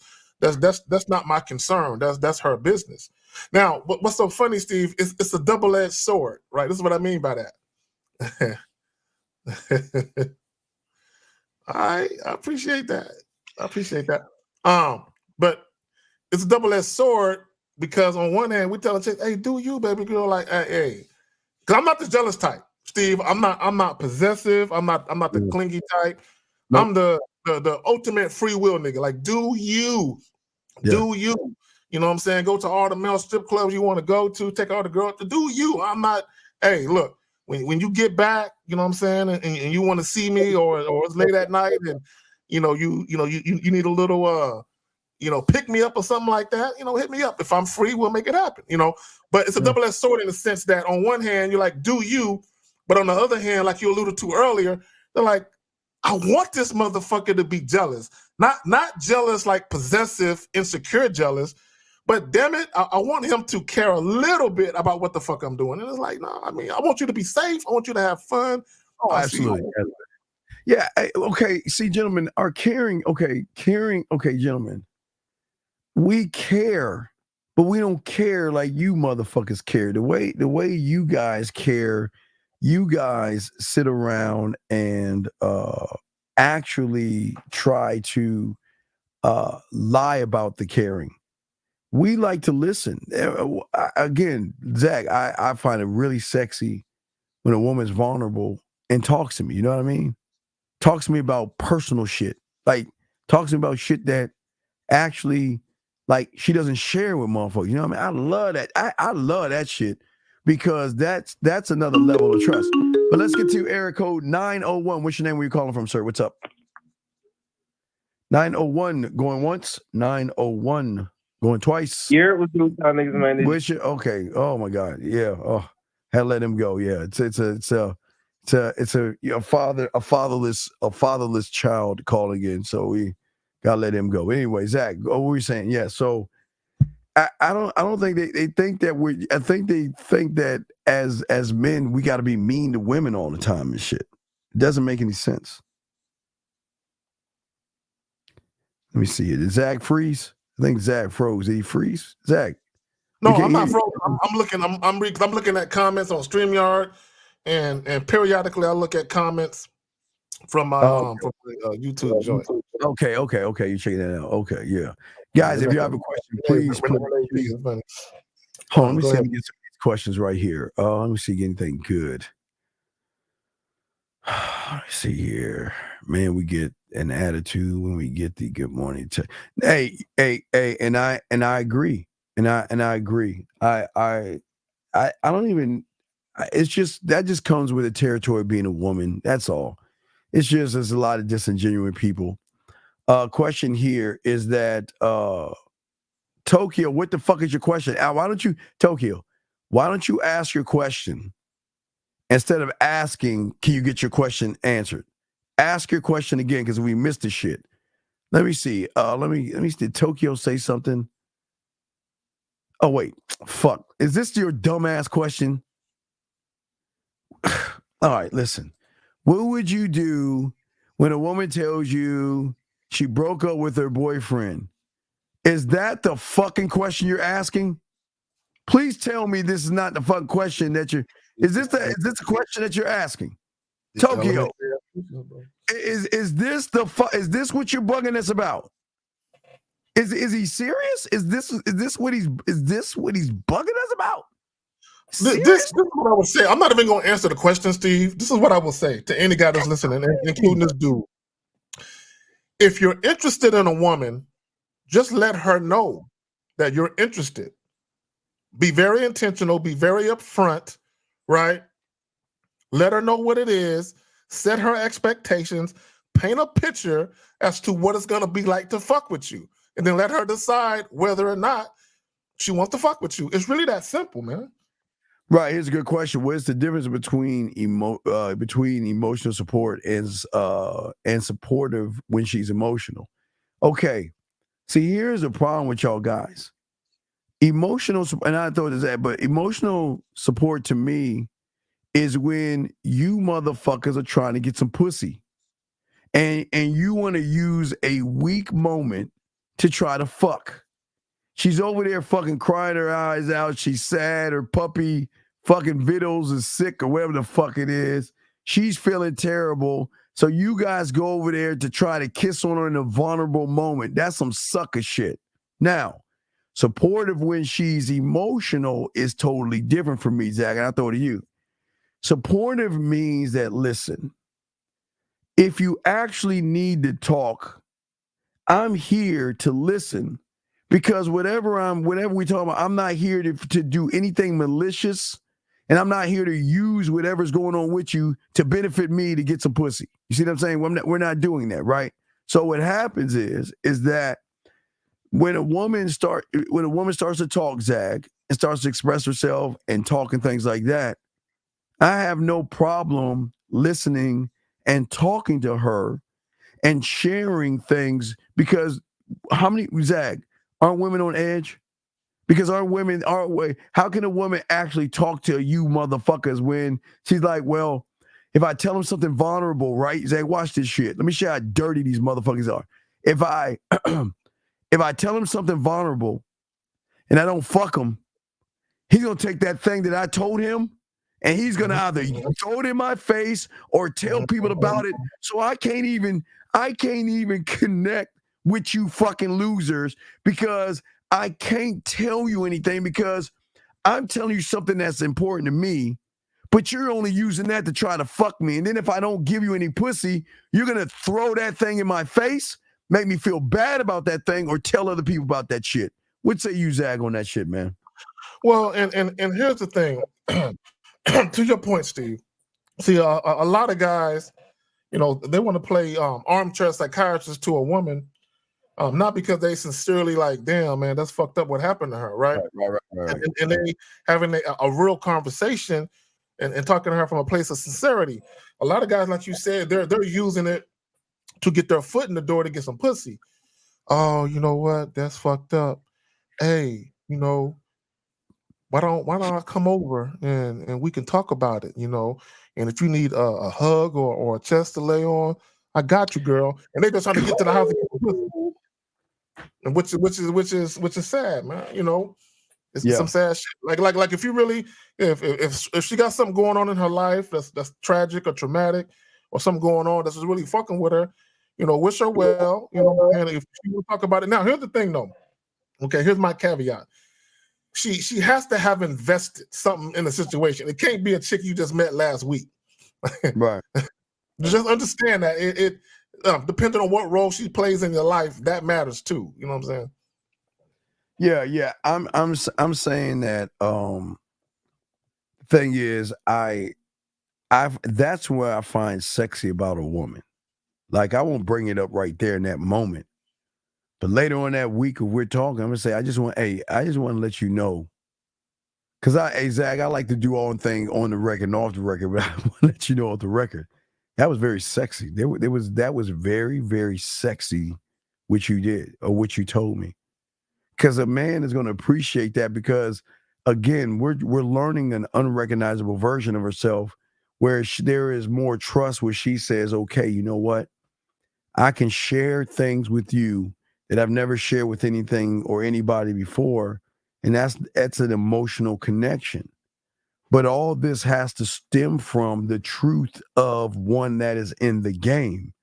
If you are not in the game, you're going to use that shit to try to be disingenuous, try to have sex with her, or try to manipulate her by using a vulnerable moment. Guys, y'all know that's dirty macking. Women are going to go through a lot of things. Women are going to have a lot of problems. Women are going to be shut off sometimes. And sometimes it's going to take you to get them out of that. But sometimes It's just not the right time, right? But you can't be mad at people, because when you get to that part of a woman, guys, that you don't even been there before, there is a trust that is so great that they want to share things with you because they feel so connected to you. And if you motherfuckers are getting there and being disingenuous, you're just fucking shit up for the next man. And that's why some of you guys don't get what you want, because the motherfucker before you fucked her up so bad with disloyalty and all that other stuff. She's closely guarding herself. So it's just something y'all think about, man. Yeah, you got to think about the lines that connect the dots and not the dots. Guys, you got questions, please put a Q. And if you want to call in, we got you. Call in, we got you covered. But put a Q if you have any questions, gentlemen. Yeah, let me get to this. Why do girls giggle when a man is talking to them? I don't know how old. I don't understand you children. It doesn't make any sense. God damn it, Spagoli. Fuck. Let me bring in Spagoli. Fuck. Hold on, Spagoli. Let me open you up. All right, Spagoli. Wait, we got you. What's going on, Spagoli? What's up, man? I just want to make a statement. You know what? Before you toss me back in, I want to just say, the way you teach this game stuff to these guys and how to deal with women, you know what? I have to give you props, kudos, whatever, because the way you do it is very clean. Like, you don't, in other words, it's classy in a sense. I'll tell you why, because it's like, you don't tell these guys to pressure these chicks or give them ultimatums or anything when it comes to sex. It's basically let the chicks, you know what I'm saying? In other words, you're not telling these guys to go hurt these women like a lot of these other fuckers are doing on there, you know? No, I don't want to hurt a woman. I'm going to hurt. Listen, here's the thing, Spagoli. I'm going to hurt her unintentionally. I don't mean to hurt her, but I'm going to hurt her unintentionally because she's going to miss me. She's going to be jealous. She's going to be upset. She's going to fall in love. There's going to be hurt, but it's not the hurt that is malicious. I'm not trying to, exactly. You know, but that's why those that have game have to live on the honest side and let the woman know that this is who the fuck I am and this is who the fuck you're dealing with.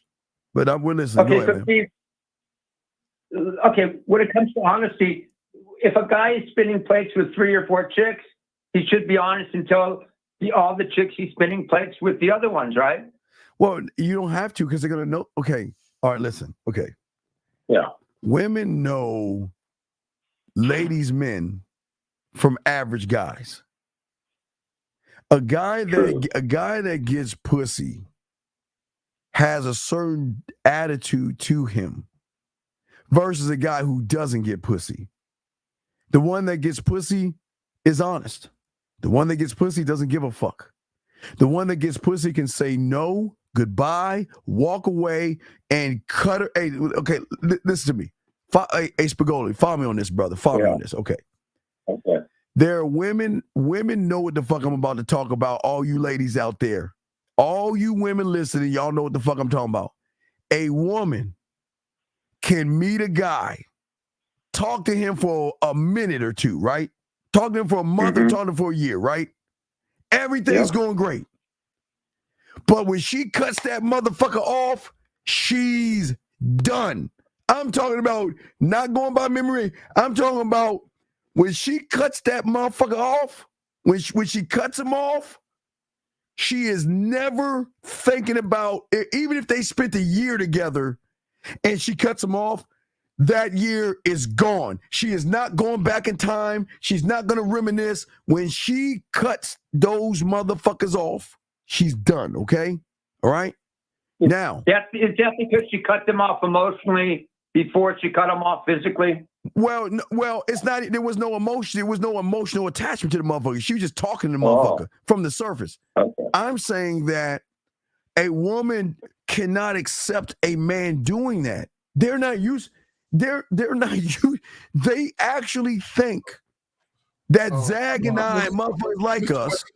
What was the question? Wait, no, we'll get to that question in a second. Well, we'll get to that question in a second. I'm talking about what he's talking about. What the caller talking about? He's asking about fuck Spagoli. I was fucking rolling for my answer.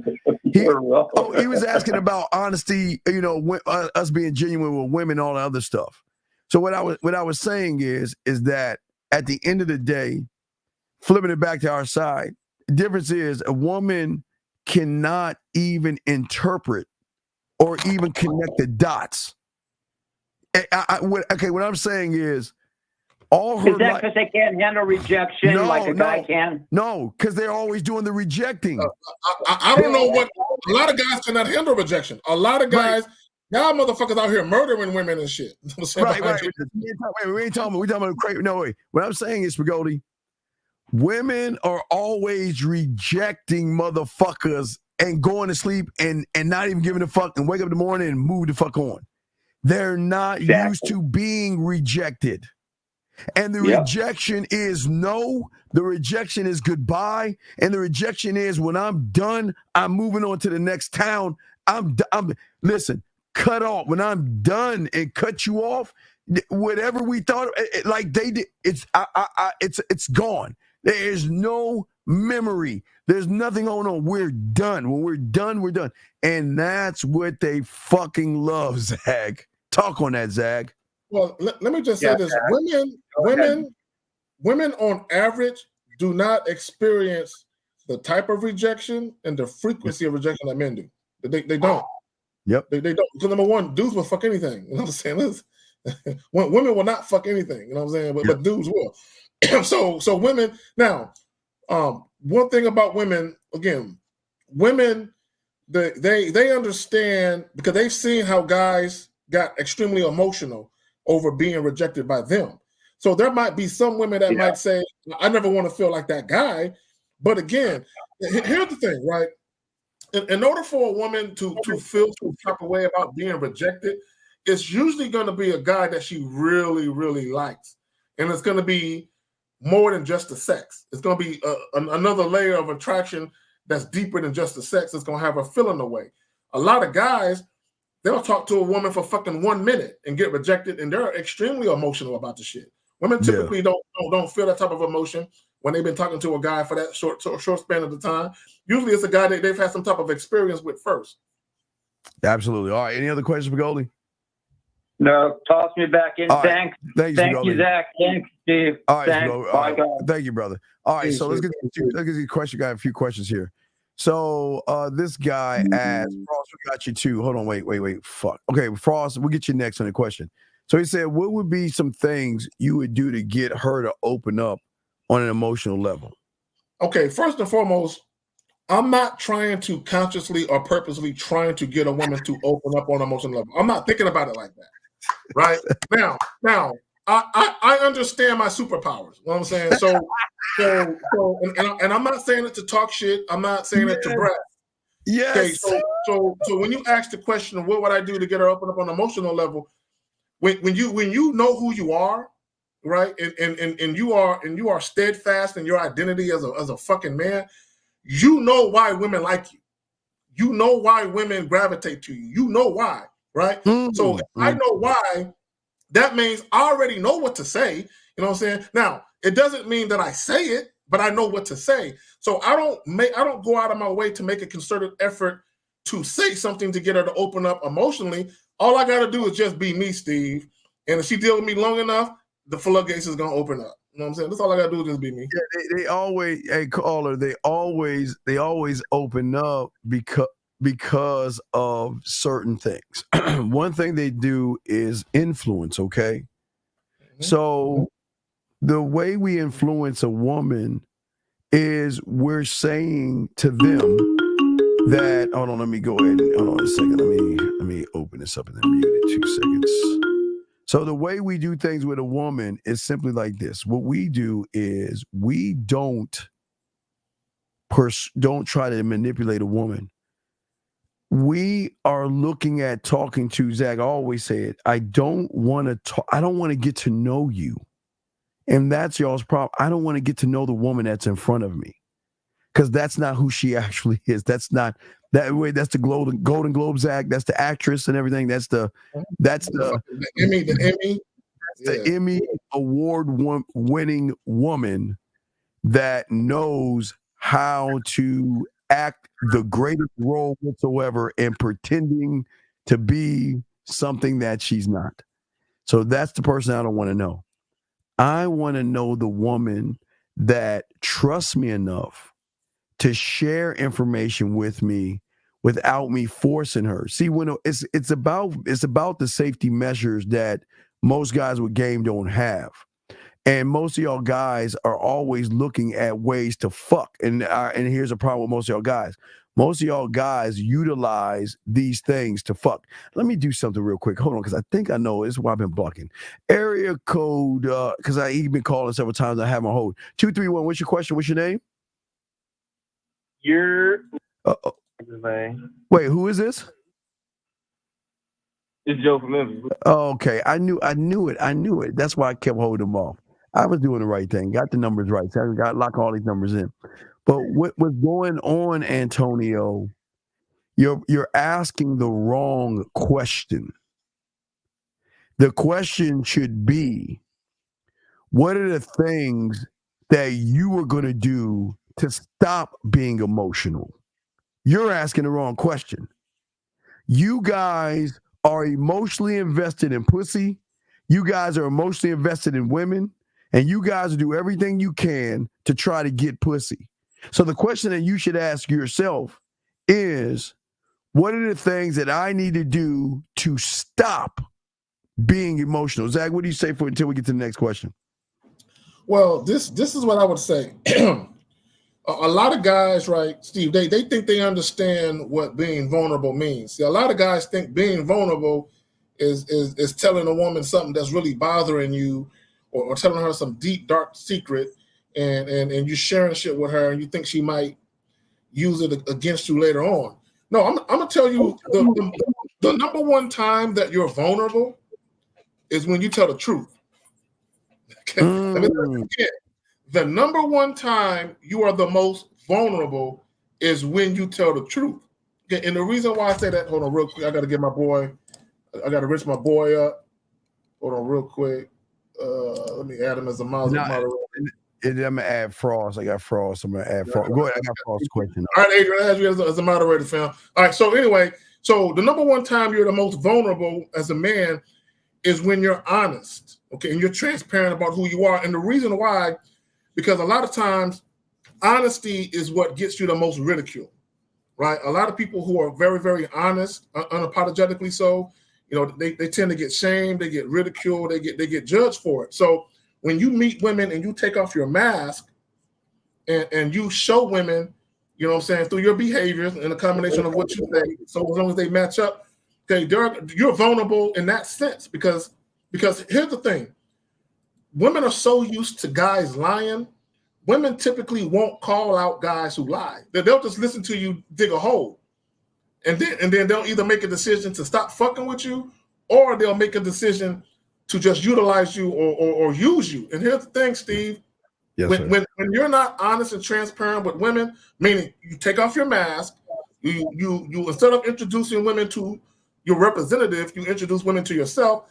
Steve, what's gonna happen is if you're dealing with a woman who's feeling you, she's gonna take off her mask and she's gonna show her vulnerability. Even just the mere fact that a woman is even willing to talk to you about certain things like sex, okay, not necessarily fucking, but just about sex, she's vulnerable in that situation because women get ridiculed in this society all the time. You know what I'm saying? Guys, great questions. Guys, please put a Q or call in. We got you covered. So what's the difference between the standards of a man and that of a woman in a relationship? Zach always says women don't have standards but preferences. I guess preference, but a preference or preferences plural. So can you please elaborate on that? Zach, you go first. He's bringing you up and I'll go behind you. So if you understand anything about standards are set by an authority. Okay, whether it's a law, whether it's building code standards, whether it's whatever it is, standards are set by an authority. The reason why I say, and I don't, for any women listening, I don't mean it as no disrespect, just listen to what I'm saying. Women typically don't have standards. They have dating preferences. And this is what I mean by that. If you pay attention to Facebook posts, Instagram posts, you'll hear women say, oh, I want a guy that's 6 foot plus. That's my standard. Or I want a guy who makes $100,000 a year and he drives this type of car. That's my standard. No, that's a dating preference. Okay, and the reason why I say that women don't have standards, because a lot of women who think what they have as standards are really dating preferences. See, a standard is something, in order for you to have a standard, you yourself have to abide by that standard. You live your life by that same standard. So as a man, I have standards and principles that I live my life by. I abide by. So if I'm dealing with a woman, she needs to adhere to those same standards that I live by. And I'm going to tell you right now, a lot of guys don't have standards either. They have dating preferences. Allow me to elaborate. If a guy says, oh, if I'm out here dating women, any woman that I have sex with quickly, I'm not going to take her seriously. I'm only going to take a woman seriously that makes me wait X amount of weeks, months, or whatever it is. He thinks that's a standard. No, if that was really a standard, then you wouldn't have sex with no one who's fucking you quick. If you had a standard, you just have a dating preference and you falsely categorize it as a fucking standard, because in order to have a standard, you yourself have to adhere or abide by that standard. Go ahead, Phil. Well, yeah, you're adhering to it, but I'm trying to understand what the difference of the standards of a man. Okay, this is. I understand. This is Frost. I need you to help me understand this more, Frost. What does a woman, or what role does a woman have in a man's standard? Why would you bring up something that deals with manhood and bring a woman into it? But Zach, that doesn't make any sense. Because what does it matter what okay, gentlemen, again, please understand this. Her fucking preference, standards, beliefs, morals, judgments, values, and every fucking thing she is based upon you motherfuckers. Please understand that. Everything that she is based upon you motherfuckers. So this is why whatever she thinks, how she moves is none of our business. She can think whatever she wants to think. And she can move however she wants to move. And she can operate the way she's only operating on the construct of the sucker. That's all that, gentlemen. Every woman out there, the reason she is what she is your fucking fault. If she's a gold digger, it's your fucking fault. If she's stuck the fuck up, it's your fault. If she's acting like a bitch, it's your fault. Because you created the fucking woman. You created the standard. So when you have game, what the fuck she is with you is none of my business. Because I don't give. Hey, listen. Hey, Zach, is this simple? Before I throw to my dog, Zach. Because he pointing. Because I'm saying something deep. When I say something deep, my nigga always point at me. So what I'm saying is this. She can be mean. She can be stuck up. She can be a gold digger. She can be a bossy bitch. She can be whatever the fuck she wants to be. But as long as she's following my instructions, she can be whatever the fuck she wants to be to you motherfuckers. I don't care. Gentlemen, y'all are under this illusion that just because she treats you like a weak motherfucker, is a gold digger, yells at you, screams at you, treats you like shit. That what is it supposed to be? I don't give a fuck. Hey, Zach, when are we supposed to care? So here's the thing before I throw to my boy, Zach. If I tell her to do something, is she going to do it or not? And if she does it, we move forward. And if she doesn't, she gets left behind. Zag, you got it, brother. A lot of guys, they think women are one size fits all.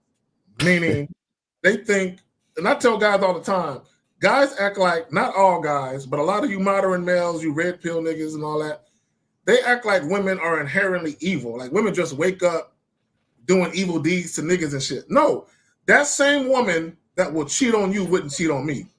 That same woman that will call you out your name and cuss you the fuck out wouldn't talk to me that way, right? So, and I said this earlier, women typically mirror the man. They mirror you. So if you treat them like shit, they don't treat you like shit, right? Say it again. Say it again, dog. Please say that again. Women typically mirror men. So your behaviors and how you act is going to rub off on a woman in this way. If you're consistent, you're going to get a woman who mirrors your consistency. If you're inconsistent, you're going to get a woman who mirrors your inconsistency. Let me break that down a little further, right? Take it, Zach. You got it. Because you hear guys, for instance, they'll complain about the fact that their woman ain't fucking them, right? Right? They'll complain about their woman ain't fucking them. And then I'll ask the guy, I'll say, look, let me ask you a question. What did you used to do that you either don't do now or you do with less frequency? They'll say shit like, well, I don't spend a lot of one-on-one time with her. I don't take her out as much. And I'm like, okay. So since you pulled back on that, the sex changed, right? Well, yeah, okay. So this is what I tell you guys. When you very first meet women, be mindful of what you introduce to them. Yes. Be mindful of what you introduce to them. Be mindful of when you introduce it. And be mindful of the frequency that you do it. Because do you have enough endurance? Do you have enough staying power or stamina to keep up that shit? Because that thing or those things you do, that could be the thing or things that's part of the reason why she's attracted to you, why she's fucking with you. The mistake that a lot of guys make, Steve, is they start whining and dining chicks too early, right? So what happens is part of the woman's attraction for that guy is the whining and dining, the spontaneous dates and things of that nature. So what happens is when they start to have sex for the first time, is usually centered around those dates and what they're doing.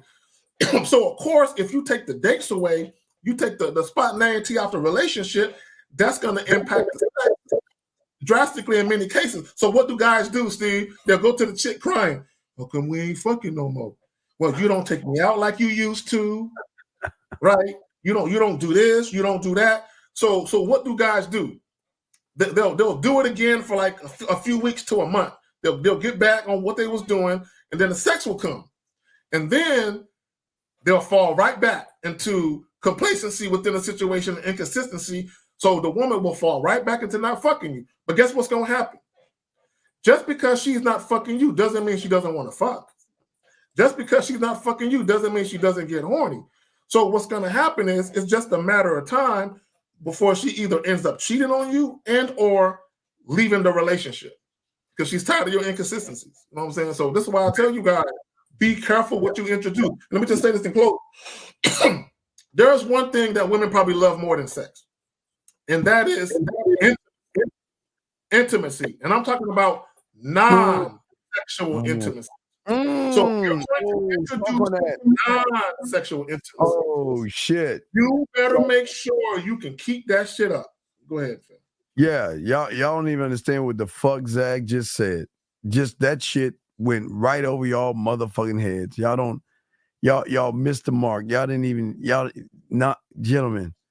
he just dropped a fucking bomb on y'all, and y'all didn't even understand that shit. Non-intimacy, gentlemen, is being authentic. It's creating a stronger relationship with the woman. But see, it's got to start with honesty. Honesty has got to be the number one or one of the most important things that you got to come with.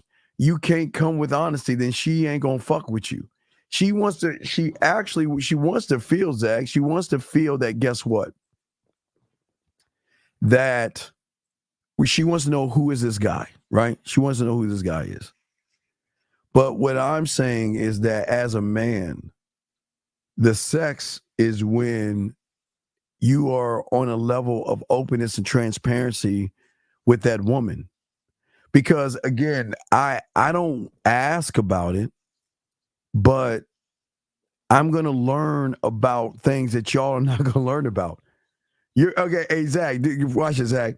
They're going to learn you got to be 7 foot tall. You got to make $200,000 a year And I guess you got to be, I don't know, whatever the fuck whatever. You got to make money or be a doctor and have a corner, whatever the fuck. That's what y'all hear.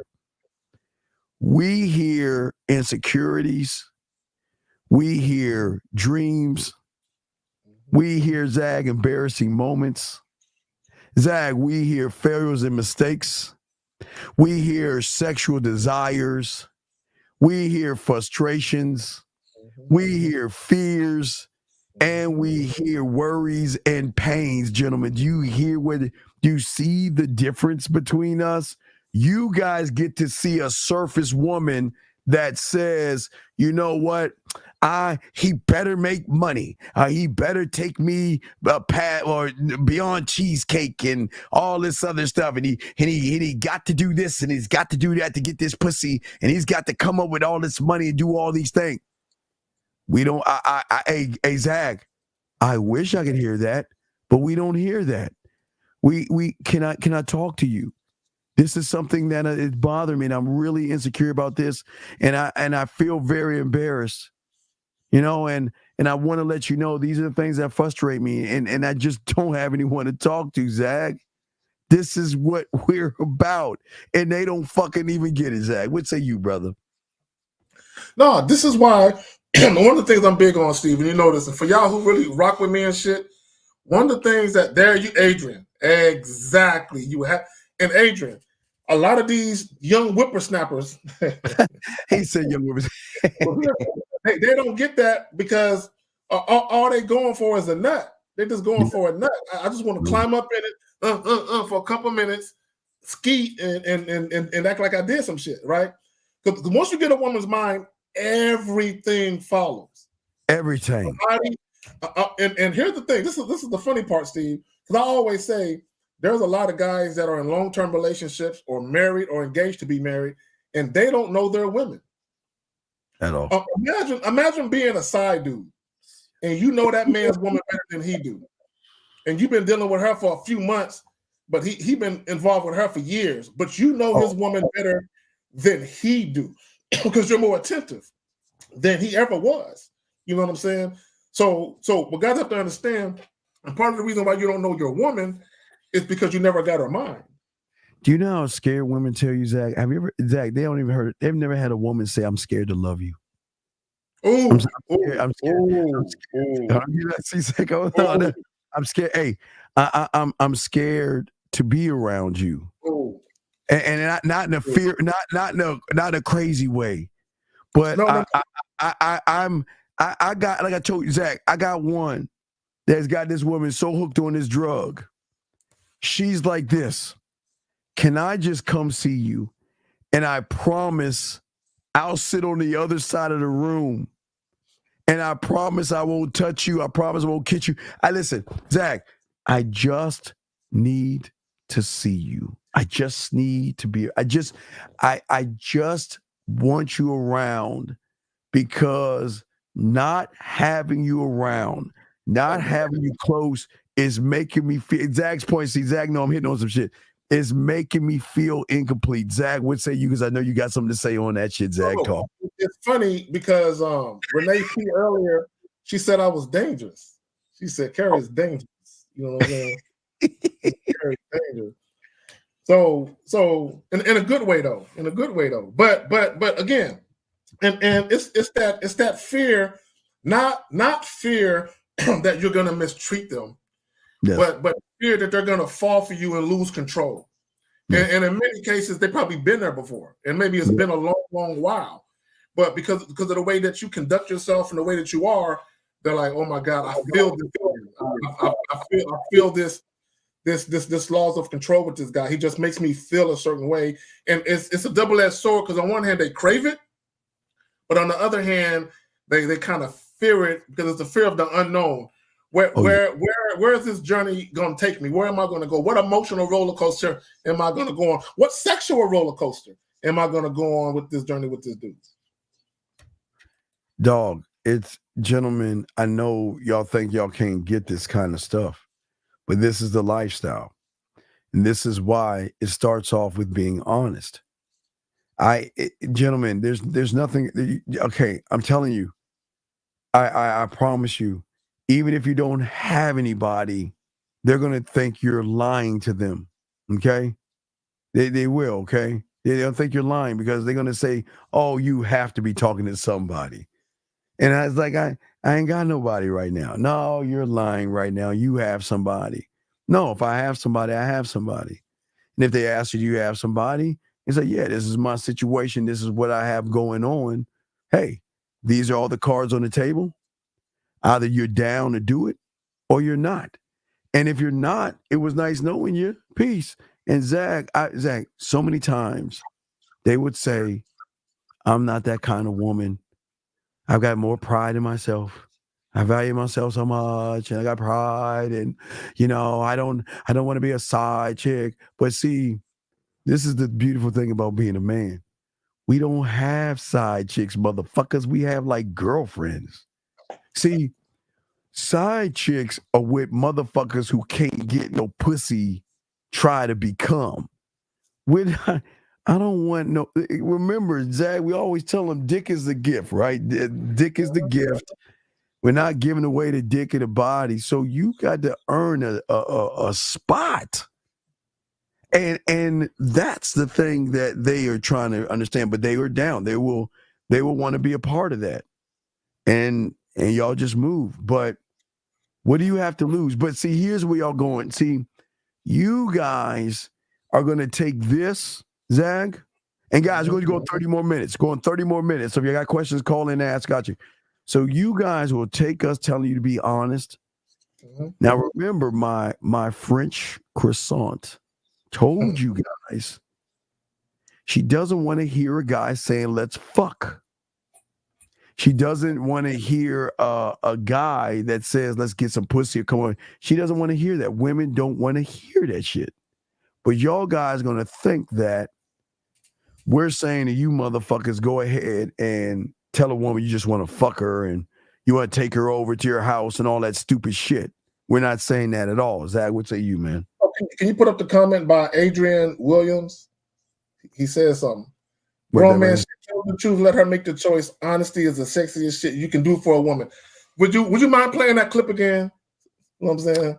Of course, sir. Of course, sir. Lock it on in. Clip. Here we go. Clip on. Here we go. I tripped her up. So that's not game. That's just straight lying. They hear game, they think trickery, being slick. They don't even know what it is. A lot of people think that game is trickery. Oh man, I gamed her up. I tripped her up. I would say you don't have no game. What you got is trickery. What you got is lies.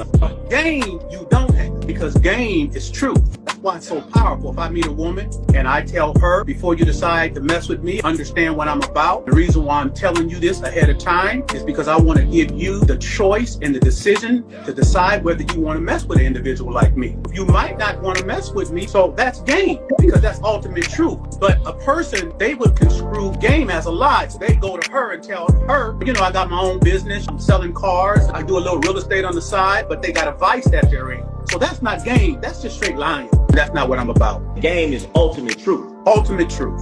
Can you have game and get that woman ultimate truth and her accepting and still deal? Zach, ultimate.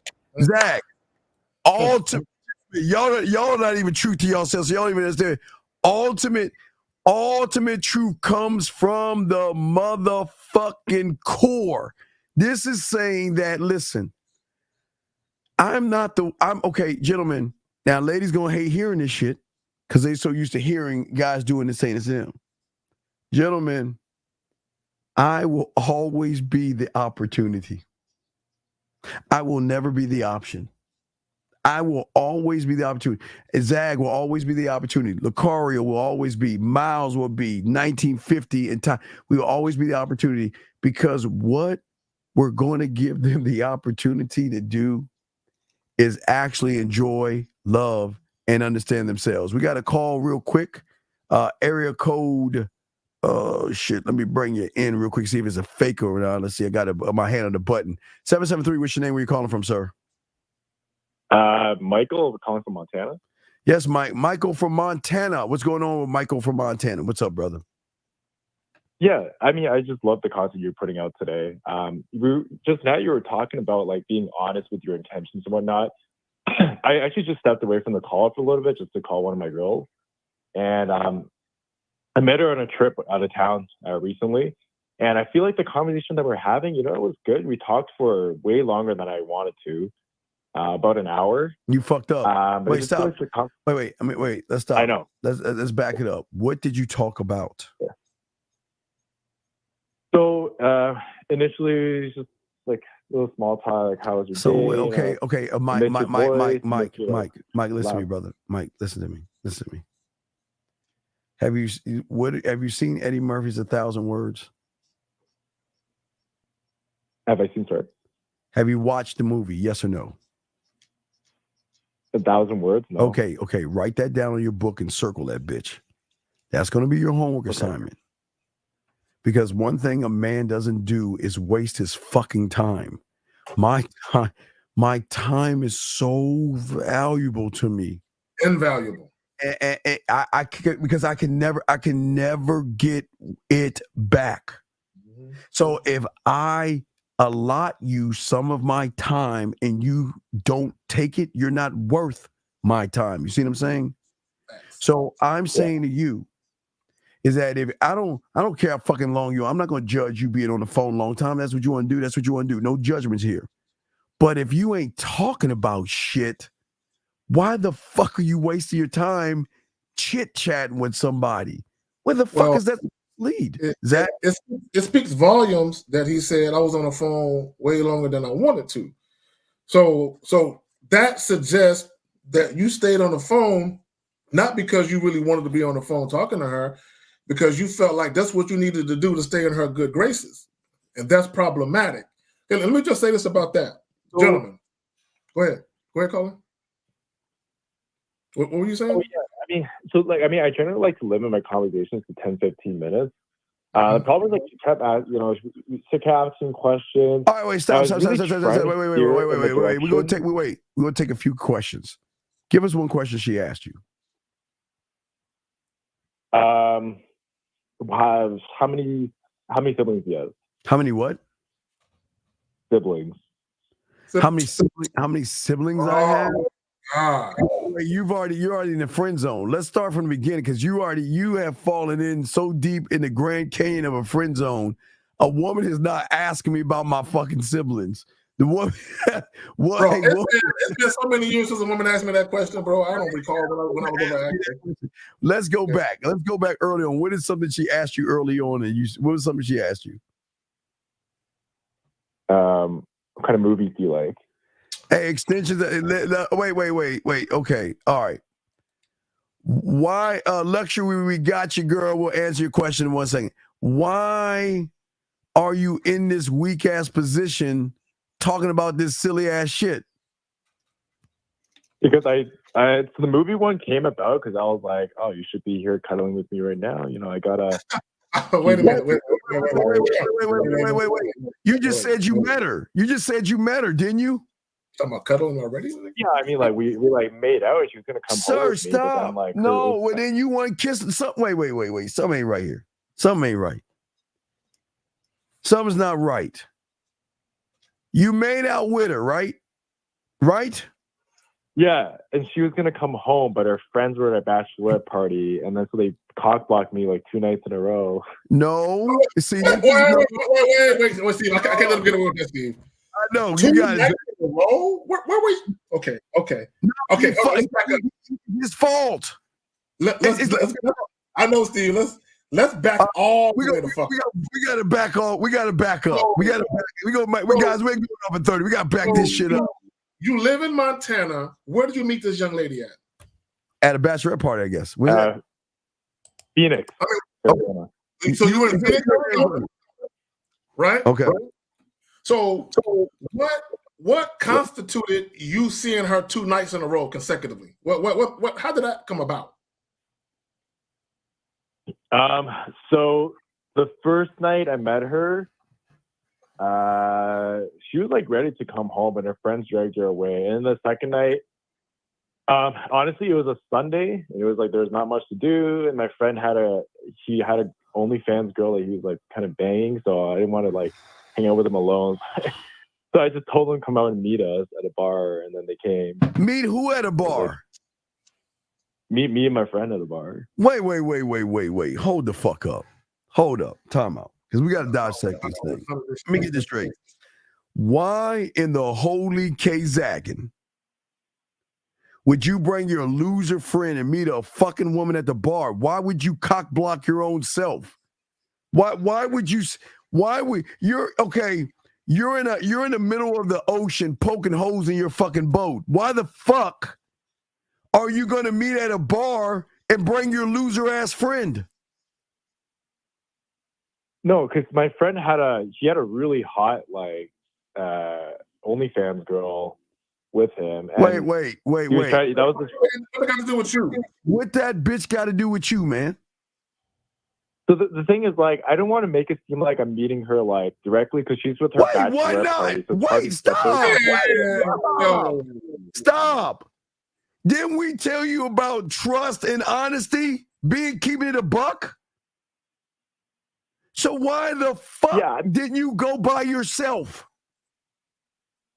and meet all the women? Meet all the women by yourself and pull her ass aside. Oh no, I did that. Once they were at the bar, I was just me and her talking for 2 hours straight. Wait, 2 hours. Man, bro, what are you doing? You just met you out of town. You just met okay. Carl, let me ask you a question. So she lives in Phoenix, right? Yeah. How often do you go to Phoenix? It was my first time. Okay. Do you plan on going back anytime soon? No, but I'm trying to get her to fly here. No, wait. No. See, let me talk to him. Okay, call her. Are you trying to date her seriously, or are you just trying to fuck her? What are you trying to do? So my ideal situation is I want a couple of girlfriends. That's right. I want to be honest with her. You're not. She can be one of my girls, but I don't want her to be the only one. You don't know her well enough to even, bro. She shouldn't even. The last thing you should be thinking about is her being a potential girlfriend. You don't know her well enough. Look, I'm just gonna put it like this. I'm gonna pass it to Steve. I'm just gonna put it straight like this. You're out of town in a place you've never been, in a place that you don't plan on going back anytime soon. The only thing you should have been doing was trying to bang it out. That's it. You should have been trying to fuck. That's all she should have been trying to do. And after you fuck, if she enjoyed it, you enjoyed it, and you guys wanted to exchange contact information and keep in touch, so she could perhaps come visit you, that's different. But So, all this other caller. I took a trip to Vegas, right? I took a trip to Vegas, right? And in that Vegas trip, I showed you, I think Miles recorded. Did you see when I was talking to that woman at the cigar bar in Vegas? No, you must have been. Okay, so I was in Vegas, talked to the woman at the cigar bar only for a few minutes, not long. Okay. Guess where I'm going next month? Vegas. Who's paying for the trip? She is. But wait. But I only talked to her for 5 minutes. And why is she buying me a ticket to go to Vegas for a day or so? Must have had a really good conversation. No, because I am the fucking conversation. I kept that shit a buck with her. I didn't waste her fucking time like you did. You talked for 2 hours and you ain't get shit. I only talked about 5 minutes. And I got someone that wasn't see me so bad. She wanted to buy me a ticket to go there and see her. So, guys, I'll be filming in Vegas in the middle of December. So we'll be filming that from the hotel room, but I'll just give you all that one. But what I'm saying to you is, do you see what the difference is?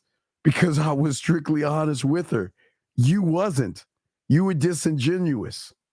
You're sitting around here talking about relationships. The bitch ain't even worth your time yet or your attention. So why? Yeah.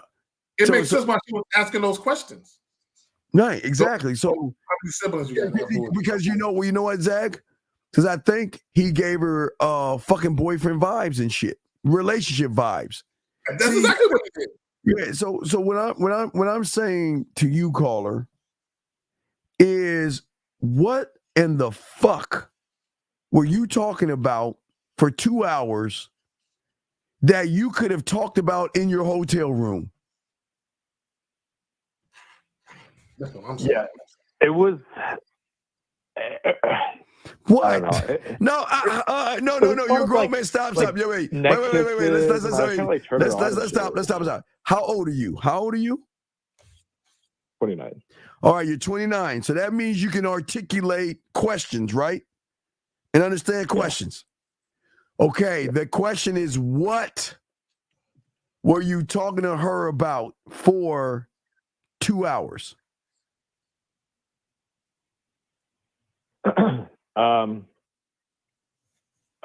My past. Talked about fucking past. Her past. But why? But what was the point? Tell me, I'm serious. What was the point about asking and talking about past? What was the point? I mean, I don't know. It's just, it's really dry out here. So I'm trying to get a girl that I want like an open relationship. But no, you don't want to. You don't. I'm about to throw Zach. You don't. If you're talking about past and you're talking about her past, please understand this, because a man named K. Zag, and I think he was the one that said it, never bring up a bitch's past, because that past might be some fucked up shit. So why would you bring something up that can bring up a fucked up ass memory of she being chased by Jason or some shit? Uncle Johnny tried to touch her. Michael Myers tried to stab her in the house. Chucky Check. Why would you bring up her past? I just thought it was more like rapport build. Like Wait. Y'all killing me with this fucking bullshit. Listen to on the internet. Who the fuck on this channel or these two channels tell you about that shit? Yeah, I don't know. Like honestly, I'm asking. Stop! Shut the fuck. No. I'm asking you a question. Who of the one of us tells you about rapport? You know, I don't know your channel for a lot, but I haven't heard it. So you're right. I haven't heard either of you say it so far. We have never said none of that pickup PUA bullshit. But yet, you want to do shit your fucked up bitch ass way. So you're a fucking failure. You're a fucking loser. And you're dumb, feminine punk ass. You want to build rapport with. Okay, wait. Now follow me on this, dumb fuck. I want you to think, dumbass, because I got to call you that shit. If you meet a woman, let her see, and you want to build rapport, who the fuck do you think you're building rapport with? You're building rapport with her fucking makeup, her eyeliner, her mascara, her blush, her push-up bra, and her tight fucking clothes, dumbass. So why would you build rapport with a motherfucker that's not even being honest with who the fuck she is, dumbass? Why? That you got after the why. Tell me why. Why?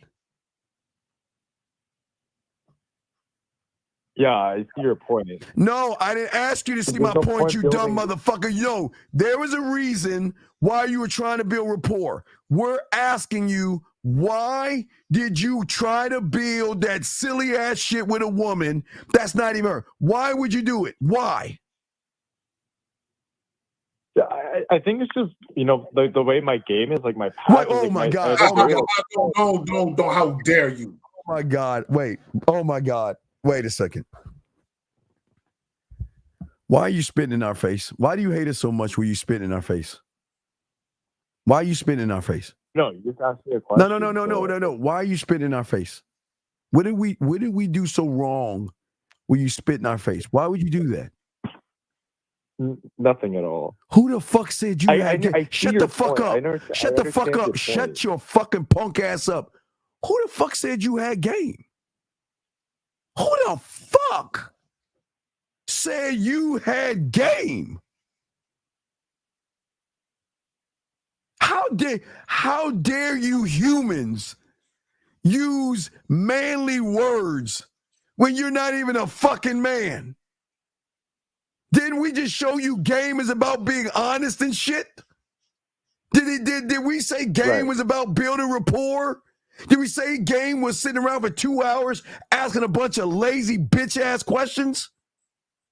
But if my intention is to have some kind of, it's not a purely sexual relationship. Okay. Caller. Okay, caller. I got you. So you said you want to create a situation where you have an open relationship. Yes? Correct. I wanted to visit me, we'll talk, but I want to see other girls too.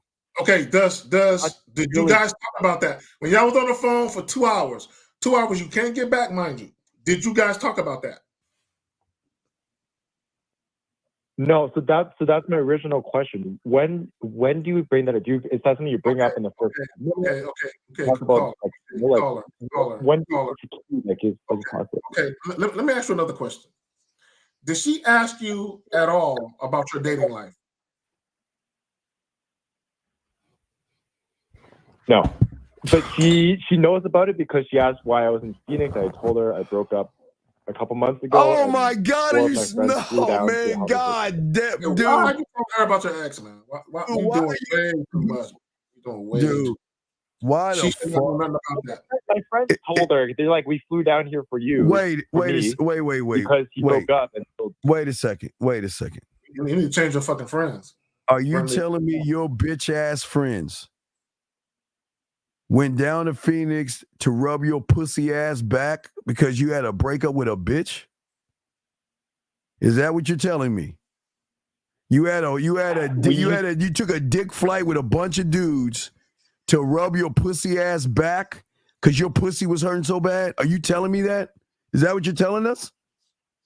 There's no girls in Montana. I didn't ask that question. Did you take a dick trip with a bunch of pussies?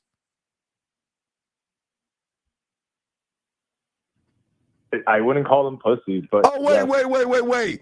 Because you broke up with your girl and they felt so bad, y'all took a girls trip to Phoenix just to make your pussy feel better? I would have taken a trip with or without them to fuck girls. I do that every 2 weeks anyway. Wait. Let me just say this, Carl. Let me just say this. I don't want to get too far off the beaten path. If Steve and I was hanging out, we both live in Texas, right? If we were hanging out in Vegas or Miami, neither one of us is going to talk to the chicks about why the other one is down there. You know what I mean? Like that goes without saying. There's unwritten rules.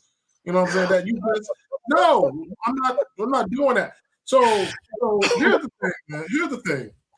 One of the things that I always talk about is over communicating and oversharing. You're sharing way too much. Let me ask you a question.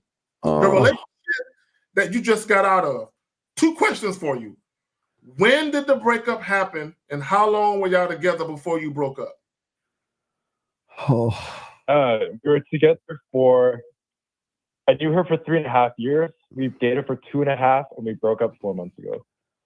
Okay, so have you cried yourself to sleep yet? First month, first couple weeks I did. Dude, that was a joke. That was a joke, man. Dude, you fucking bro. Dog. I admit it. I know what I did wrong, but I listened to your stuff. I've never cried over no fucking woman. Dog, you cried yourself asleep. So let me get this not straight. Literally, but you have snot bubbles and everything. Like, stop lying. You know that cry, Steve, when they can't breathe? No, you were doing all that shit. Don't lie, though. It's okay. It's okay, Colin. I personally don't do that shit, but it's okay for you. So let me get this straight, dog. So your little punk pussy ass friends felt so bad for you. They took you to Arizona so y'all can go meet women. Is that what they did? They didn't take me. We all bought our own tickets. But the thing is, each individually, we all All right, get call. a lot of pussy. No, you But dog, What? stop. Dog, please stop. Let me explain something. Let me say something to you. Okay, I'm following this. Me, 1950, Jay Roman. It was me there, and who else? I know Miles Lucario. I forgot, but I know it was Jay Roman, 1950, and me rolling to the cigar bar, okay? Once we got in that motherfucker, I never seen the two of them sit until it was time to leave. Once we got in that motherfucker, Zag, everybody split up like players do. Everybody split the fuck up, and I didn't see Jay Roman in 1950 till it was time to go. And so I'm asking you, and these are motherfuckers that get pussy. These are wolves and sharks. So how the fuck is it that you hanging around with your little bitch ass friends that had a only fan only bitch with them and shit like that? And no, it's not how it is. These guys, they fucked. I mean, this year alone, they fucked like 150 girls each. Okay, wait, sir. Does that make them a man because they get some pussy? No, but that's what I'm. That's obviously what I'm here to learn. Well, but wait a second. If you're with some guy, okay, do you understand that what buying pussy is? Do you understand what buying pussy is? They didn't buy the OnlyFans. Okay, she gained them from Instagram. Sir. Free of charge. No. How did she money. get to her apartment? How did she have her hotel? How did she have her flight? She didn't get any of that. She drove down 3 hours outside of Phoenix to meet my friend. Then my friend took her home, banged her, and she drove back home the same night. Sir, he might be telling the truth. I don't know. No, I don't know how the fuck y'all friends though. No, it doesn't make any sense. Because how the fuck can a winner hang out with a loser that spends 2 hours with a fucking woman talking about a bunch of shit because you're trying to build rapport? That doesn't make sense. That's exactly my question to you, because my game. No, I'm gonna tell you what the problem is. I'm gonna tell you what the problem is. I'm gonna tell you what the problem is. So we're gonna call your ex-girlfriend Sarah. Okay, that's gonna be her fictitious name. I was going to say Sarah. Okay, that's gonna be her name, right? That's gonna be her name. So what's happening to you, and this is very common with guys that intertwine themselves with women in relationships where they lose themselves, right? Especially guys who've been married for like 10, 15, 20 years and they get a divorce or something. What happens is the reason why those guys struggle is because deep down inside, they're typically hopeless romantic types. So your identity, for like, how long were you with her? 5, 6 years altogether? 2.5. No, I'm talking about, because you said you known her for like 3. All right, so what I'm saying is, I wonder why they broke up, Zach. I'm gonna ask him in a minute, but let me get this shit off. So what happens is your identity is molded into Sarah's boyfriend. That's who you've been for X number of years, Sarah's boyfriend. Now that you're not Sarah's boyfriend anymore, you're a little lost, right? And yeah, since it was 4 months ago, it's still kind of fresh. Right, so you have a lot of boyfriend energy because that's what you're used to. You know, you're used to being a boyfriend. So when you meet these women, the same energy you gave off with Sarah for all them years, you're gonna give off with every woman. And what you're doing is you're doing yourself an injustice. Because here's the thing, caller: if you want to have an open relationship, you know what I'm saying, where you have a couple of women around, in the very beginning, you have to be the type of guy that women could see that in you. So what I mean by that is when you're out of town, okay? You said you spent 2 consecutive nights with this female. There is no fucking way you should have spent all that time with that motherfucking woman and you wasn't fucking smashed. There is no fucking way. You're out of town. Like, you're an out of towner, bro. You should have been fucking. You know what I'm saying? And if she wasn't with it, you should have left her alone and went and found another chick that was with it, if that's what you wanted to do. I'm not trying to push you into casual sex, but if that's what you wanted to do, you should have did that either with old girl, or you should have just left her where she stood and went and found another chick that was about that action. Your thing is, if all you want, this is for all you motherfuckers listening that be dirty macking and all this other bullshit. I be like it. Motherfucker. Bro, leave her where she stand. I would have told her, look, I'm about to call it a night. I'm going back to my hotel room. Why don't you join me? If she would have said no, that would have been the last conversation I would have had with her. You out of town, there's no need to entertain her no more after that. But not only that, caller, I tell you guys all the time, if all you want is sex, introduce women to door number one. Caller, do you want to know who's behind door number one? Who's behind door number one? Dick. That's it. You introduce her to door number two. Yeah. Dick and possibilities. Once you introduce her to dick and possibilities, now she has no incentive to fuck you because she's more curious about the possibilities. You're fucking up. Go ahead, fam. No, listen, no. I love, I like, Mr. Williams. Williams, I like you, dog. I love this shit.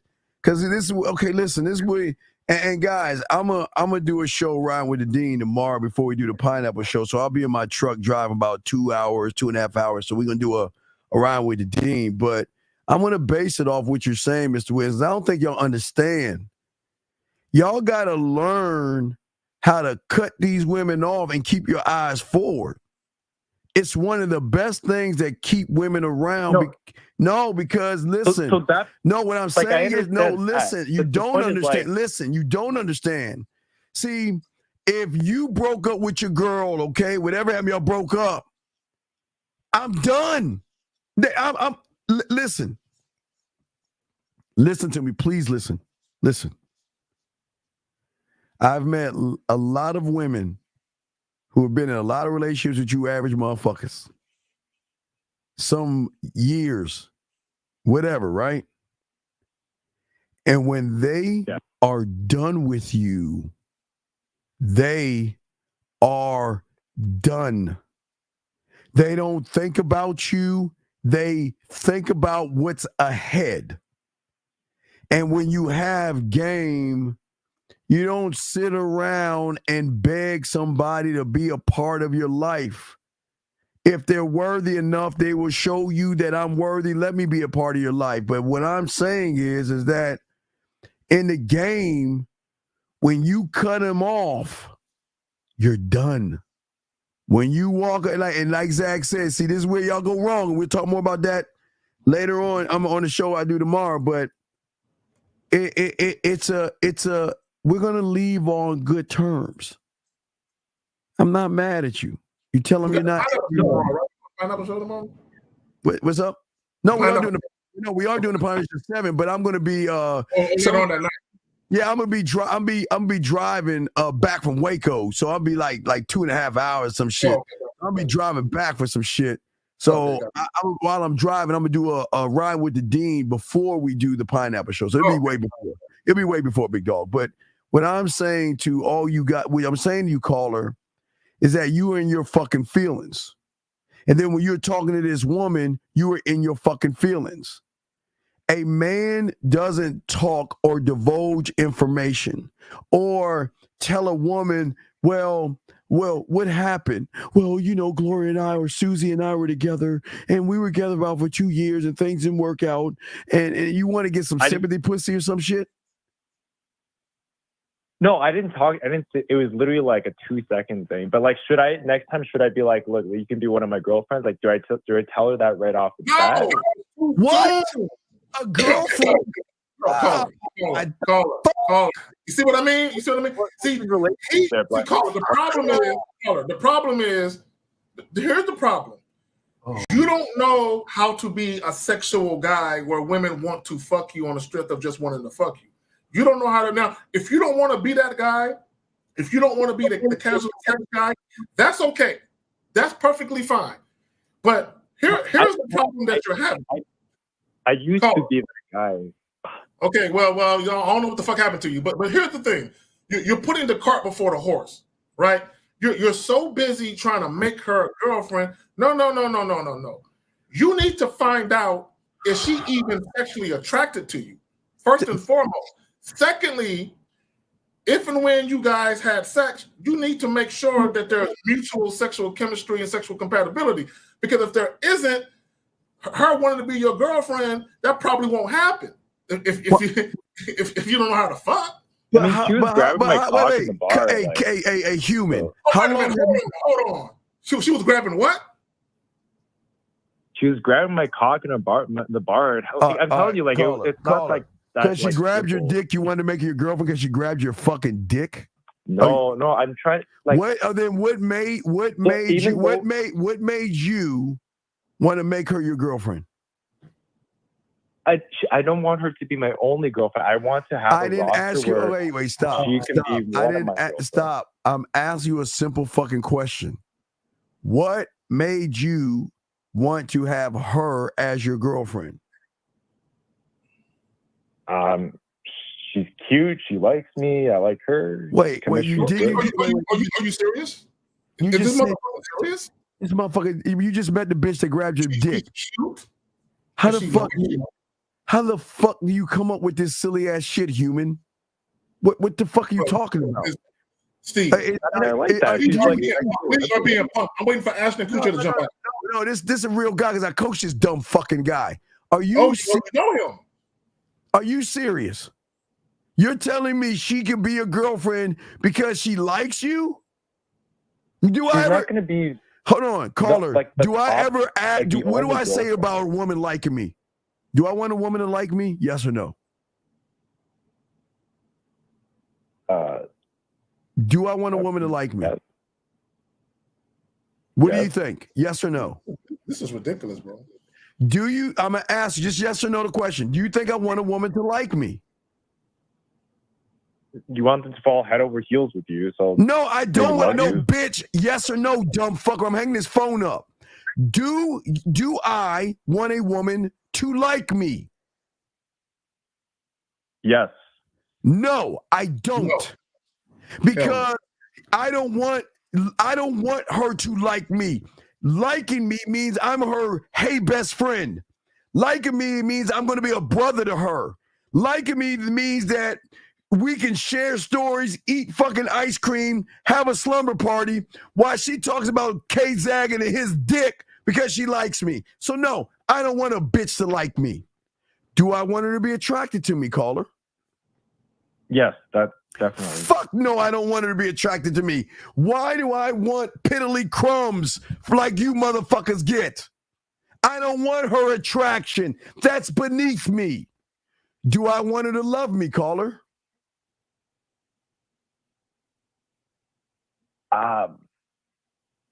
Yes. Fuck no. I don't want her to love me. He asking these questions. I'm so blown. Do you not understand why you lose? Because you want all the shit women want. Women want likes and attraction and love. That's what they read in those romance novels. That's what they see on Hallmark, in the Lifetime channel, in the Weed channel, in every fucking chick flick known to man, you dumb fuck. I want something different. I want to be an addiction. I want to be a habit. I don't want that piddly shit. I'll get it, but I don't give a fuck about it. I don't want minuscule shit because I'm an opportunity. Zag is an opportunity. So why would I eat her like crumbs where she's telling me boring ass shit and I'm supposed to like accept that?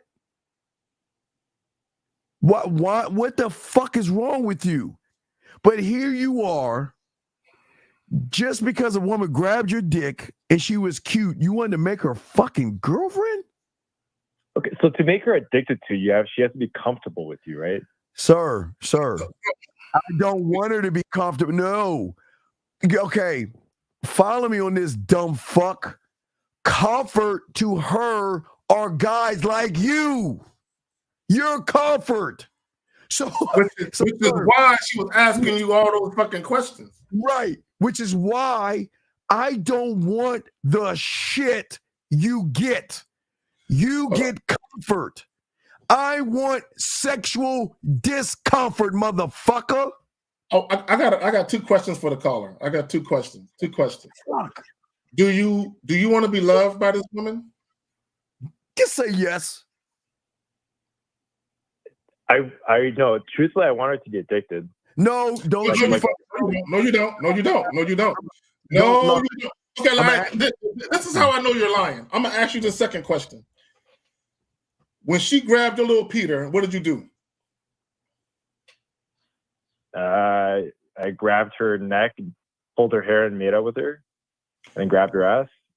Okay, so let me ask you another dumb fucking question. Did you have your own hotel room? Yes. So why did you bring her to the hotel room? You said what? Well, she really texted me. She wanted to come over, but then her motherfucker. If you grabbed her ass, her neck, and all this stupid ass shit you said, and start kissing her, why the fuck didn't you get in her ear and say, "Let's get the fuck out of here. Let's go"? Why didn't you do that? Trust me, I did. It's a bachelor. So wait.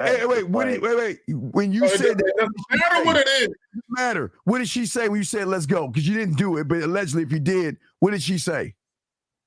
So me and her, motherfucker. I asked you. The person is gonna get married together, and we're like, we want to go home together. Dumb fuck. And then her friend would say, "No, you're like this is a bachelor. Like you can't. We have to." Loser.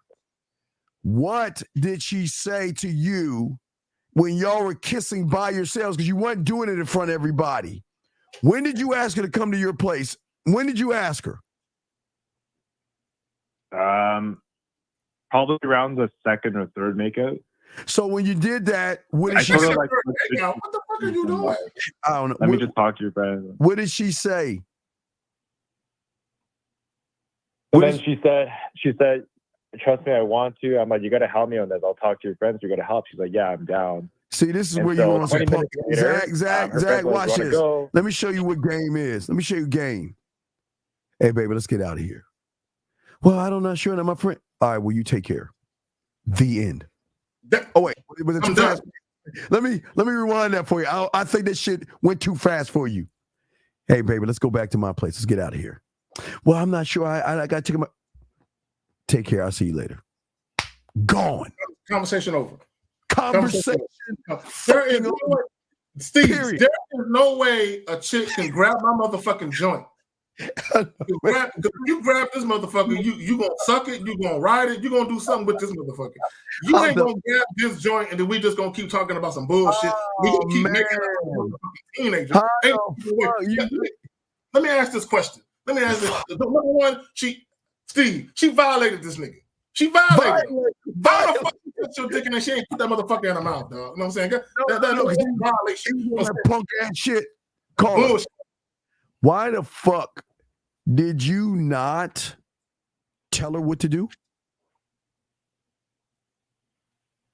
Did you ask permission, motherfucker, saying it's okay if you come to my room? Or did you say, let's get out of here and go? What did you say to her? No. What did you say to her? I was like, let's go back to my place. For what? Okay. Why? Wait, let's go back to my place for what? She knows why. No. Caller, you took language arts. You took English, right? Right?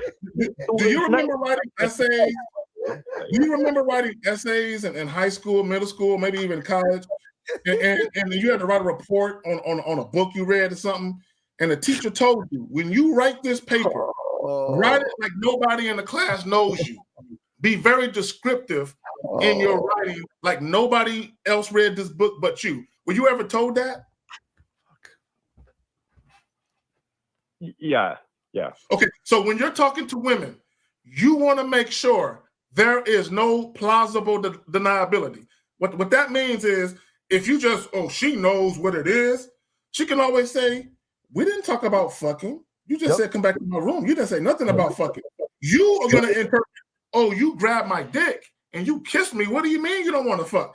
Bro, it's proof positive that she didn't want to fuck, because she would have told her friend, I'm getting some dick, girl. I'll be right back. Okay, let me ask you another question. Let me ask you a question. Quick, Steve. Was this the first night or the second night you hung out with her? Both nights. Wait, man, come on, man. Both nights the same thing happened? Because it was literally Wait, stop. Caller, stop. Both nights the same exact thing happened to you? So the yes first or no, night man? was Yes more... or no, man? Yes or no? No. No. No. The answer is wait, no. did you The try? answer is no. Wait. Did you try to get in your place both nights? Yes or no? No. So the first night, yes, both nights I did. The first night, So wait. I So said then you exactly what you did. said. Wait, let me finish.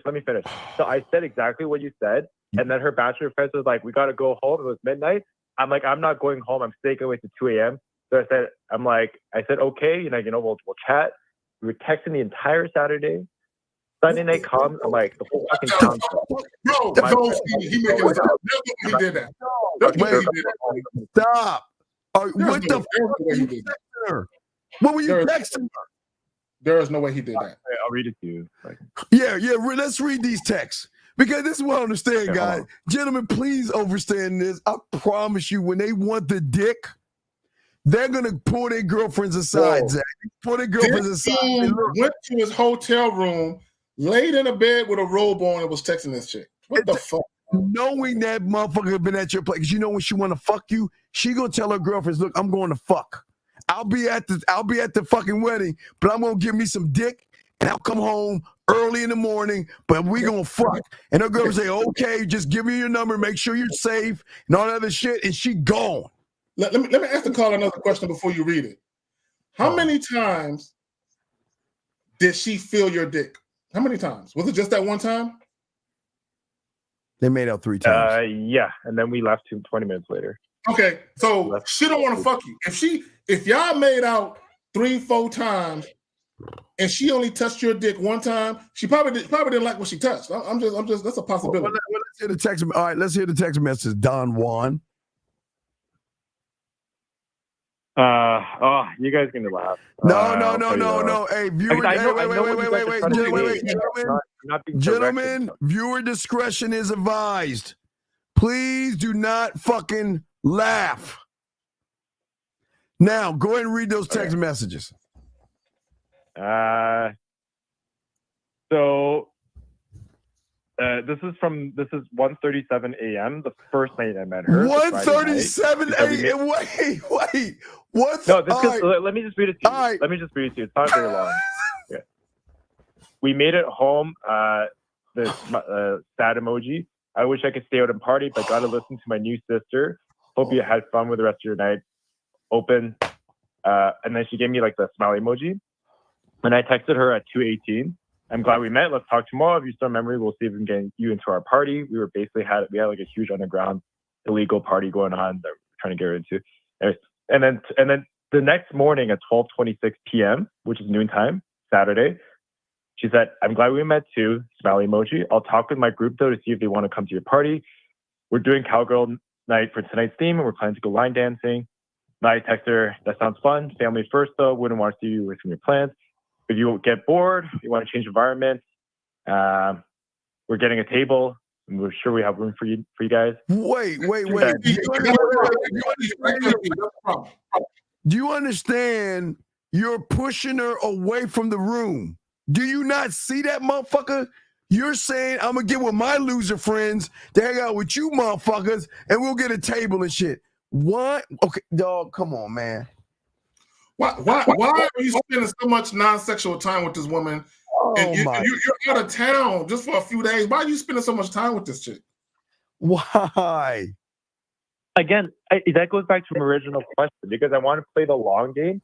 I already anticipated not fucking her this time because if you guys saw the Bachelorette, this is the toughest group I've ever met. No. I pulled girls from Bachelor party, but these two are very, very difficult. Caller. I wanted to play the long game where I have her come over to Montana. Caller, every month. How important is your time? Just say it's not important. I'm going to ask you again. How important is your time to you? This is all training exercise. Motherfucker, I'm asking you a goddamn question. Answer it, bitch. How fucking important is your time to you? It's important. You lying motherfucker. Let's try it again. How important is your time to you? And be honest. It's The truth is, it's very important to me. Stop. Okay, stop. I'm gonna show you why you're lying. Hey, shut up, Pinocchio. I'm gonna show you why you're fucking lying to everybody. If your time was important and you asked her to come to your fucking room and she said or said anything other than let's go, why the fuck are you even talking to that motherfucker if your time was important? Because at that point you would have known she's wasting your time. Mr. Time Important. Please explain that. I mean, again, I want to play the long game where she comes to Montana. Pinocchio! You, if you didn't want to fuck her, see, his nose is growing. Then why'd you ask that bitch to come to your place then, Pinocchio? Because you want to play the long game. So how the fuck did you ask her to come to your place if you want to play the long game, motherfucker? So I tried asking her to come to my place. No, you said you wanted to. You said you wanted to play the long game. The long game is not asking her to go to your place. You said to her, let's go to my place. You wasn't doing the long game right there, was you? Yes or no? If she said no, it wouldn't have been a big deal. Motherfucker, stop, bitch. Pinocchio. Twice, No. She was Geppetto to your bitch ass. The whole time, she was pulling your bitch ass strings. Look at her, Pinocchio. Her Geppetto ass. She was running game on you, motherfucker. You said, first you lied. You said you wanted to do the long game, but you were asking for pussy. Disingenuous liar. And inconsistent. Very inconsistent. Is this mutually exclusive? Like, if you fuck her the first night, you can still. I fucked my ex on the first night. But says the guy that's crying fucking a few years later on the fucking bed for like 2 months, right, motherfucker? So shut the fuck up with that. No. Shut the fuck up with that girlfriend shit. Let's get back to this Pinocchio shit you did. You disingenuous motherfucker, you. You said you wanted to play the long game after she said no, motherfucker. That's what you did. See, you tried to get some pussy. She wasn't trying to give you any pussy. So what you did then is you tried to change the shit up and you wanted to make her your girlfriend and take the long route, knowing once she touched your little pee-pee that you were like, oh my God, I got to take it to my place. But you want me to tell you your time doesn't mean shit to you. Why the fuck, if a woman says no to you telling her to do something, why the fuck are you still entertaining? Hey, hold on. Allow me to show something real quick, Zag. Allow me to show you something, because in order for you to understand Zag and I's mindset, Zag and I, King's English, in order for you to understand Zag and I, you need to understand where we're coming from. Listen to this. Nothing. And do nothing, which leads me to believe you are nothing. Which begs the question, what is a nothing doing at my call? So what do you think that woman was to you? She was nothing. What was she to you, caller? Was she something? Was she something? Yes or no? Yes. How could she be something when she... Motherfucker, did she not say no to going to your place? Twice. 2 nights in a row. Yeah, okay. So then I'm asking a question. In all fairness, if my boys, fuck your bitch ass friends. You talking to us? Fuck your. It ain't got nothing to do. Steve, let me talk to him real quick. Caller. Whatever she did the night for the bachelorette party and the cowgirl shit, whatever the fuck she did, all that shit came to an end. It ended, which means she went back to her hotel room. If she was really down to fuck you, yeah, instead of texting about a bunch of bullshit that didn't really matter in the grand scheme of things, she would have been like, "Are you still awake? I want to come over now. I'm free." She never did that. And I'm going to tell you why she did that. She knows she doesn't have to fuck you. She can get your attention for free. She can ask you all the questions she wants. You're going to answer every fucking question. And none of them questions really mean anything in the grand scheme of things. There is no incentive to fuck you because she can get exactly what she wants from you. She don't got to put no skin in the game.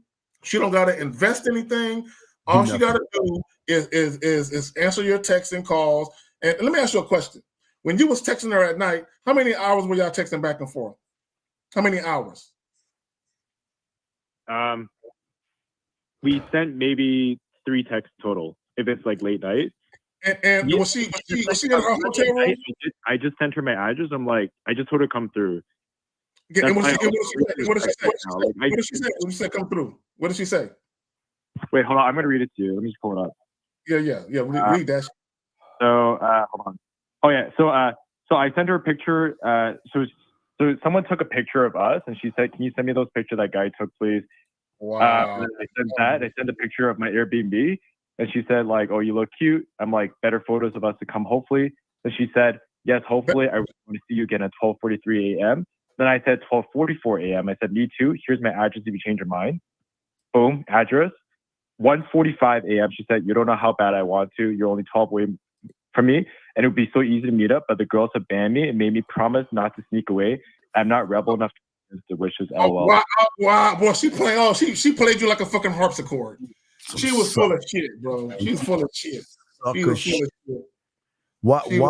Why the fuck, Pinocchio, would you allow a woman to dictate how you move, dog? The bitches are nothing. Why would you let a nothing come into your life and tell you what the fuck to do? Tell me, why? Listen. I've always said this. No means go and find the other one that will. Period. That's how easy it is. She has every right to say no, gentlemen. That's her right. Yeah, don't be mad at it. Don't be mad. But I got every right to say goodbye. She's got every right to say she doesn't want to. And I got every right to say goodbye. She's got every right to say, I don't know, and I got every right to say goodbye. She's got every right to say, I'm not sure. I'll think about it. Or make a fucking excuse when she knows, dog, when they want to fuck, they gonna fuck. But hey, maybe when she grabbed between your legs, maybe she realized you didn't have much to work with. Something happened. And you know what happened, dog? Is that you then buckled like a bitch and fucking started to play by her fucking rules. She not only fucking fucked with you, but she taunted you. I would agree with that. Because he was in the bed, and she was just fucking with you in messages. Zach, what you got, man? Caller, I want you to take a step back, take your feelings, your emotions out of it, take the fact that you pedestalize this woman, take all of that out of it, and think about this for a moment. Why would a woman who twice dealt with you 2 consecutive nights, you try to get her to come back to your hotel room 2 consecutive nights, and she basically 86 that idea, and you're right there. She said you're 12 minutes away. Why would that same woman get a round trip plane ticket from fucking Phoenix, Arizona to backwoods, Montana, where the buffaloes roam? Why would she do that? I mean, just think about it. So when you talk to her, she wants to date me. She literally told me. I know she wants to date me. You said what? Date you?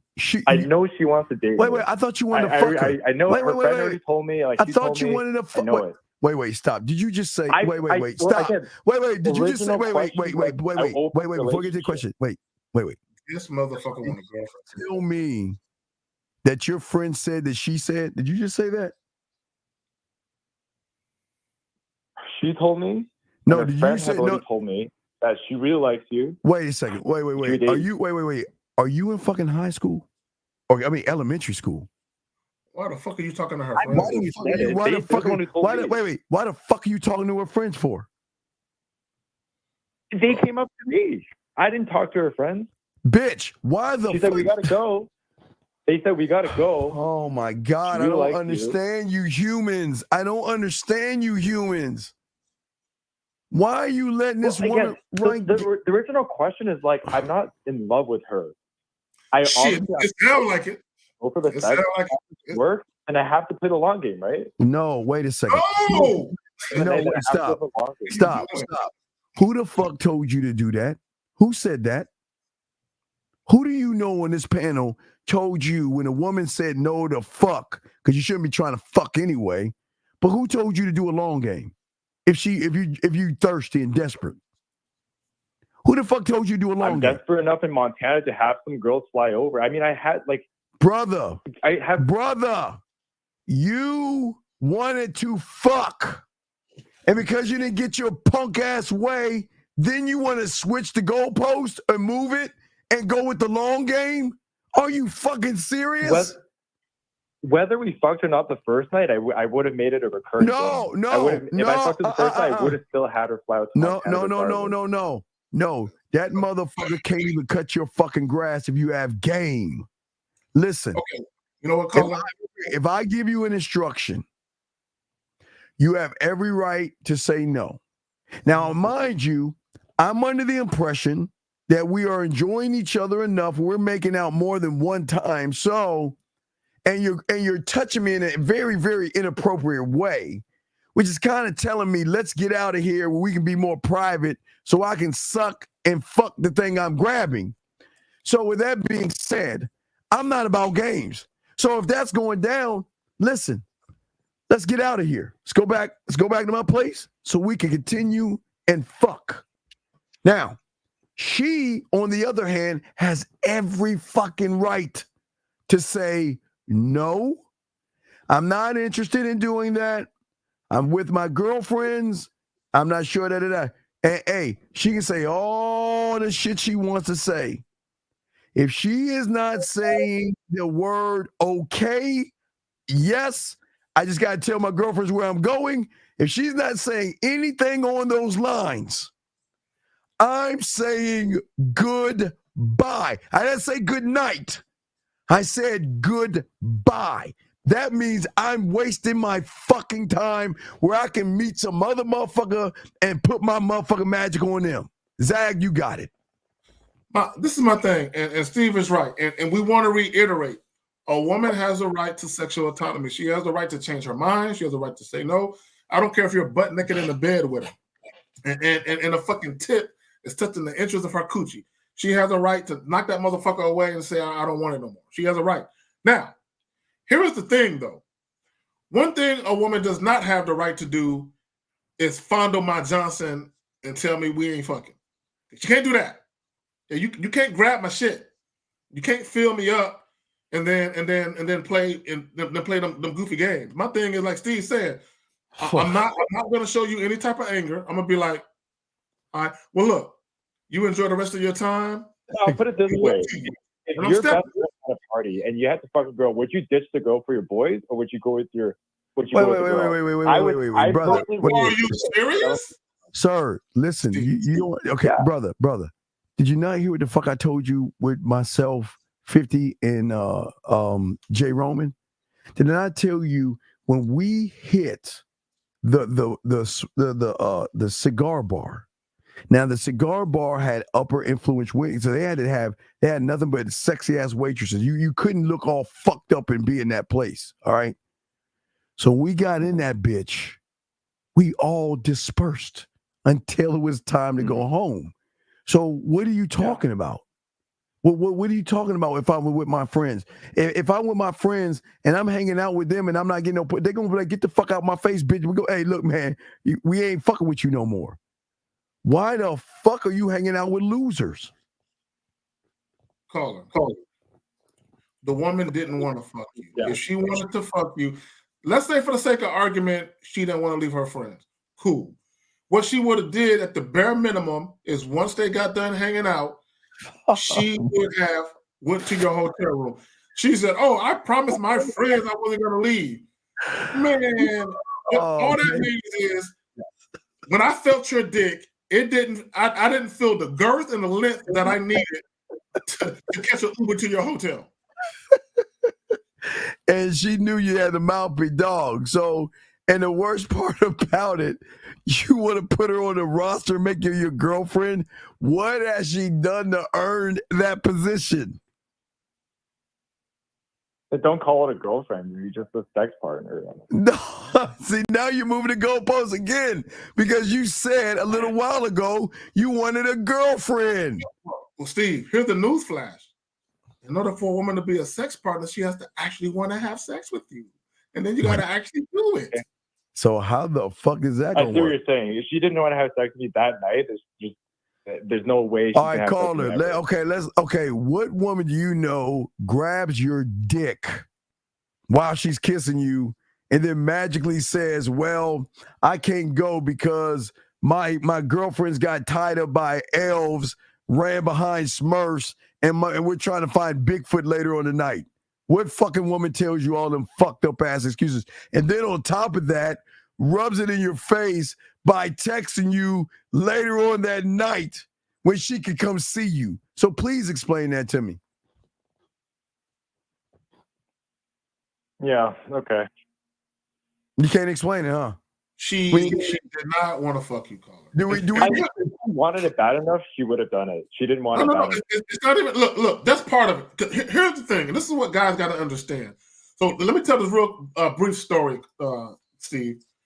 Caller, before my original channel was deleted, I did a video of this guy. He met this woman, and they were conversing online. They were sexting. They were talking about sex, right? And this went on for a couple of months. So he flew her out to his city.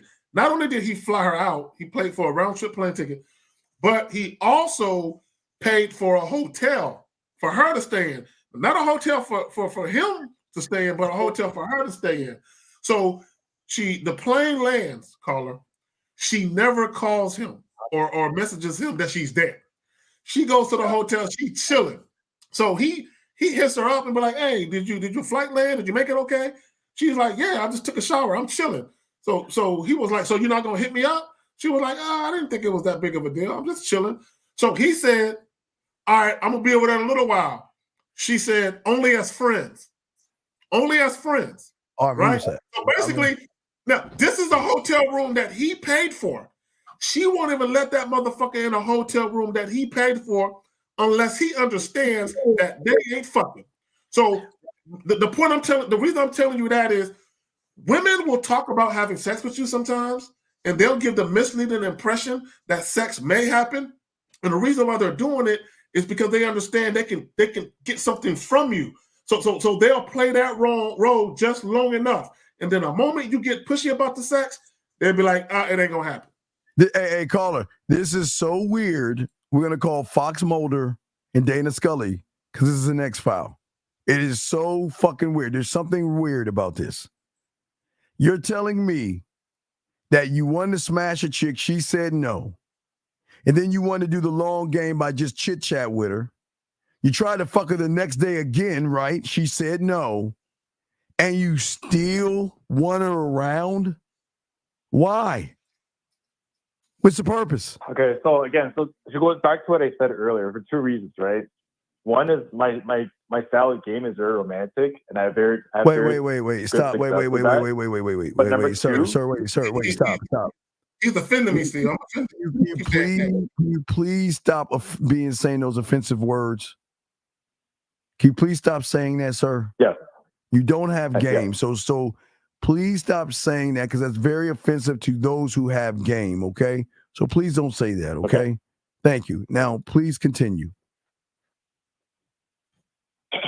So, I used to have a very romantic style, and wait, you lying son of a bitch, another Pinocchio. Well, Mr. Romantic Don Juan Casanova motherfucker, then why would you trying to fuck the first time if you was all romantic? Okay, so my style of game is no. You said romantic. Sorry. Okay. What is? Hey, wait. My bad. Wait. Don't you say game again? Hang on. What is romance, Zag? What is romance? Intimacy. Here's the way. Intimacy. Slowing it down. Taking your time. Getting to know somebody. Peeling back the layers to know things about her. That's romance. Yes or no, caller? Yes or no? Yeah, so that's what I'm trying to get Shut out your of that habit. Shut your bitch ass up. Shut your bitch ass up. Because if you wanted to be romantic, then why the fuck was you trying to fuck her? Exactly. If you want to be romantic, why did you try to get her up in your place and fuck? Okay, I see. Okay. Talk not okay. Talk to us because we're just showing you how disingenuous and fake you are. So why don't you tell us, Mr. Romance, Mr. No, you're right. Oh yes, your eyes, and I want to take my time, and I want to get to know you, and all these lovely things, and put petals all over you as I peel the layers and all The this way I bullshit. used to do it, I'll tell you the way. I know what you're saying. I'll just tell you the way. But caller, you did it as a boyfriend, though. But the body language was very sexual. That's the way. What body? What are you fucking talking about? Oh my God! What is her body language got to do? Okay, wait. Stop. No, my body. 70% of your communication is nonverbal. Whore, right? listen, slut, thirsty, creepy motherfucker. Listen, if you have romantic game or whatever you call it, whatever that shit you think you have, if you want to be romantic with a woman, right? And I can respect that. Then why the fuck are you not even standing on your own principle of being romantic? Meaning that if she grabbed your little dick, kissed on you and rubbed on you, because you had a principle of being romantic, why the fuck didn't you say, well, let's slow it down a little bit because I don't want to do this right now because you know what? No, you can't do that. You did that after. No, stop. You did that when she said. But body language was just 70% of your communication. Okay, brother. Do you think we fuck every woman that tries to fuck us? Do you think if I'm with a woman I'm messing around with and she's trying to fuck, do you think I'm gonna take her upstairs? I'll ask you. Do you think I'm gonna take her upstairs? Yes. No. Again, another fail. Because my dick, I have more value in my dick. I'm not gonna just take a bitch upstairs because she wants to fuck me. Do you know how many women want to fuck? You think, hey, just because she wants to fuck, why would I do something my dick? They love me and to me. Why would I bring a woman up there who is not worthy or has not shown me she's worthy of my dick? Why would I take her upstairs if I'm standing on my own principles, dog? Why would I do that? Yeah. Because not hey, hot enough for you. Wait, no. Oh no. Hey, because let's go back to Vegas. Hot enough? Hey, let's go back to Vegas. You don't think that woman wanted to go to my room? You don't think after I went? No, I'm sure. Well, yeah, you sure. So why don't you ask the $1 million question? Why didn't she why didn't she get in my room? Why didn't she get into your room? Because she hasn't shown me she was worthy enough to get in my fucking room. Because I'm not just going. What would make her worthy? Because I'm worthy, bitch. You are asking questions that you ain't ready to understand. I'm the worthy one. She's got to prove worthiness to me. And you can't do that just because we met and you're interested in me and you like me and you want to take me up there. We're not doing that shit. That's how game works. You don't sit there and move your principles because a woman wants to give you a little bit of dick. I mean, excuse me, a little bit of pussy, excuse me. Because she wants to give you a little bit of sorry, Zach, I'm fucking mad. Because she wants to give you a little play. You went against your own principle for a piece of pussy. You went against the one thing that you stood on. You said you want to be romantic with these fucking women. But yet you went against your own goddamn standard for a woman. Do you not see that shit? Yeah. I do. Fucking so what I should have done was, like, if I wanted to fuck her, I shouldn't have done any of that romantic slow talk. I should have just gone straight for the money. No, if you want, I don't care if you fuck. If you wanted to fuck, and she said no, I can't do it, I would have let her go, threw her right back into the water, and moved the fuck on. Here's the problem, caller. Here's the problem. Here's the problem. Right. As men, and I talked about this ad nauseum. As a man, you should have dating rules. Steve has dating rules. He has certain things that he just don't do. right? He has a particular time frame that he prefers to operate in, particular way, because he's working towards what he's trying to do. Here's the thing, right? Before you meet any woman, before you conversate with any woman, you should already know what you want, and don't allow the woman to dictate what you want. Meaning, don't allow how pretty the chick is. Don't allow the fact that she likes you or whatever the fuck. Don't allow that to dictate what you do. You stay on task. You do what you... Caller, what's your name? What's your first name? Michael. Hey, Boxing, send that to me so I can download and show this motherfucker live. Send that bitch to me on the email, Boxing. Send that shit to me on the email. So caller, what you do, Michael, okay, you do Michael. You don't switch up doing what Michael does for a woman. You do you. Yeah. No matter what the woman is doing. And the reason why, the reason why you need to do it is, and Steve talked about it earlier, when you deal with women, whether you're having casual sex, a sexual relationship, a fuck buddy scenario, girlfriend, boyfriend, whatever the fuck it is, you are responsible not only for managing that situation, meaning you manage yourself and that woman within that situation, but you're also responsible for mitigating her emotions, meaning, you make sure you're not doing anything inadvertently or purposely that can contribute to her feeling like she's being misled in any way or taken advantage of in any way. So in the process of doing that, you're policing yourself. So an example would be this, caller. If I meet a woman, and let's say after 2 or 3 months, I identify that she has the potential and she has attributes to possibly be a girlfriend one day, I'm still not going to make her a girlfriend because 2 or 3 months is too soon. I still got to put her through the paces. I still got to make sure that what I'm seeing is the real deal and not fool's gold. So although even if she gets antsy and she thinks I'm taking too long to pull the trigger, I'm going to be like, baby girl, if you're looking for a relationship, by all means, you can go find a dude that wants to be your man. But if you're going to deal with me, this is how I'm moving. If you ain't with it, move on. If you want to stay, stay. But I'm not going to adjust or accommodate or make concessions just so I can keep her in my life. It's not going to happen. Because I stick to the script of what the fuck Carrie does. You got to see it.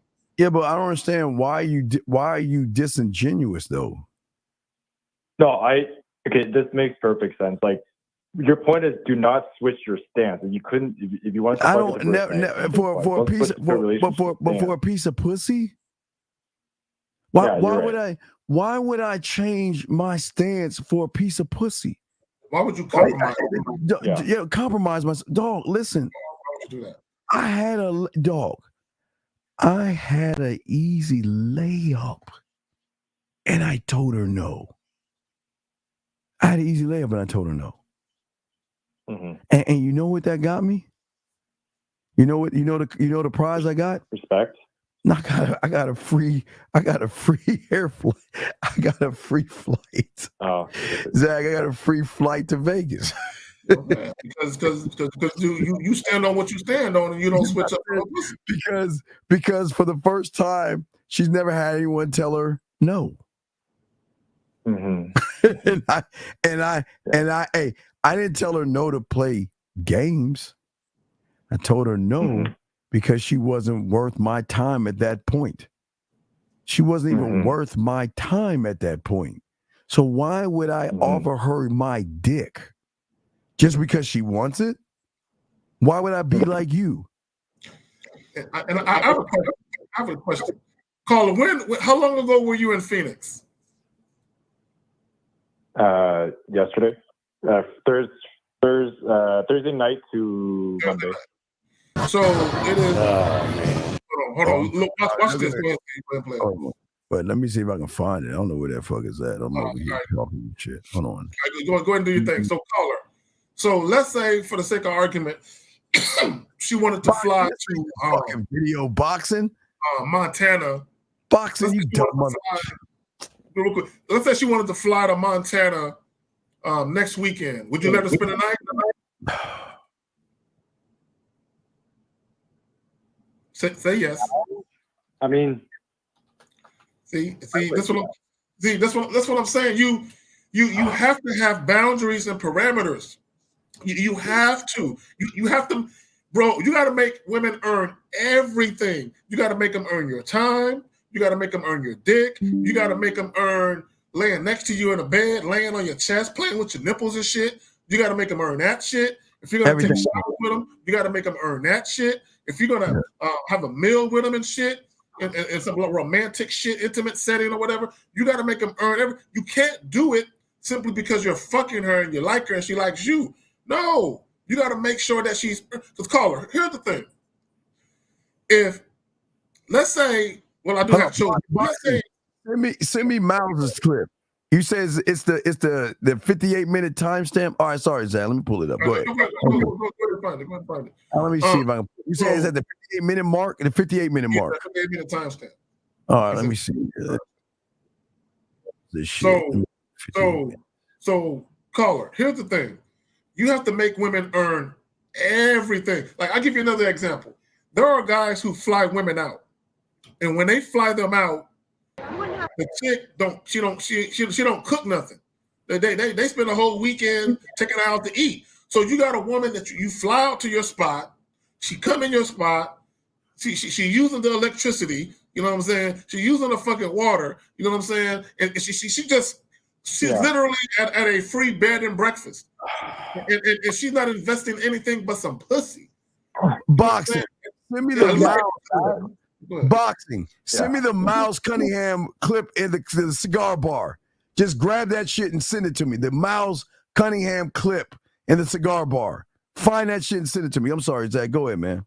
No. I just what you don't want, caller, is women coming to your spot and kicking their feet up, and you just met them a little while ago. You know? Especially if you ain't even fucking. Now, even if you're fucking, you still shouldn't do it because pussy is not enough for you to do certain things. And here's the thing, right? As men, right, part of the foundation of masculinity and manhood is having integrity, dignity, honor, principles, and standards. You never compromise those things for pussy.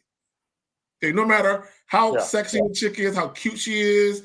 Okay, I don't give a fuck if she can grab your dick with 2 hands and a foot. You know what I'm saying?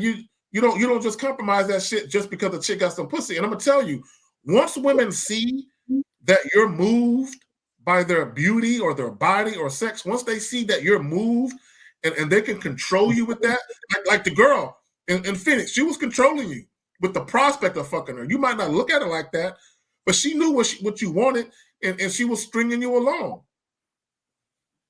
Yeah, and you don't even see that. You don't even see that. Here it is.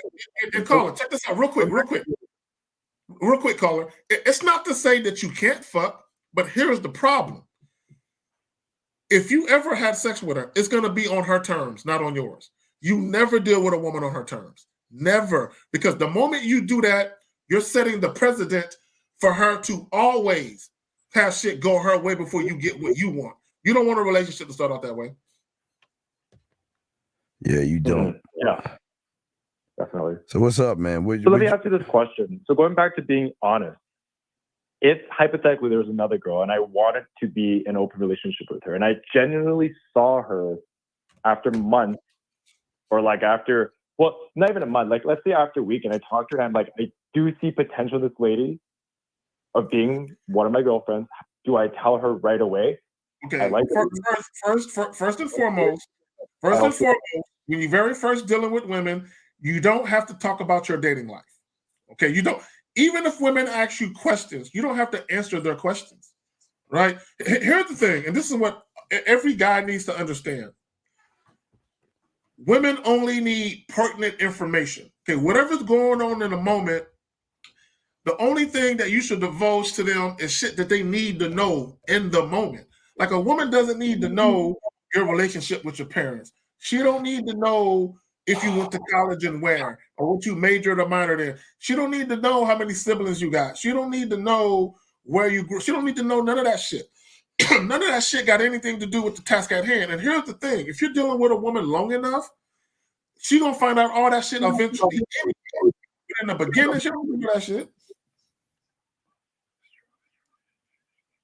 You're saying I don't have to tell her that about me wanting an open relationship.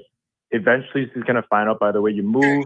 In the beginning, no. In the beginning, no. All you need to do and set her expectations for what she is to you in the moment. Like I'll give you an example, right?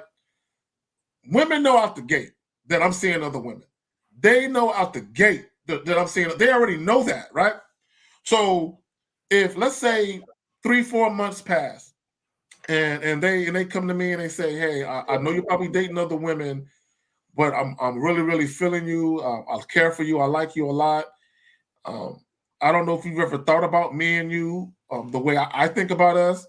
I'm wondering, have you ever considered us possibly being in a relationship?" Okay. Number one, I'm going to answer it honestly. If the answer is no, I'm going to tell them, nah, not really. In fact, I like the way things are right now. I'm not looking to change it. If that's the truth, I'm going to tell them that. Or let's say I did consider a relationship. I'm going to say, I mean, I thought about the possibilities, but right now it ain't the right time. And let me tell you this, since we're talking about it, if and when I ever felt like the time was the right time, you won't be the only woman that I'm in a relationship with. Okay, you will be sharing me not only casually right now, but if I decide to get into a relationship, it's going to be a poly relationship. So if you ain't cool with that, then let's just keep shit how it is right now. I'm gonna tell them the truth, but I'm gonna tell them at the appropriate time. I'm not just gonna just volunteer a bunch of shit. Yeah, this is why Like, don't volunteer. Hey guys, because we got all right. Because this is why we're gonna do like 6 more minutes to wrap this shit up. This is why, Zag. Tomorrow I'm gonna do a show, drop right with D, and talk to you about rules, man, that y'all gotta abide by, man, to walk away. Y'all gotta have some kind of a standard to walk away from women. Y'all got to have a standard. Man, dog, how the fuck can you not have a standard? You lie to yourself, you lie to women, you're disingenuous, you're desperate, you're creepy, and you don't even believe in your fucking self. What the fuck is wrong with you, man? Sugar Bum said, I would have blocked you right there. Sugar Bum, I wouldn't even have noticed. I wouldn't have noticed. Facts. I wouldn't have noticed, because if I said something and you don't respond to what I'm saying in a way that I think you should respond, I'm gonna forget you even exist. You know what I'm saying? I wouldn't have noticed, because I would not text you back or so girl, what's up? Why you taking so long? So tell me what you think about this. I wouldn't have noticed. It would have went literally unnoticed that I was blocked. They call you fucked up. Yeah, you fucked up and dropped the ball on this shit, dog. Yeah. No, this is really good. I understand. I mean, please don't be this guy. Oh my God. All right, we'll let you go, man. We'll let you go. Get some coaching, man. Get some coaching. Strictly on your terms. Get some coaching. Get some coaching, man. Get some coaching, man. We need to talk. How do I throw you guys a tip for this? All right, just get some coaching, man. Just get some coaching. You see how you get the tip. We show you on the screen. All right, get some coaching, man. We'll holler at you later, man. Fuck. Dog, you see what I'm saying? He can't even pay attention. Anyway, look. Here's the bottom line, gentlemen, that we always tell you, but even with this show right here. Honesty is the most important thing of the game. And if you cannot be honest with yourself, you can never be honest with a woman on a casual level or a sexual level, because she will always see you as, okay, here's the problem, Zag. If you're dishonest and she recognizes that, she's not going to fuck you, because the dishonesty would be like, nah, baby, I wouldn't show my boys all these pictures of me fucking you. And no, I'm not going to show my boys your titties and your ass and shit. Women ain't going to fuck with you dishonest motherfuckers. Zag, what say you, man? Let me say this in response to Sugar Bum. She says, I like having a choice. Come, Sugar Bum, you might not know this about me. Okay, let me tell you how real I keep it. I don't even keep it 100. I keep it 1,000. Let me tell you how real I am with it. Okay? And for those of you who don't know, I've told this story before, so some of you might have heard it. I'm going to tell you how real in the field I am with these females. I don't play. I have never lied to get pussy in my life. I don't lie to women. I don't deceive them. I don't manipulate them, mislead them. I don't do none of that shit, right? So I want a woman to be genuinely interested in me, not on some fake shit, like I'm trying to pretend that I'm something that I'm not. So, Sugar Bum, I was in a relationship many, many years ago, and I was I think it was 3 years. Me and this young lady, we in this relationship. At the time, she's living with me, so we're cohabitating. So, Sugar Bum, she wanted to get married, right? The first time she mentioned getting married, I kind of just dodged the question. I didn't really respond to it. The second time she mentioned getting married, I said, okay, it's time to go ahead and address it because she ain't gonna let this shit go. So Sugar Bum, do you know what I told her? Now I'm in a whip, pushing the whip. She's sitting right next to me. She says, so do you see us getting married ever or anytime soon? So Sugar Bum, I said, now the truth of it, Sugar Bum, was I had no problem being married. I just knew she wasn't the one I was gonna marry. So I didn't want to be mean. I didn't want to say, yeah, I'm down to get married, just not to you. I didn't want to say that and hurt her feelings. So I just simply told her, yeah, you and I, we're never going to get married. Now, Sugar Bomb, this is the truth. I said, we're never going to get married. And I told her, I said, but look, if you really want to be married, you're free to go find a man that wants to be your husband. So I'm giving my girlfriend, who lives with me, permission to go find another nigga. You know what I'm saying? That wants to marry her. That's how real I keep it. You know what I'm saying? I don't play with it, not at all. That's beautiful. That's dog. I think that's what the guys don't understand. They think that they can't be honest with a woman because they're so afraid of losing. What the fuck? You ain't get what? How can you worry about losing when you're a nothing in her eyes? Doesn't fucking make any sense. She never left. I'm the one who ended the relationship. Right, right, but I'm just saying. I'm saying for these guys out here, they're nothings to these women. So what are you losing when you don't have anything in the first place? What the fuck are you actually losing? But again, this is what thirst and all that other cake ass shit y'all do. Fuck y'all over and shit. All right, guys, we're gonna go ahead and wrap this up. Zag, hey, guys, y'all subscribe to myself. Subscribe to Zag. We got the Pineapple Show today because we're in today now. Got the Pineapple Show later on tonight at 8 East. And then I'm going to do a Riding with the Dean probably maybe around noon or 1 East. But I'll let y'all guys know. I'll post it and I'll put it up for you guys and let y'all know when we're going to go live and stuff like that. So we'll have that set up. Well, I won't be able to take calls. I'm driving, but I'll be able to answer your questions and we'll be able to talk. And we'll chop it up on the importance of cutting women off and walking away. And real quick, Zag, they don't even know that is one of the most important, other than the truth and being honest. Walking away has got to be one of the most, and knowing walking away, that is so fucking vital. It's power. It's power. Yeah. Guys, it's unbridled power. Oh, unbridled. Unadulterated. She asked me a question. No, I don't know if you heard, but no, she did not leave me. She did not. In fact, I left her, and when I left her, she was heartbroken. She was bitter and she was scornful and spiteful for a long fucking time. No, I left her. She never left. But she's married now, though. She's married. She's madly in love with this nigga. And I met him. He's a cool dude. You know what I'm saying? I met the dude. You know what I'm saying? We cool in the motherfucker. I'm still cool with her after all these years later, because this was back in 2010, 2011. So after all these years later, I'm still cool with her. Her husband now. You know what I'm saying? I'm cool with everybody. You know what I'm saying? So, all right, so guys, what I'll do is I'll cut out the audio clip from Jay, let y'all hear that by itself, so y'all could go ahead and soak up that game and listen to what she was saying and the flirting and all that other stuff that was going on and stuff, all the kind word. Zach, they just don't understand that what we do. Now they always want receipts. It's like what was it, a week before was the British one. Remember receipts? What they have both in common? What they say? You make me smile.